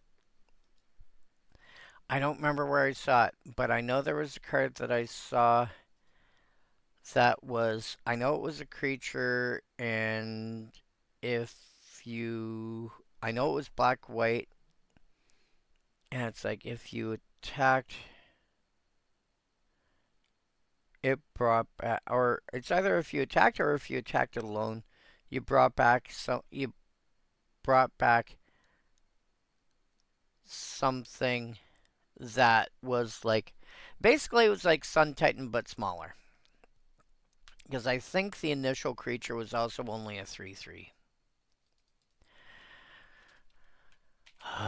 ID equal ores of power equals 3, toughness equals 3, value, date 2023.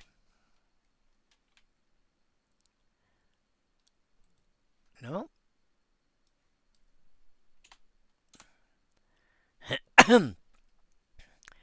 Where did I see you?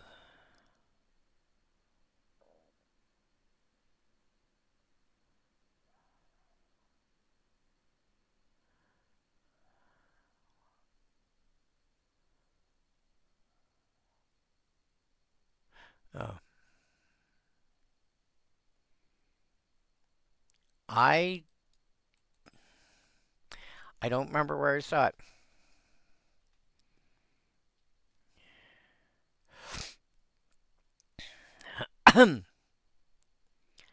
I do not remember where I saw it. Anyway, um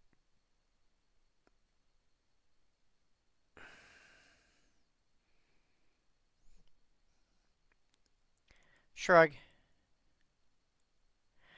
Anywho, but yeah, it is the sort of thing that you either you want to get multiple uses out of it somehow. You either want to keep bringing it back somehow, or to you either want to keep bringing it back somehow, or you want to manipulate the number of counters that it's got, and then you can use that more than once. That's what I see from it. Nightshade Schemers, 5 mana for a 3/2 flyer. Um, More the sort of card that I'm thinking of when it comes to a mono black burn deck for commander, or at least a burn deck in general. If you successfully reveal a fairy or a wizard, because this is a fairy wizard, um, each opponent loses 2 life. It's not a big life swing, but it does affect everybody, which does make a difference.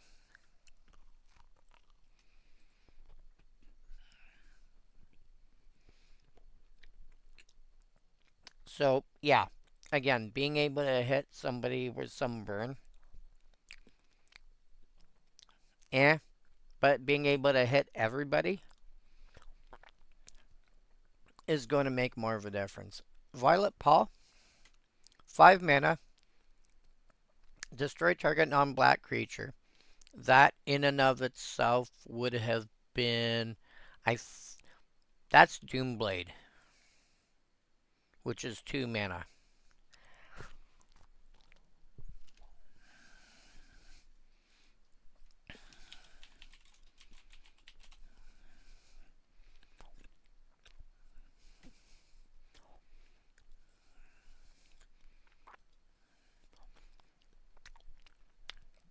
Originally came out in M10, okay, which would have been in 2009. This came out in 2008. So you're spending 2 mana for Doomblade, and then 3 mana to make a 1/1 flyer. But at instant speed, using a single card in black. Not completely unreasonable.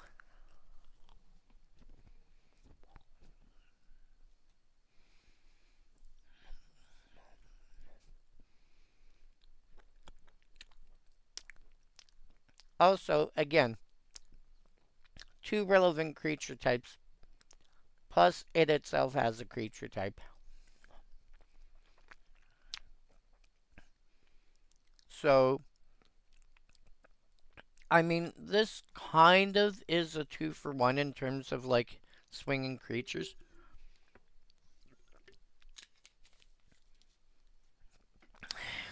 It will not, however, kill Teysa Karlov. It'll kill a lot of things. It won't kill Teysa Karlov. But again, do keep in mind that destroy target non-black creature, black and green being such popular, and again, this is also why part of the reason why I'm doing entire list of entire list of decks, so I don't end up building the same deck like 5 times.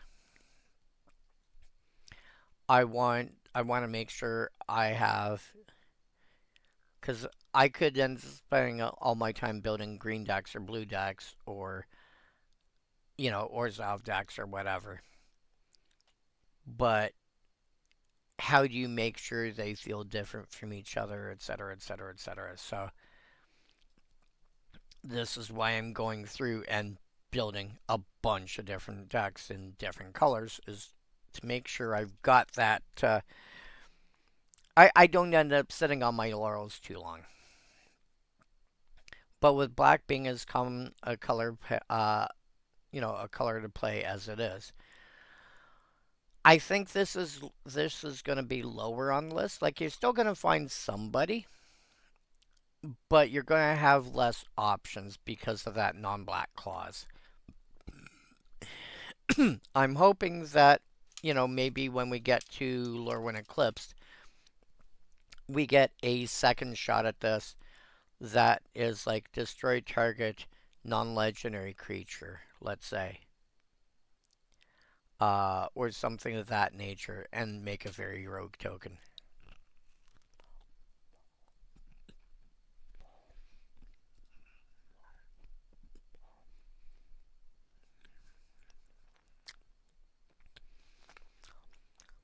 Weirding Shaman. Are you playing goblins? Are you playing black?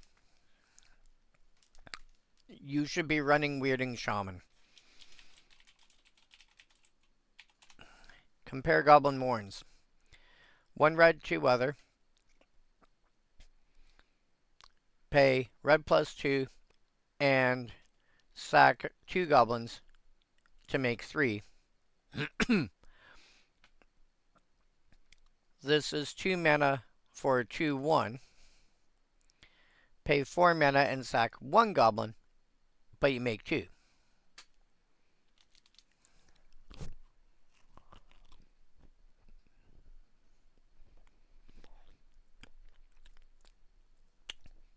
Slightly more to activate.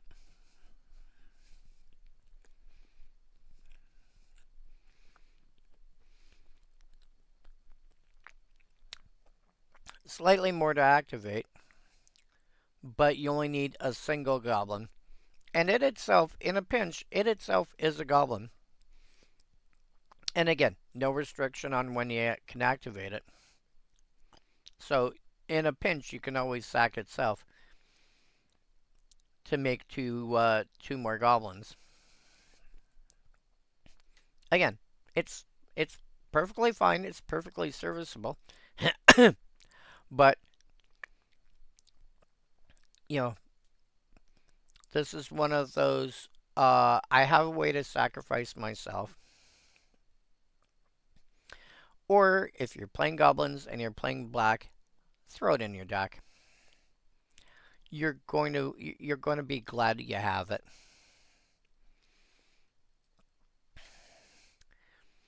Anti-Snitch. 3 mana for a 3/1 that can't block. Prowl for 2.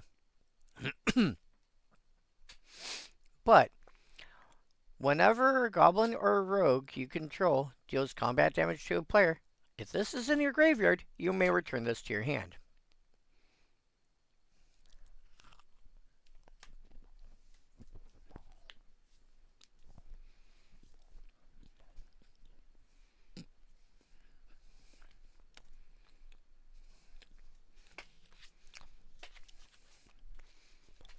What I see here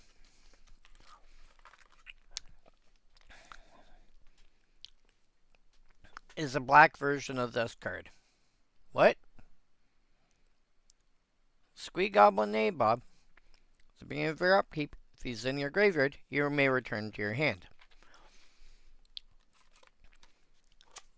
Often got played, not because he's a creature, but because he's a card that you can consistently get back every turn.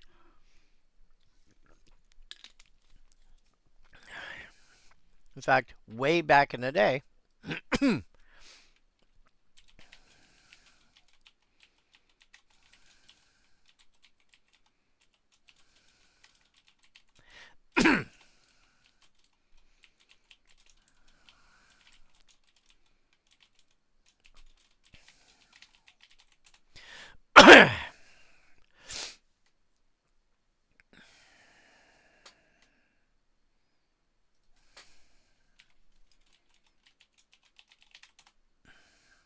that going to work? Nope. Alright. Way back in the day, you had Bazaar Baghdad, which was only worth a couple $100 at that point. Only. Land. Tap, draw 2 cards, and discard 3. Squee Goblin Nabob. At the beginning of your upkeep, you may return this card from your graveyard to your hand. Tap the Bazaar. Draw 2. Discard 3 copies of Squee. Upkeep. Get them back to your hand. Layer in your turn. Tap the Bazaar. Draw 2. Discard 3 Squee. Your net result is tap, draw 2 cards. Because you consistently get the squeeze back every turn. Anti-Snitch requires a little more work. However, if Anti-Snitch is in your graveyard and a goblin or rogue deals combat damage to a player, you can return this back to your hand. Whenever a goblin or rogue so stuff is going to deal combat damage. This is going to deal combat damage. This is going to deal combat damage. This is going to deal combat damage. You're going to see 3 triggers. You can conceivably discard Anti-Snitch in between. I think that works.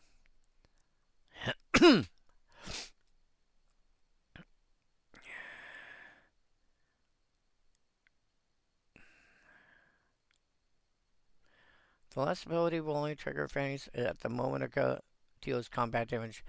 Okay. If... You know what? Let me go double check that. Oops.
I would double check rulings on that.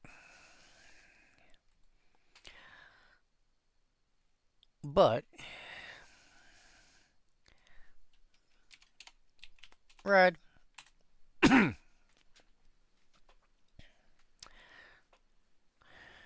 Lunk errant.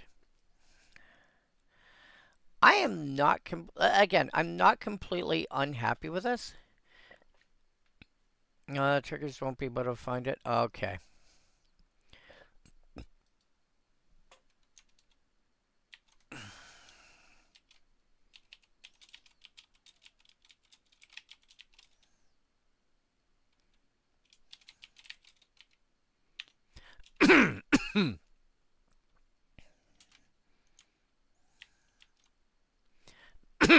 Okay.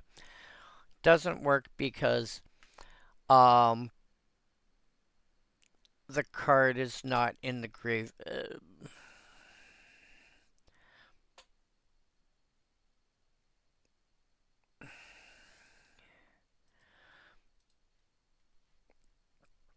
Okay. Because the anti-snitch is trying to, so the triggered ability is trying to find the anti-snitch in the graveyard.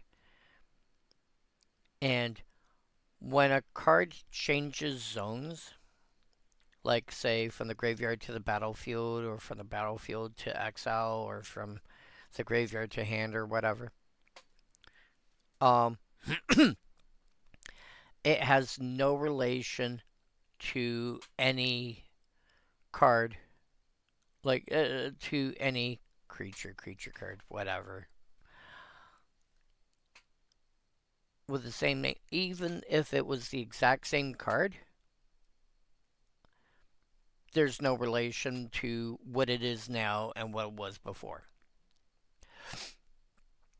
So the triggered ability goes on the stack, and it tries to find the snitch to return, but you can't do. But you cannot. Um, you cannot return it again in between because it's not the same card anymore that had the triggered ability. Which sounds weird. Do keep in mind that in general, the rules for Magic were designed for a um, for a format where you can have multiple copies of the same card. And even with Commander, there are instances where that's the thing. If Persistent Petitioners leaves the graveyard and then goes back, who's to say that's the exact same Persistent Petitioners that left the graveyard in the first place?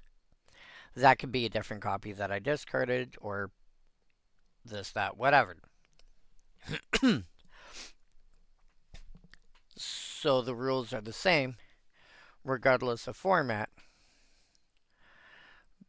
because you don't want to be. So, yeah, but that's not the one I discarded. You don't want to go through those.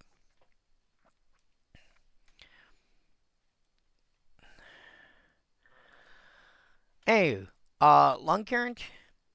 Lung current's not so bad if you can get. So first of all, it's going to attack as a 5/5 trampler if it attacks alone. If you can get it to have multiple combat steps, next time it's going to have 6. The next time it's going to be 7. The next time it's going to be 8. So, just for lulz.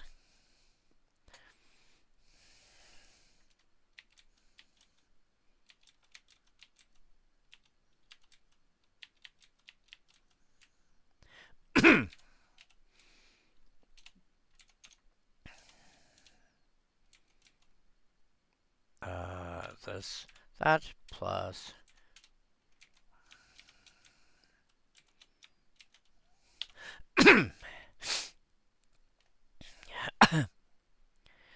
so, assuming no special bonuses,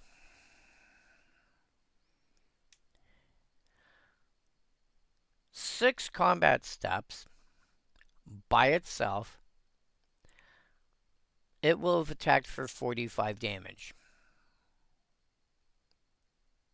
Assuming they're 6 consecutive combat steps.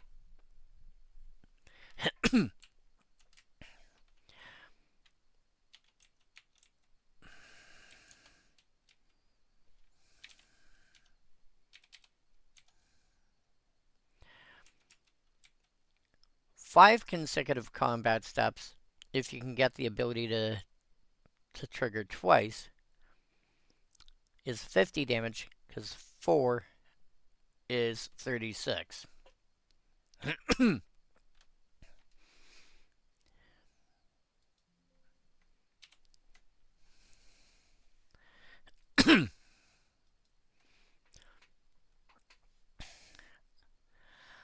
So, yeah, I wouldn't like if I'm playing with ways to get extra combats, Long Errant, sure, go ahead. If I'm not playing with extra combats, not gonna bother.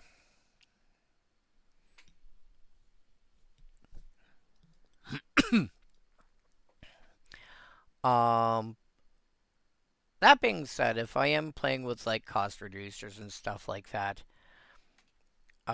stuff like, oh, what was your name called? Stink something or other. Yeah, Stink Drinker Daredevil. It's the one that makes your giant spells cost 2 less to cast. You know, you're playing with that, and then suddenly this is like a 4/4 that attacks as a 5/5 trample. If it attacks alone. But if you're playing with stuff like that, yeah, sure. Because now you're casting as a 4-drop instead.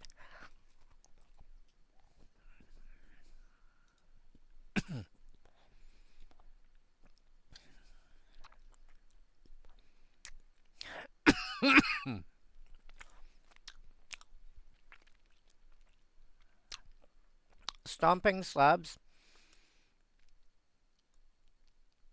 The big reason to play Stomping Slabs in a game. So, there's 2 ways to make this work. One, you're playing Relentless Commander and you're being allowed to use non-creatures as your Relentless card. So you choose Stomping Slabs.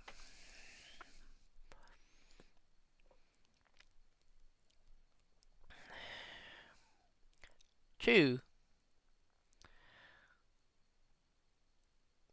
you're just doing this top section, which reveal top 7 cards of your library, then put those cards on the bottom of your library in any order. Ignore the second half of the card. 3 mana to take the top 7 cards and put them on the bottom of your deck. There are rare times when that's a thing you want to do.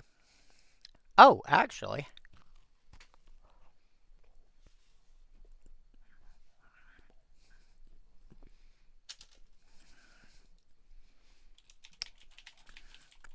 Hello, sweetie.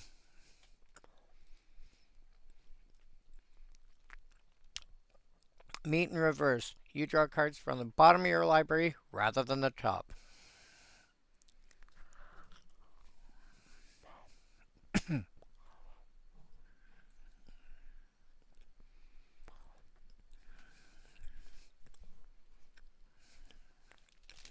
Yoink!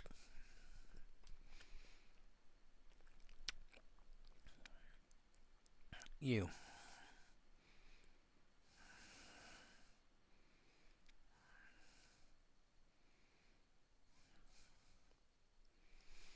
Stomping slabs.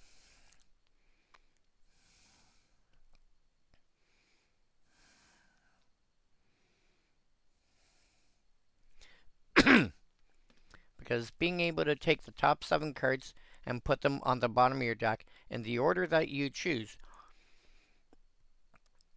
suddenly these are the next 7 cards you're going to be drawing. In this order. Okay.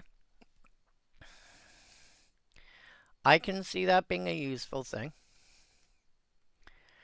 River Song, I can see wanting to use a card like Stomping Slabs. Seems weird, but I can see that. Power Class Console. 5 mana for a 3/3. Kinship. She's an elemental shaman. If you reveal an elemental or a shaman, 2 damage to each creature. She's a 3/3. She herself will survive.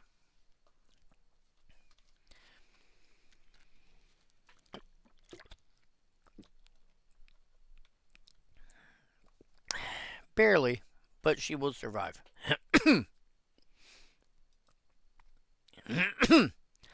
I don't think 2 damage is generally enough to. I don't think 2 damage is enough in most cases. In certain groups, I can see it, but I would start at 3. Which means it like assuming I'm looking for cards to deal damage to each creature. I would start off with Sweltering Suns. I want something that's going to kill a lot of things, not just the small stuff, but I want stuff that'll kill a lot of things. Or Storm's Wrath. 4 damage to each creature and each planeswalker.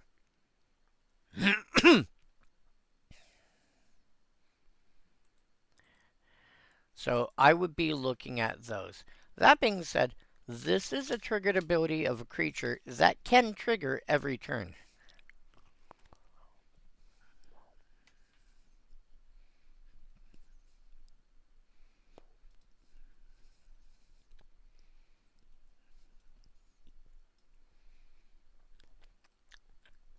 So I could see that.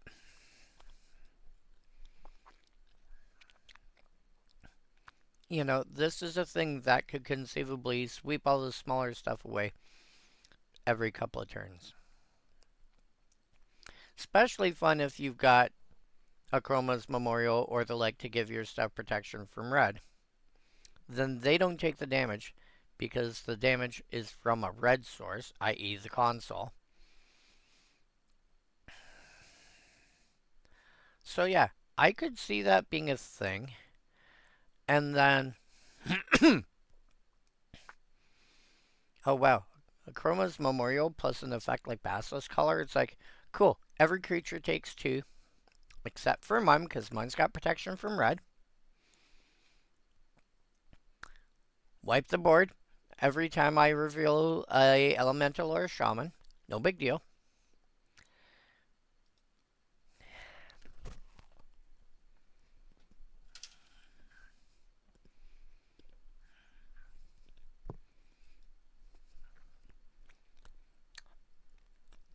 Hostile Realm, I'm not sure I would play. 3 mana enchant land, which gives the land an additional ability. Tap, target creature can't block this turn. What you would really rather have is target creature can't be blocked this turn. At which point, then you get cards like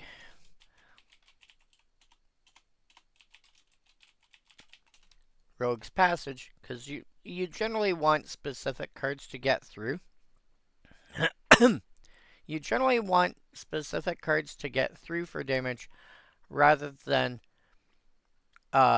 specific cards from not being able to block.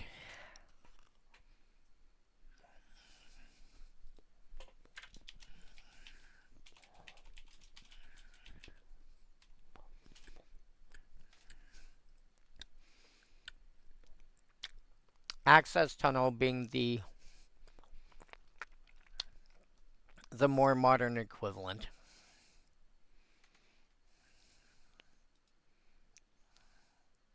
Yeah, Strixhaven, okay.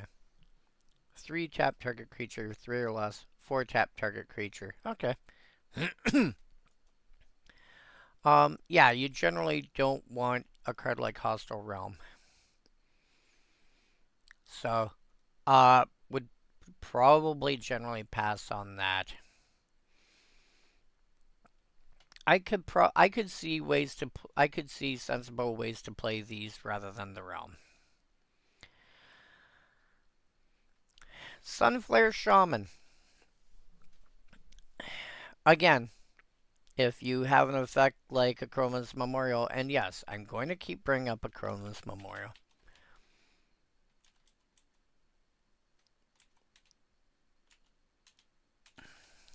I'm going to keep bringing it up because it consistently has an ability that is relevant to what I'm looking for. And in this case, there are few cards that give protection from red. There's some, but there's not a lot. There's even fewer that give it to all your creatures.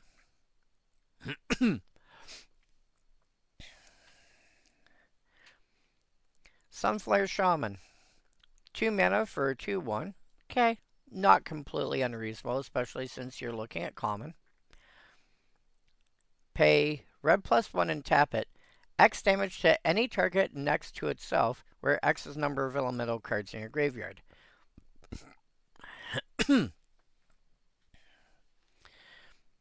You want some elementals in your graveyard. You don't want them all there.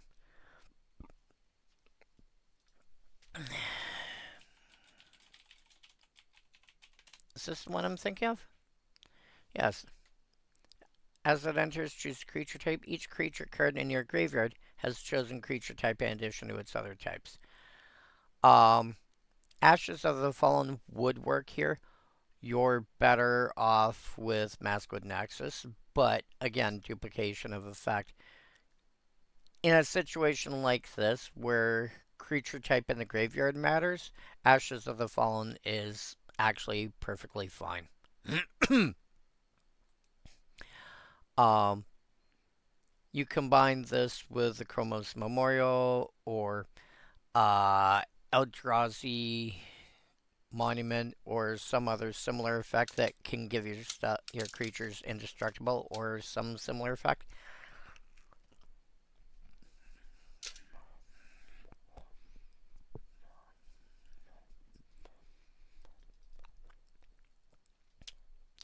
And you can continually keep the shaman around.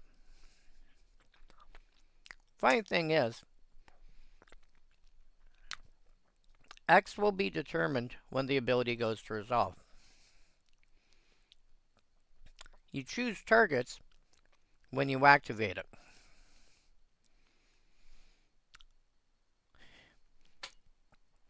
Somebody's playing with illusions, you go, cool, I target that. I have my eyes on that elemental for brewing. Yeah. Oh yeah. Sunflare Shaman.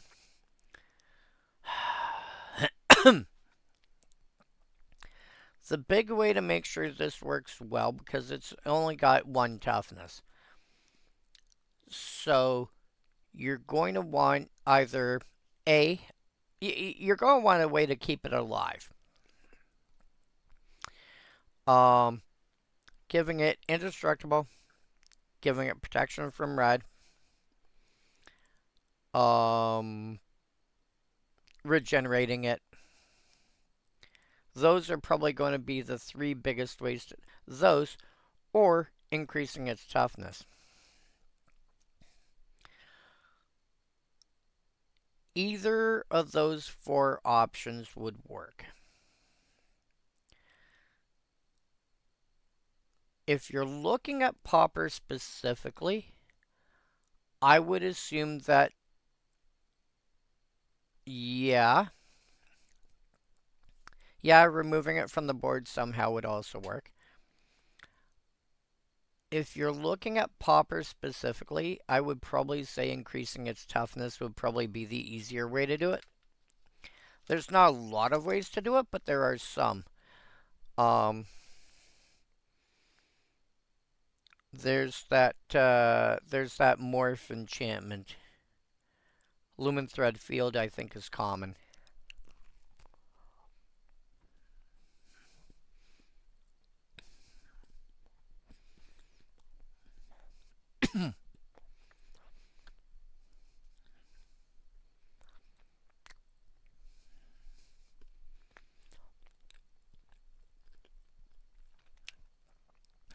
Also, if you can find some manner,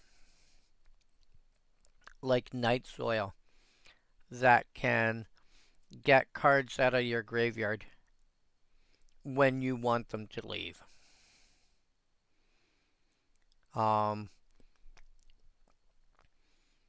Delve and Escape can work, but they'll be like like if you have to exile 5 cards and there's like 7 in your graveyard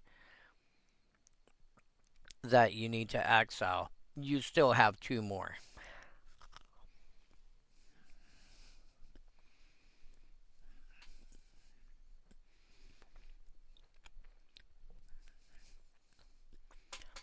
Also, the only target is the target that you choose. As long as that's still a valid target when the ability goes to resolve, the ability will do its thing. You could also flicker it.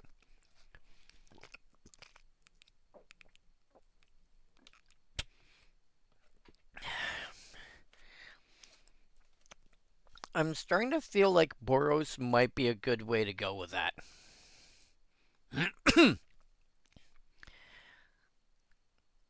If you're not looking at Commander and you're just looking at playing with it in general, then yeah, any way to, like I said, any way to give it indestructible,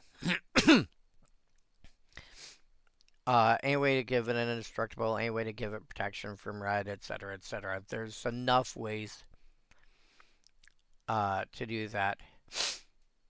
Including some cards have got the ability to steal abilities of other creatures.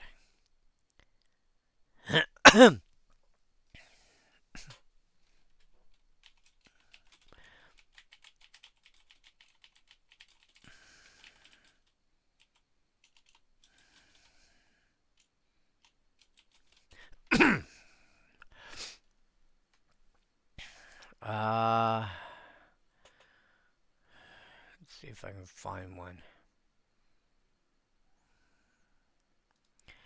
Marvin Murmur's Mimic, for example, can steal the abilities.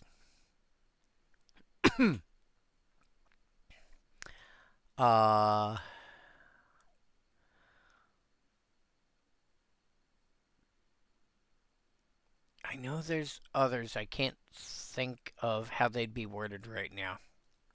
But yeah. So there are ways to steal the abilities as well. Oh, is it Dark Imposter I'm thinking of?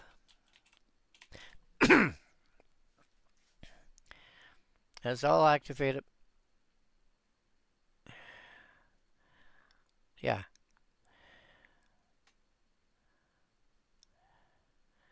This creature has all activated abilities of all creatures exiled with it.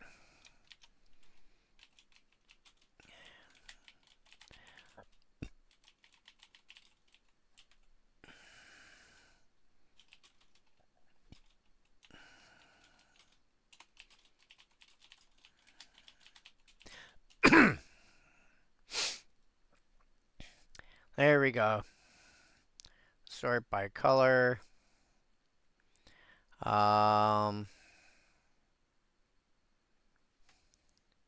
Conspicuous Snoop. If you have Maskwood Nexus in play, the top card of your library is a goblin, so you can activate that.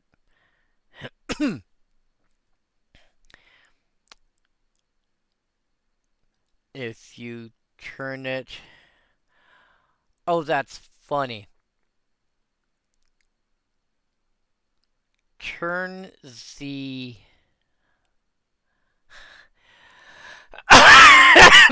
Okay, that's too funny. Shaman in play.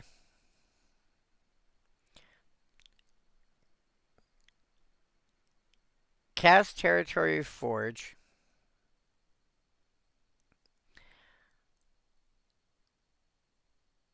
Enters. Ability goes up. So before the Forge enters, turn the Shaman into an artifact. Then Forge comes into play. So while the Forge itself is still on the stack, then you target the Shaman. Oh, that's hilarious.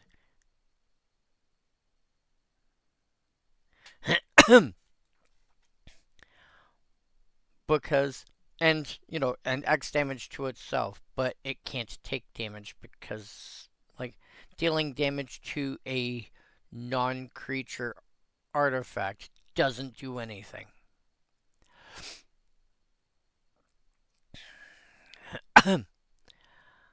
Agatha's Soul Cauldron.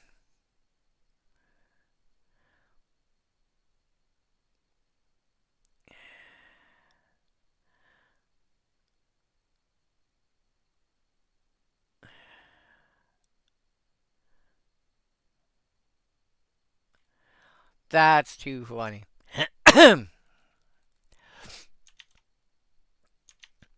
Okay.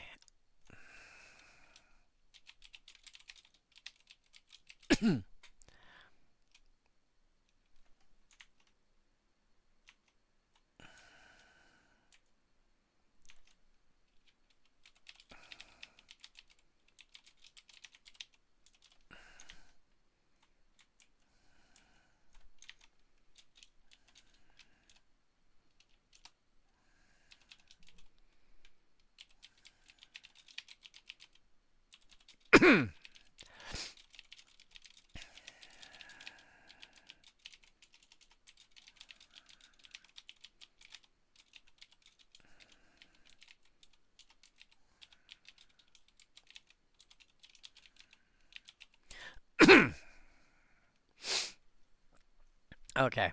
Had to make a note of that somewhere before I forgot about it. That's just too funny. Yeah. Sunflare Shaman plus Territory Forge. Yeah. Okay. That's just silly. I wouldn't complain. Alright, Fire Juggler. 3 mana for 2/2 Goblin Shaman. Whenever it's blocked, deals 4. You clash, and if you succeed on the clash, 4 damage to each creature blocking it. Again, if you're playing clashes, if you're playing a clash deck and you're playing red, you're probably having to play this card.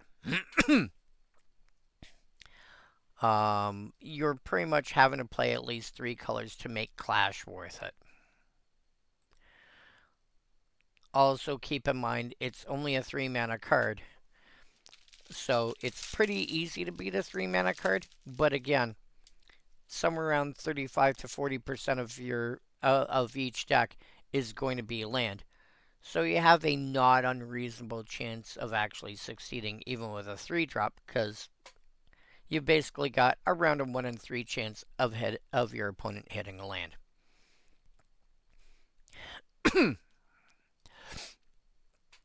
Vengeful Firebrand.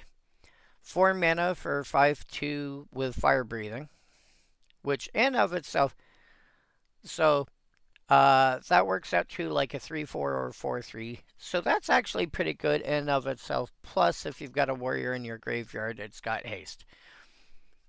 Not a terrible card. I mean, especially considering, look at the time frame we're talking about. This is a card from, what did I say, 2008? We're looking at a card, we're looking back at a card 15 years, no, 17 years later. It's still fine. The biggest problem is it dies to a stiff breeze. If you can prevent against stiff breezes, like it's a 5 power creature for 4 mana with fire breathing and potentially haste. Okay, and even if it doesn't have haste, if it survives the first turn, you have a 5 power creature on the board that costs you 4 mana. Okay. Any effects along the lines of Pandemonium, where Ancient's Tread is going to see this and enjoy it, etc. So, yeah, I can see a use for it. Sting Moggy. Oh my god, I love the style of art for this. There are some people that are not going to like this card because this is basically 4 mana for a 2/2. 0/0 with 2/+1 counters on it. With a activated ability that is the cost and effect. Plus removing a +1 counter from it. Of Demolish.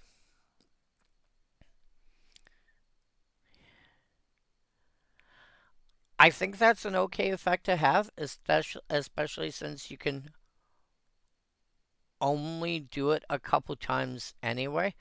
Unless, again, you're looking to consistently bring it back every turn. Hilariously, because of the wording of cards like this Fester Creep, etc., etc., anywhere but the battlefield, it's a 0/0.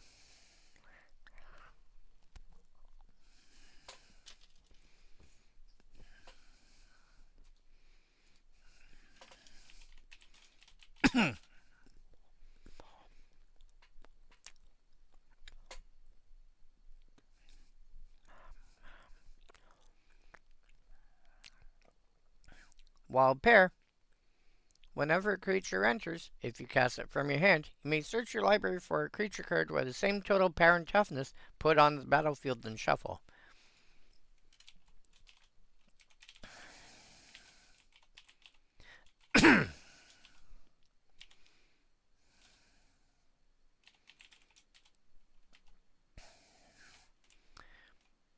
I wonder. Nope.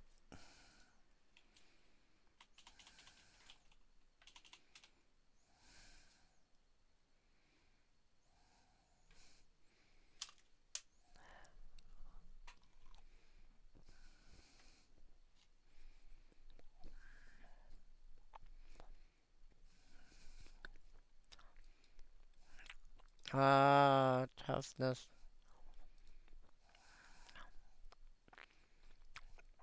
Nope. I'm sad.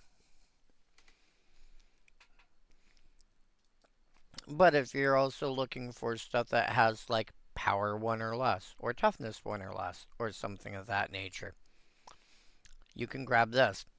Imperial Recruiter. Search your library for a creature card, power 2 or less. Technically, in your library, because that's where it is, it has power 0 because you're looking at the bottom left corner. Very rarely any abilities that it has. And then you have access to 2 Demolishes on command, as long as you've got the mana to activate it.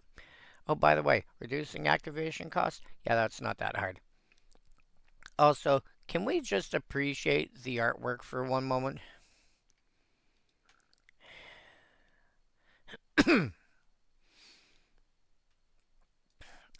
Release date.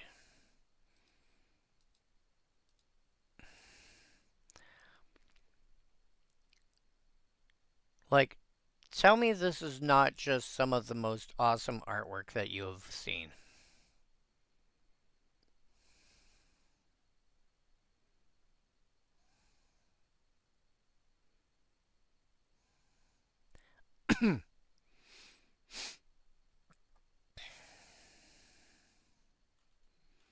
It is sadly not enough to build an entire commander deck on, but it's still cool. Yeah.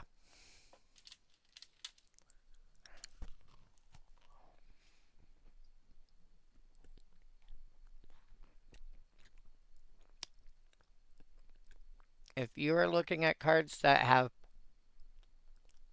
power or toughness restrictions for searching for them,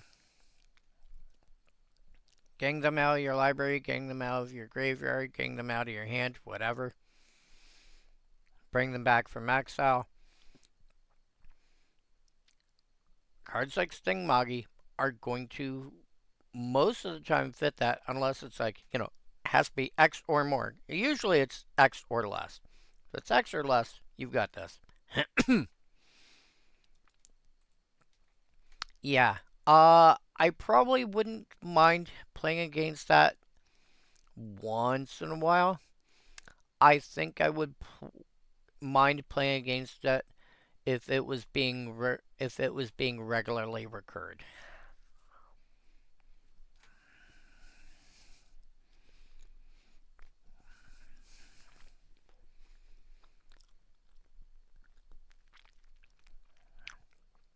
Seething Pathblazer, 3 mana for a 2/2. Sack an element, and keep in mind this is back when red plus 2 got you a 2/2.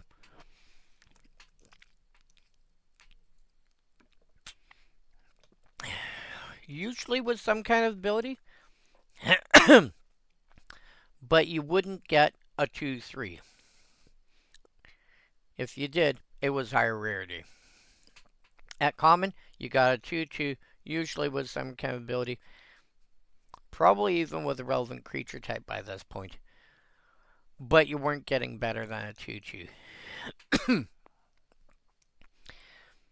Hilariously, this can sack itself,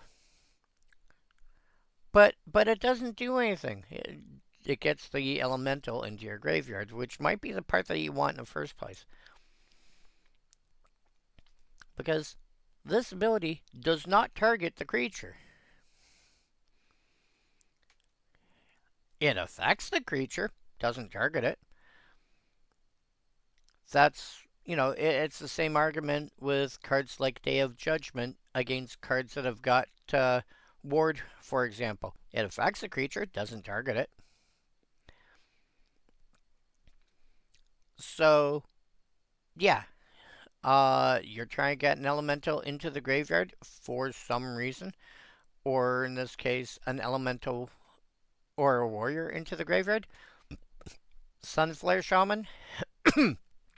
Now there's an elemental in the graveyard. Vengeful Firebrand. Now there's a warrior in your graveyard.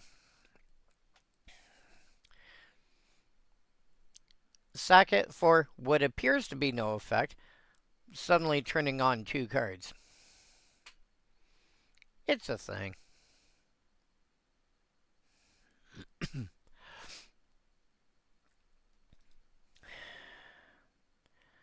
Release the Ants. Combo card if I remember right.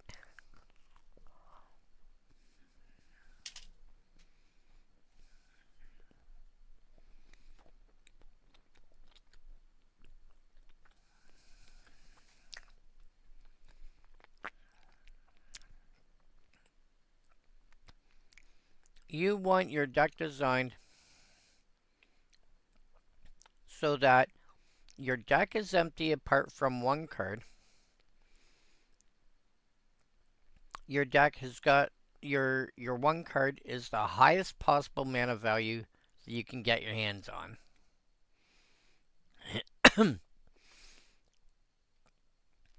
You've got as much mana as you could ever want,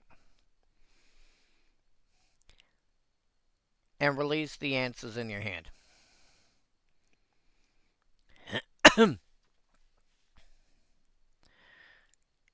You pull that off. You just keep casting release the ants. You reveal the same card unless your opponent happens to have a mana value in their deck somewhere that's at least equal to yours. You probably win.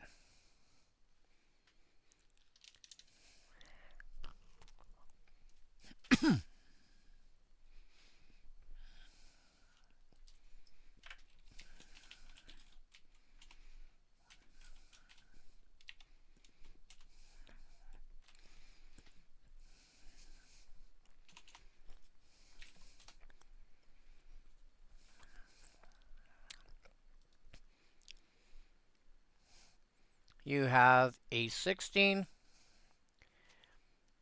3 15s, a 14, and a 13. Emrakul and Draco can go into anything.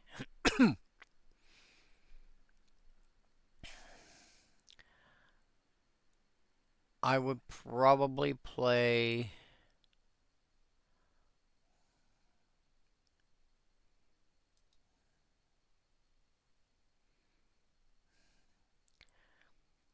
a Toxin Worm and Earthquake Dragon could go into the same deck.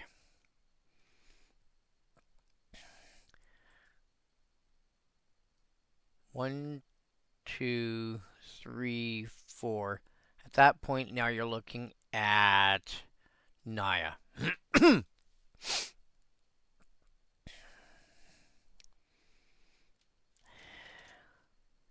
you can pull that off,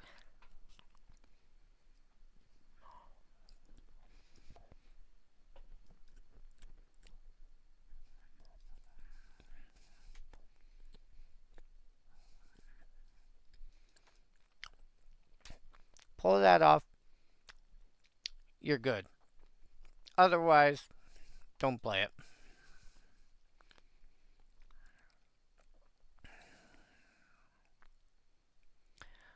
Rivals Duel. 4 mana sorcery. Choose 2 target creatures that share no creature types. Those creatures fight each other.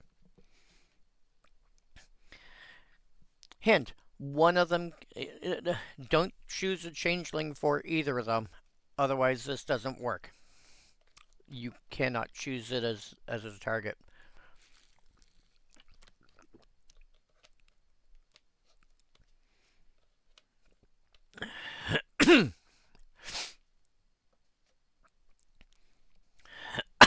However, this is not unreasonably 4 mana, destroy 2 target creatures.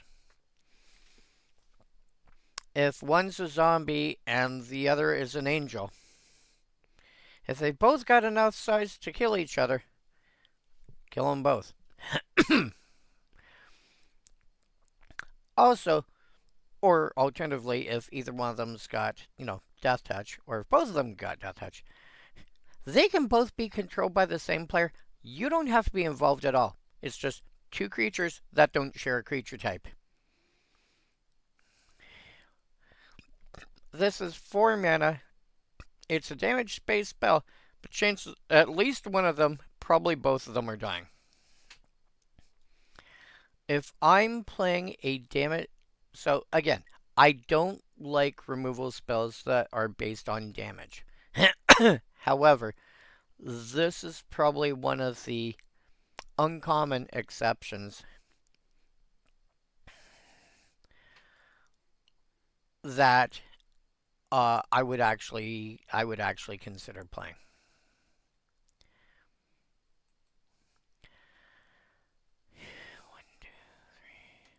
Titan's Revenge, X damage to any target. Again, if you win the clash, goes back to hand. It's fine. Again, the worst this is, you know, it's blazed for an extra mana that once in a while you get back. Yeah, it's fine. I would still prefer to play some of these other cards instead. Rivals Duel probably. Stingmoggy probably. The Firebrand, Sunflare Shaman. Again, and like these first three, I can probably see actual uses for. A lot of the rest of these just meh. Green cards. I gotta get through this quickly. I got about 40 minutes. I know. I try to be done by midnight local time. It is 11:21. Earthbrawn. 2 mana. This is basically giant growth for an extra mana, but it's got reinforced spending 2 mana to give a +1/+1 counter on something else. It's fine. Again, you're probably largely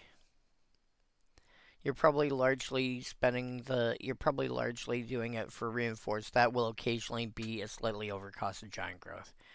Again, it's fine. Winter Patrol at the beginning of your upkeep. Um, this probably should be my elves deck. This should probably be in my commons elves deck. I don't think it is. Green. These greens go on when I close my eyes. 4. No, it is not in here. Probably because I missed it because I'm like, yeah, it's only a 3/2. It's only a 3/2 for 3 mana. What could it do? Whoops. Control Shift T.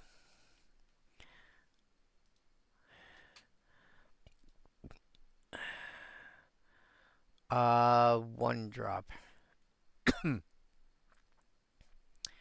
So -2. So 18. 2 mana.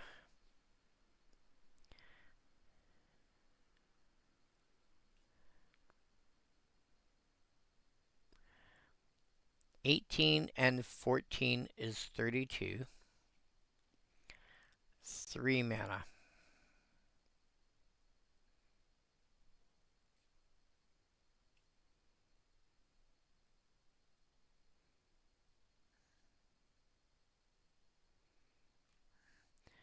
+32 +12 is 44.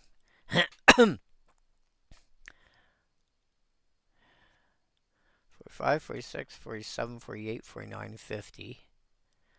51. This deck is literally over half. This deck is literally over half of it is elves.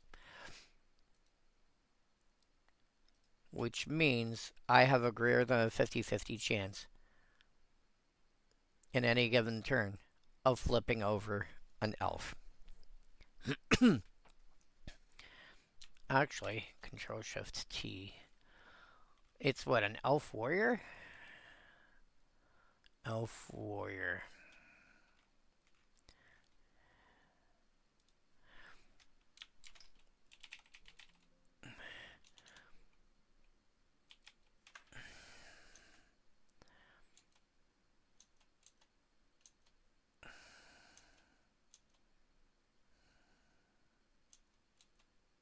Okay.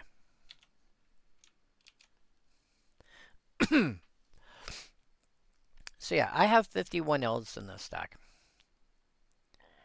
It is not unreasonable for this to be basically every other turn on average to get a +1/+1 counter on it. Okay, where are you? You are here. Uh,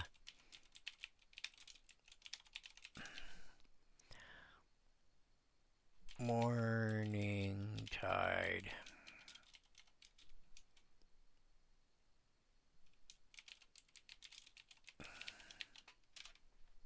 Okay. Should have that in the deck. Don't have that in the deck. Ambassador Oak. I think between the two decks, I've put it in at least one.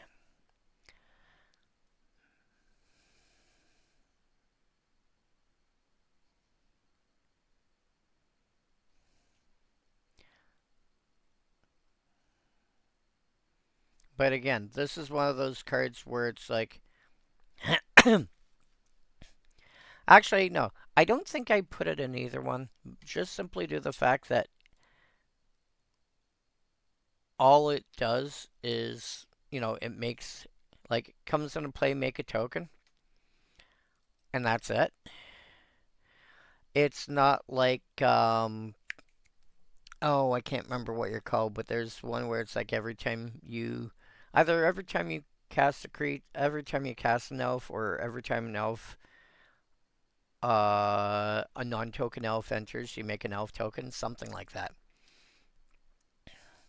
This is better. This is better more for flicker effects. Also, this is not bad if you're looking at, a mono green aristocrat style deck. Um, as an elf, it's fine. Like as an elf card, it's fine. If you're playing a warrior tribal deck with green in it, though, they're both warriors. So it is two warriors for single cards. So that's the thing. Uh,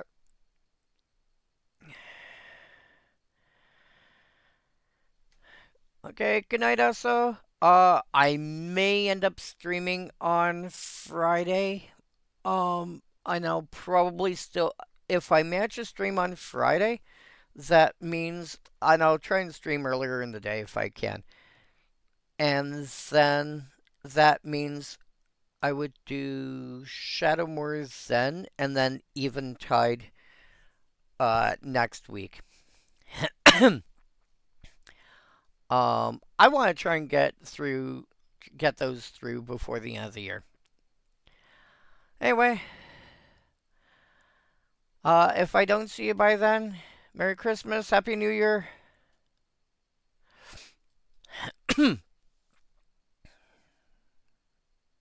Good night. Uh, Reigns of the Vine Steed. Reigns of the Vine Steed is weird.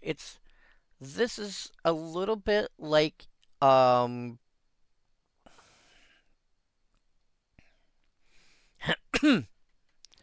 so weird place to start, but bear with me. Wrong one. If you take a look at my Squee Aura's Voltron deck, the first thing I have is auras that can recur themselves. Okay.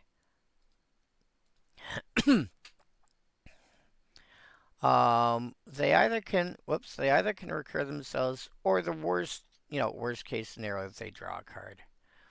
But these, like the first batch, is stuff that can recur themselves. Uh, and so if you are playing with Reigns of the Vine Steed, you are looking at auras that can recur themselves. If you're looking at Rancor, you're looking at auras that can recur themselves. So what I see from these two is you're looking at auras that can bring themselves back. Rancor comes back to hand. Reigns of the Vine Steed comes back into play and auto attaches to something that shares a creature type with the last creature that it was attached to.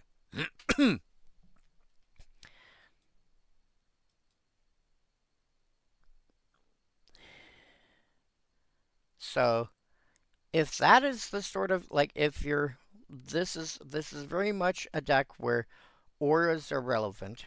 So obviously you're going to have some kind of aura synergy going on. Um,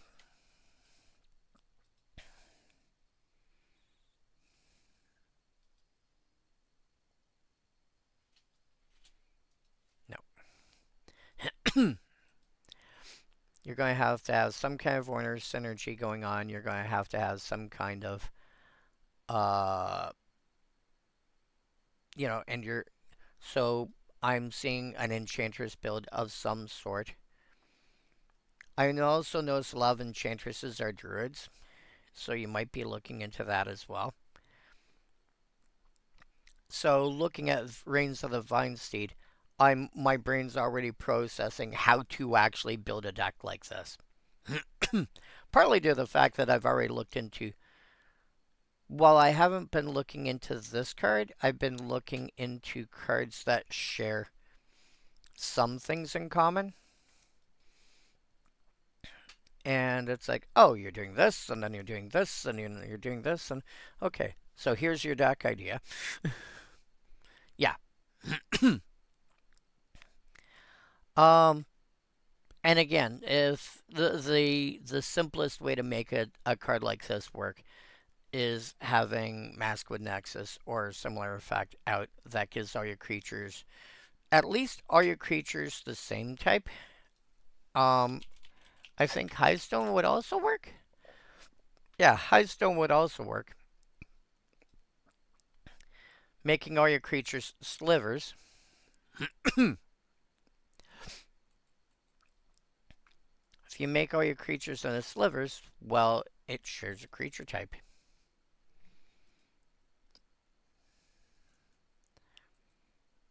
And so suddenly, Reigns of the Vinesteed can go on to any of your creatures. Walker of the Grove. 8 mana for 7/7. When it leaves the battlefield, key phrase leaves the battlefield, not dies. Create a 4/4 green elemental creature token. So you can evoke it for 5. So evoking it, you not only want the 4/4 body, you also want the fact that a 7/7 has entered and did a thing.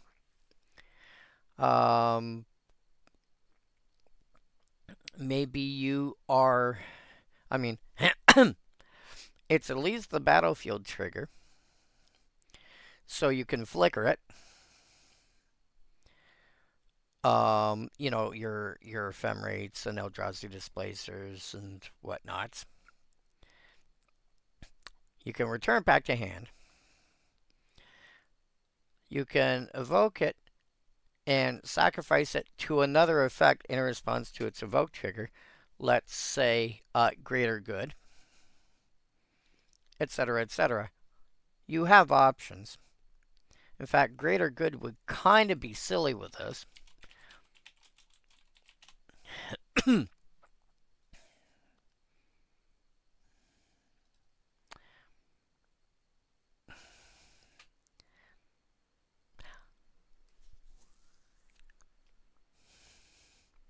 Yeah, this is the one from the Secret Lair drop for Sheldon Menery.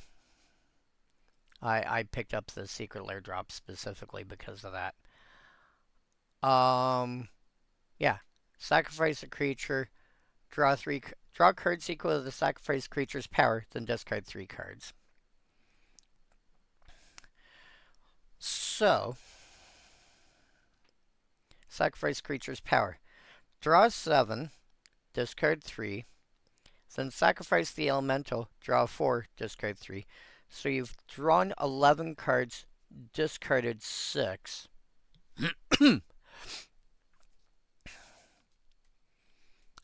That seems perfectly fair, reasonable, and balanced. Wouldn't you say? Yeah. Walker of the Grove. Yeah.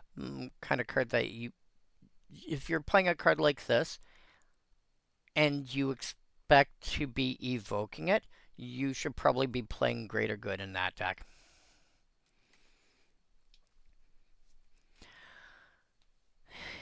If you evoke and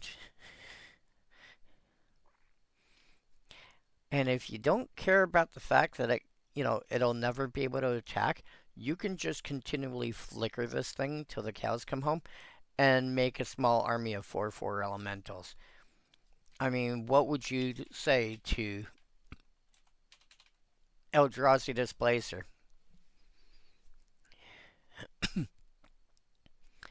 Every 3 mana that you pay into it, as long as at least a third of it is specifically colorless mana,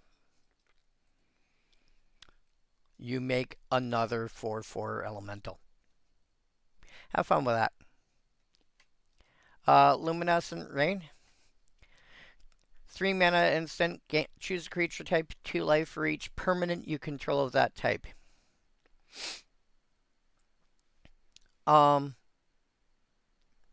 You realistically, I see this going into a deck like Elves. The question is, how much life do you really need to gain? There are already, like off the top of my head, I am seeing Essence Warden and Well Wisher that can already gain a healthy amount of life. Do you need another effect of that nature? And I'm not saying you don't.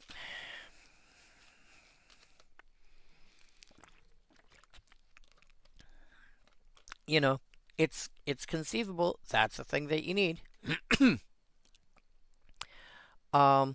If you're not playing Elves, but you're playing a green tribe and you need to gain life,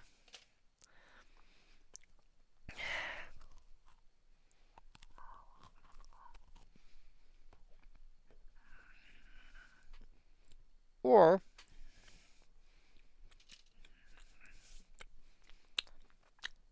you're doing like what some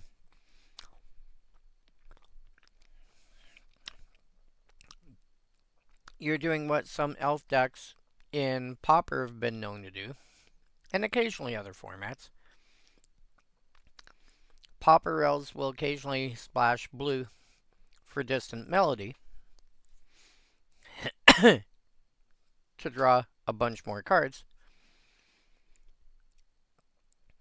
This could be a card in, let's say, a zombie deck. Green zombies? Yeah, I could see zombies in green.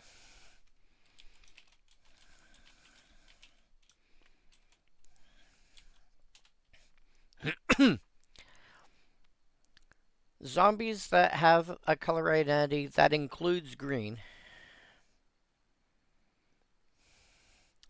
Hey, by the way, 38 of them. Mostly, they are Golgari. Very occasionally, it looks like Sochai would get all of them.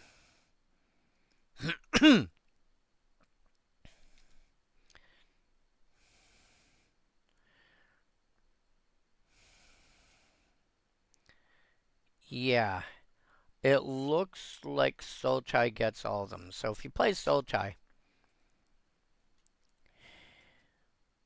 you can get like all the zombies that are green plus something.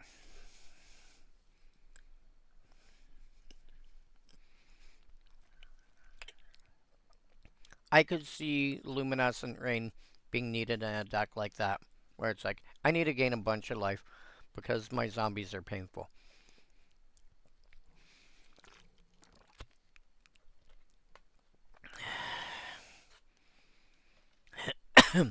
So, yeah, play that. I don't think and keep in mind you would be gaining that life in one chunk. So if you've got like 6 zombies in play, assuming we're still talking zombies here, you gain 12 life. You're not gaining 2 plus. You're not gaining 2 and then getting 2 and gaining 2 and then get. No, you're gaining 12. So again, this is one of those decks where it's like I'm gaining a bunch of life at once, not a bunch of instances of smaller life gain. Elvish Warrior, the number one reason to play this is it's a efficient vanilla creature, but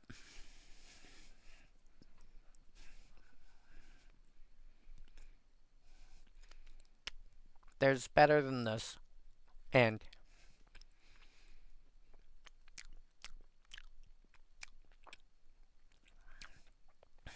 there's equivalent to this.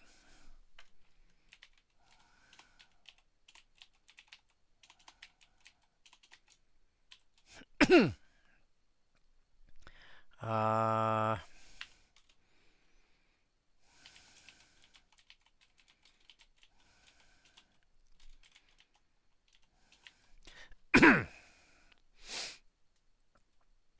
so, you've got a 2/3, you've got 3 different 3/2s, and you've got a 3/3.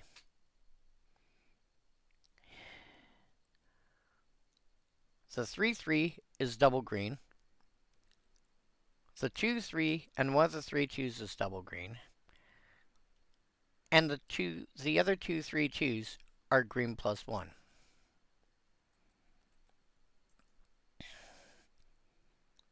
So you have you have 5 bodies in mono green that are vanilla at 2 that are at least a combined 5, parent toughness. So 2/3, 3/2, 3/3. I didn't go for 2 because I didn't want to grab all the 2/2s as well. But yeah, you have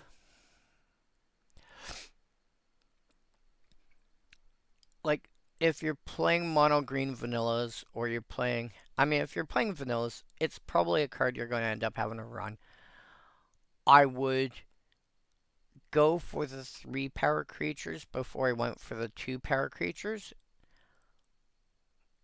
because the 3 power creature is going to kill more things. Yeah.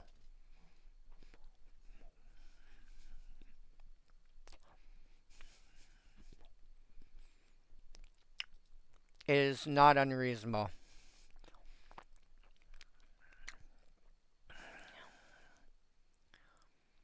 It is not unreasonable, for example, for a 3 power creature, 3 mana, 4 mana, 5 mana, you're spending a 2-drop and killing a 5 mana card. That is a kind of advantage right there. They spent so much more effort getting theirs out, and you're like, block.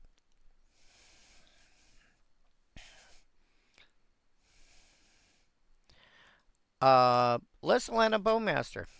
Whenever you cast an out spell, you may have this deal 2 damage to target creature with flying. 3 mana for a 2/2 with reach. This is the sort of thing that you really need.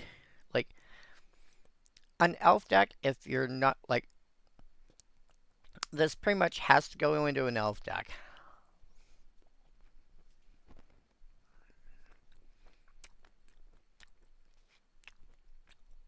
An elf deck is going to need to take out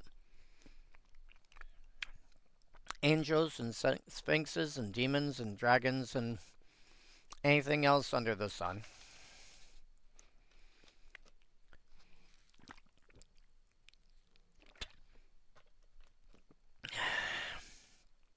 Having ways to draw extra cards is always going to be good. Actually, you know what?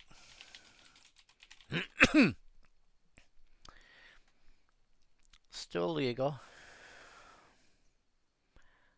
That cool. That is cool. I like that. Yeah, Glimpse of Nature. I think I want a copy of that. Whenever you cast a creature spell this turn, draw a card. 1 green for sorcery. You throw that into an elf deck, which is where historically it's been played. And a lot of your elves are 1 and 2 mana cards. You're going to go and draw so many extra cards. And yeah, suddenly you can go zot, zot, zot, zot, zot, zot, zot, zot. And it's still a 2/2 with reach on top of that. So yeah, you're playing elves. You should at least remember that thing exists. Everbark Shaman. 5 mana for a 3/5. Exile 3 folk from your graveyard. Search for 2/4s, put them on the battlefield, tap and shuffle.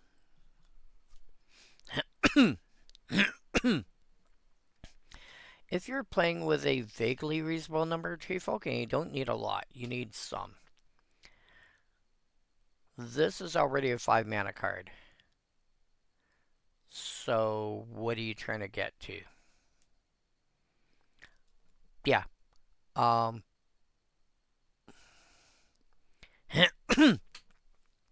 If stuff in your graveyard doesn't do anything for you, you might as well play this and make use of it. You know, it's fine, but it's fine. Hunting Triad, 4 mana for an elf sorcery. You make 3 elf warrior tokens. For the exact same cost, you get 3 counters on target creature. Yeah. You want elves coming to play? You play that. Deglamour. Great card that does a lot more than you realize. It doesn't destroy the card. It doesn't exile the card. It shuffles the card back to its owner's library.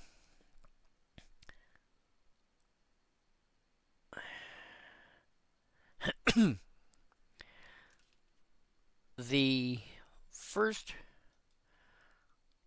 thing to look at is this is a protection spell.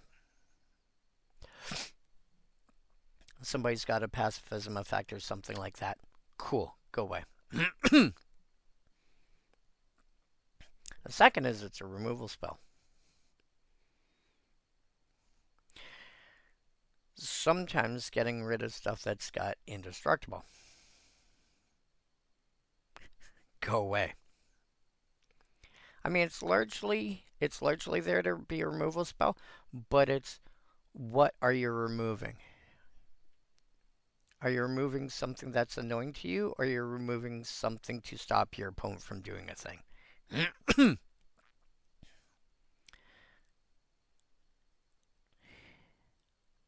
You know, still really good. Game Turtle Changeling, 5 mana for 4/4 trample with Changeling. Yeah.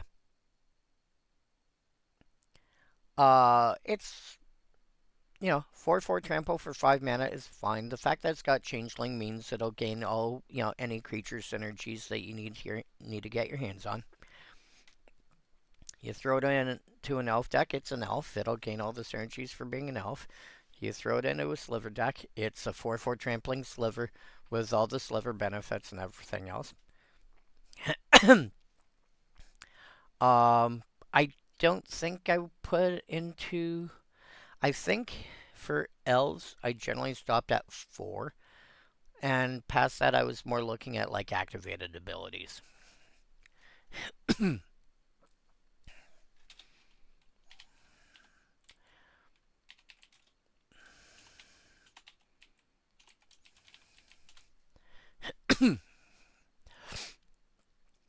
I'll come back to Murmuring Bosk when I do lands. Blightsteel Druid, love this card. 2 mana for 1/2. Tap and pay a life, add a green. This is basically the flip side of Elves of Deep Shadow.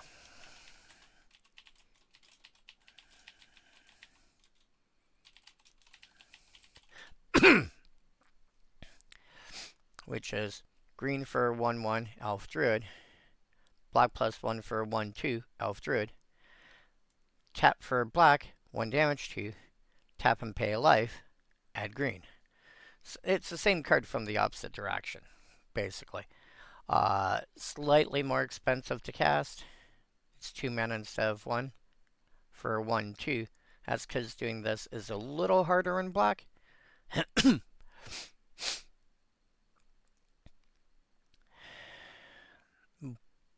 But it's basically this. It's basically the same from the opposite direction.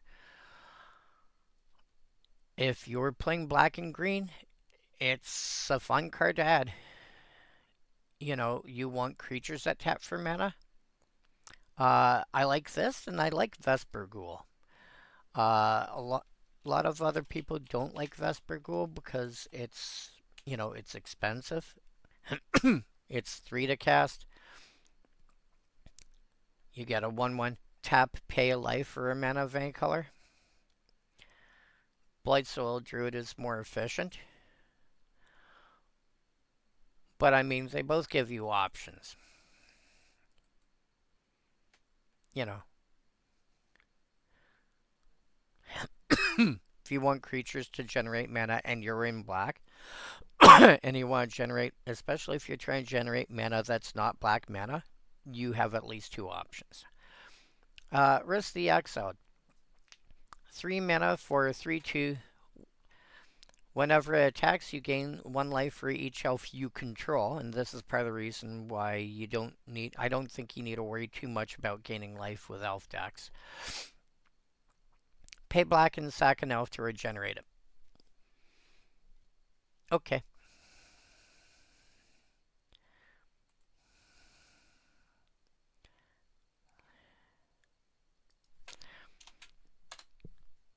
Uh, 8 minutes left. All right. Multicolored, nothing. And then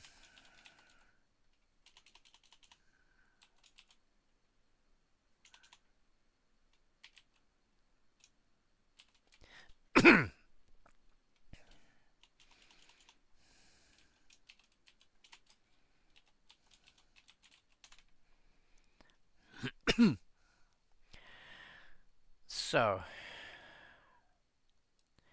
I'll get to Door of Destinies first, just to get out of the way. As it enters, choose creature type. Whenever you cast a spell of the chosen type, put a charge counter on this. Creatures you control of the chosen type get +1 for each charge counter on this artifact. I feel like this is more relevantly needed for decks that don't already have sufficient lords, etc. So, you play this in...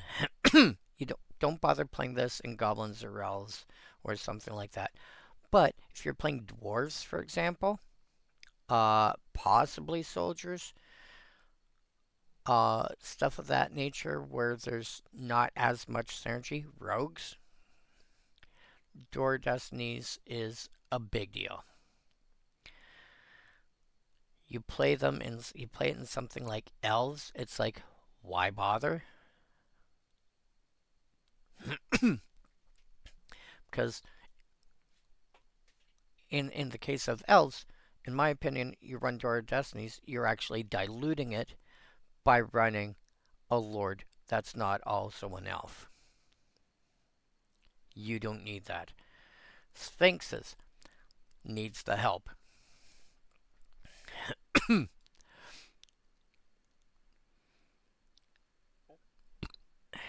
But you're playing any of these, you're playing any of the commonly listed, commonly played tribes that already have a few or more lords.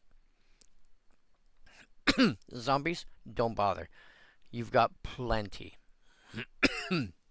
Skeletons, maybe.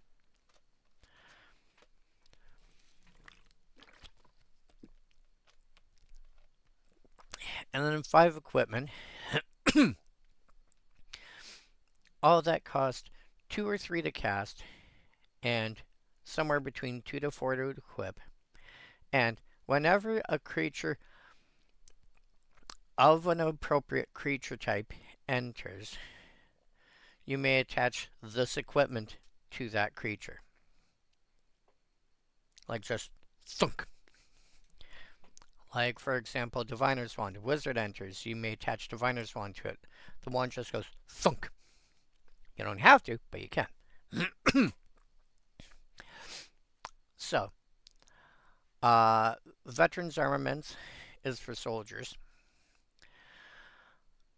Keep in mind, these 5 equipment don't have to equip to that. They can be equipped to anything. It may get a bonus ability based, like the only bonus being that creature type gives is, hey, by the way, you can attach for free. Coming into play, you can attach for free. That's the only bonus having the relevant creature type gives.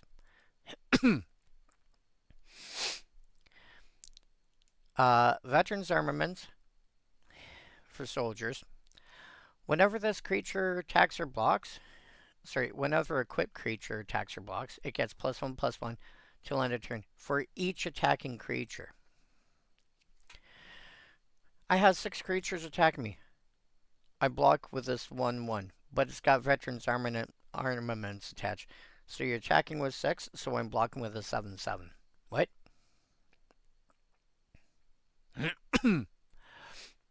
Obsidian Battle Axe. Quick creature gets +2/+1 and has haste. Yeah, slightly more expensive. Well, no. Yeah, no, that feels about right. Diviner's Wand we talked about earlier. Whenever you draw a card, this creature gets +1/+1, gains flying till end of turn, and 4: draw a card. Again, I'll put this on anything, and some decks I put it in, just equip it to a creature. Cool. 4: draw a card. I do not care. Like the rest of this, pretty much doesn't matter. I want this 4: draw a card. Sounds like a lot, but in some decks, it's what you need. Cloak and Dagger. A quick creature gets +2/+0 and has Shroud.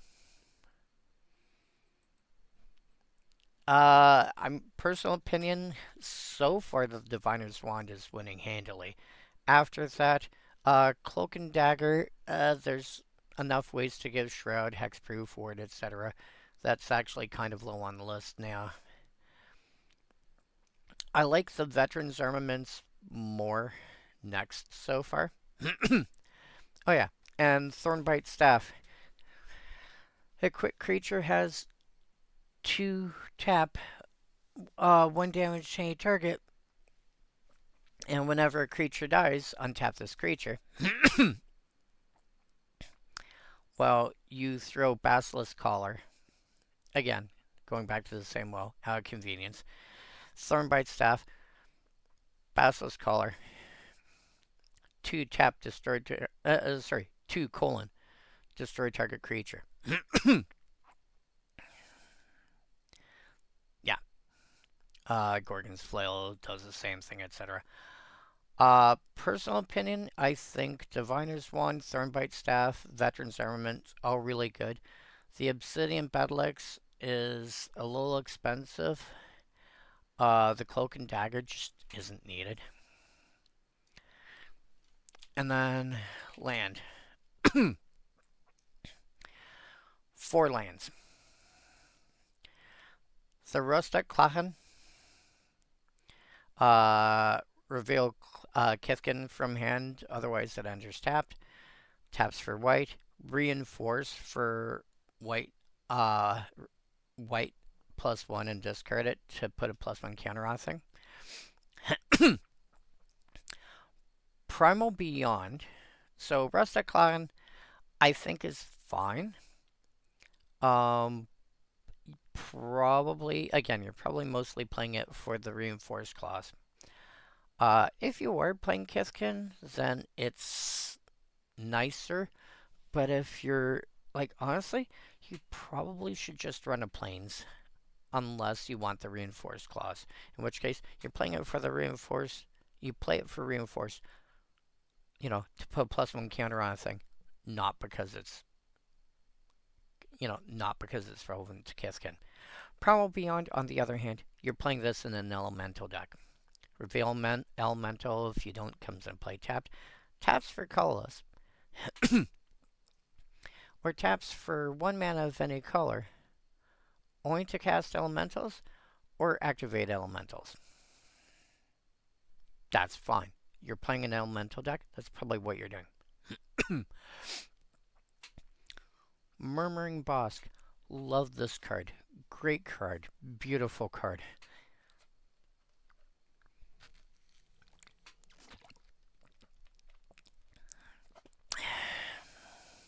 You reveal a tree folk, otherwise it enters tapped. However, this is a Caves of Koilos that also has the forest type. What? It's a Caves of Koilos that also has the forest type. Which means, because it's a forest, it natively has the ability to tap for green. It also has the ability to tap for white or black. If you tap it for either of those, it deals damage to you. But if you tap it for green, you take no damage. And then Mutavault.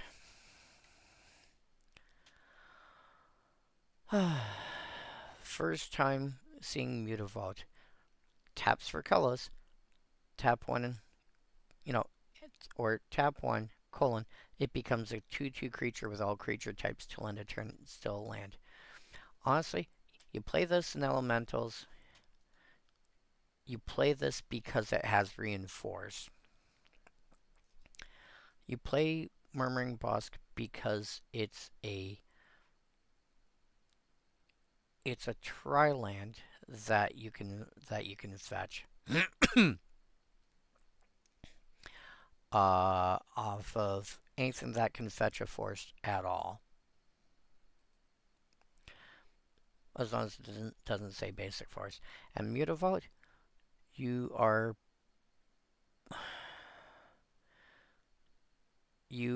playing Mutavault often because it can be a 2/2 creature that can, that has all creature types.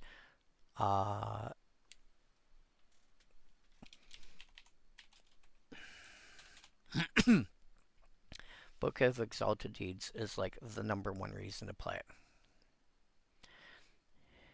You exile the Book of Exalted Deeds, put in an enlightened counter on target angel. It gains you can't lose the game and your opponents can't win the game. You pay 1 to turn this into into something with all creature types, which includes angel. Then you exile the book. Put the enlightened counter on this, and now the only way to lose the game is getting rid of the Mutavault first.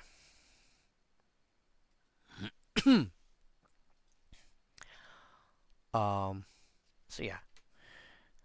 Again, there's other ways to play it.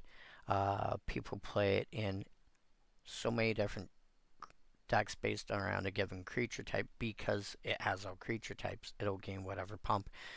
You play it in, a dragon deck. Pay 1. Well, I've got a Crucible of Fire out. Cool. This is now a 5/5, etc., etc. Zombies getting the ability to regenerate. Merfolk having Island Walk, etc., etc., etc. Slivers getting all of the things. So yeah. Anyway, I am expecting as I said earlier, I'm going to try and stream on Friday. I will try and start my stream a bit earlier if I can. No promises. Um, but yeah, I will see you guys sometime after Christmas. It is now 5 minutes after midnight here, which means it is now technically Christmas Eve. Enjoy Christmas, everyone. See you at least, probably see, well, I mean, I should see you next week, possibly once more before then. Good night.